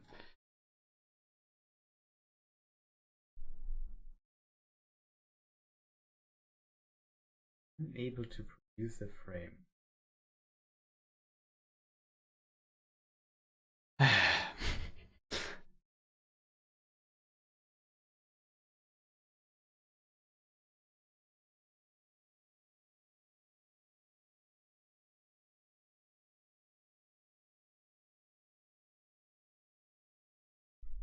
Well, looking bad for credits this this time.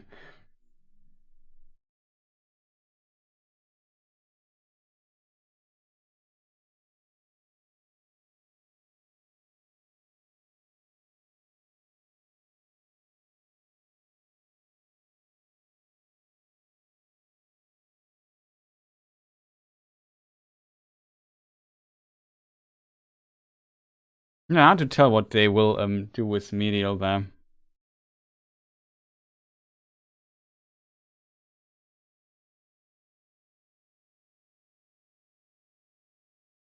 Get your ring of credits ready. I try. But my program won't render properly. I don't know why. And it's always annoying when you have to deal with technical stuff while you are live. It's something you never want to have.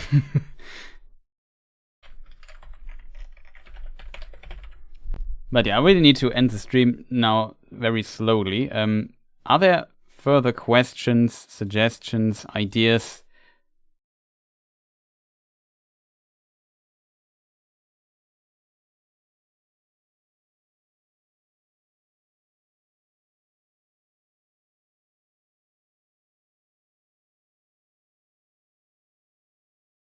I look forward to your episode review, Chris. Maybe you can bring some sense into it. If not, it's not your fault. Well, I will try, but it will be difficult.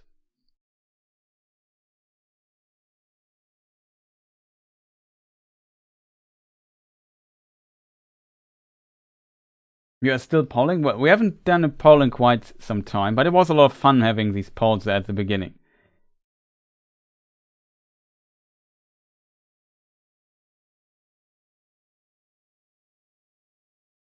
No, I think the motive of her stepmother is that I think her Marigold was somewhat similar to Nori when she was very young, and something happened, and so she wants to protect Nori to do the same mistakes and just stick with the way of the life of the Half-Woods. I don't think she's mean. I think they have a also decent relationship, if I'm honest.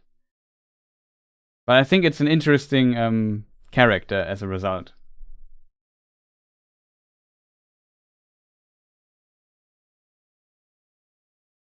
Still 8 polls. These were the first polls I did here on this channel. I think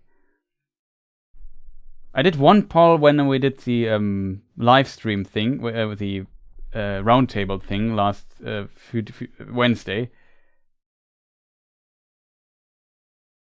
No, she's not related to Nori. She's not her mother. She's her stepmother. When she talks to Largo, I think, I'm not sure what her first wife, maybe Rose or something like this, also potentially reference to Lord of the Rings.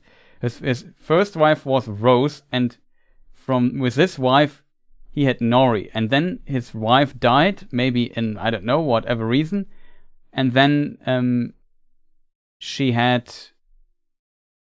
he met Marigold, and then they married.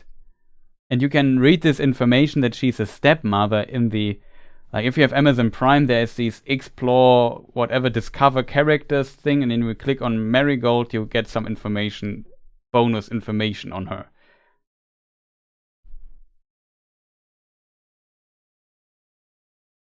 As said, when it comes to the to how the characters look, it is colorblind casting, so the characters, the actor just looks different, but inside the world they don't look different.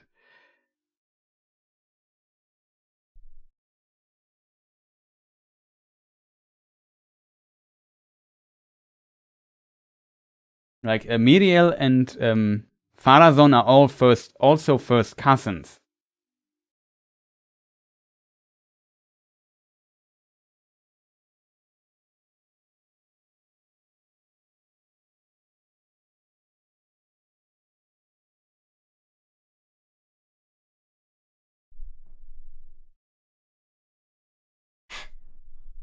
Wow. Now the Germans here come with the with the German with the translation of German idioms, the classic, not the yellow of the egg. Exactly. So in theory, I've rendered my credits now in the background while talking here.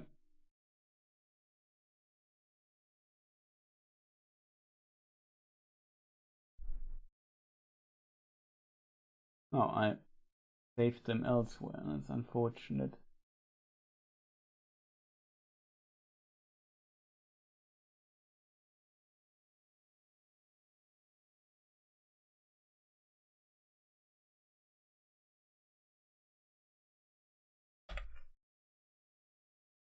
Okay, that should work.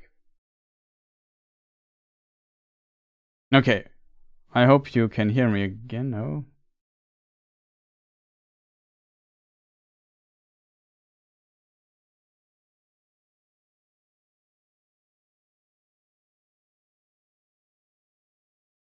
Okay, just crashed my stream. Okay, am I back, chat? Sorry for that. My OBS just crashed. The good thing is on YouTube, you don't start a new stream, but you just had a small loading thing. I hope it works again. So this time the credits play, I hope. I'm back, yeah, sorry. I love listening to the streams, Chris, while I play Medieval Dynasty. You have a very soothing voice. Thank you, much appreciated. Also much fun playing a Medieval Dynasty.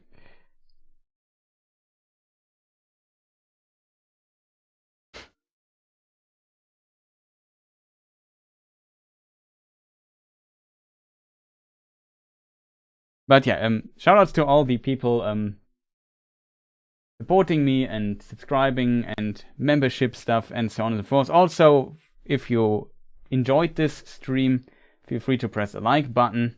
Thank you for that as well. Thank you for subscribing and commenting and so on. Also, this VoD would love to get some comments. It was a very strange stream from my perspective, because I'm still confused by this episode, but who can blame me there, I guess. And I wish you a fantastic rest of the day. We might... I will work on this little first impressions video after the stream, after I've eaten something, and then there will be like a little review that maybe is able to phrase my biggest problems and concerns and criticisms of this episode into a very short video. I hope I can get this going. I think of making a watch party later as well. I'm not sure yet though. Like, I need to process the whole thing. But if you are subscribed, you will probably get notified if there is a watch party or not. Also, maybe else check Twitter or Discord or so. It will be interesting. Like, this is an episode that needs a lot of processing. Like, I need to think about this, what I just saw today. So, yeah. Thank you, people, for watching. Fantastic rest of the day, and see you next time. Goodbye.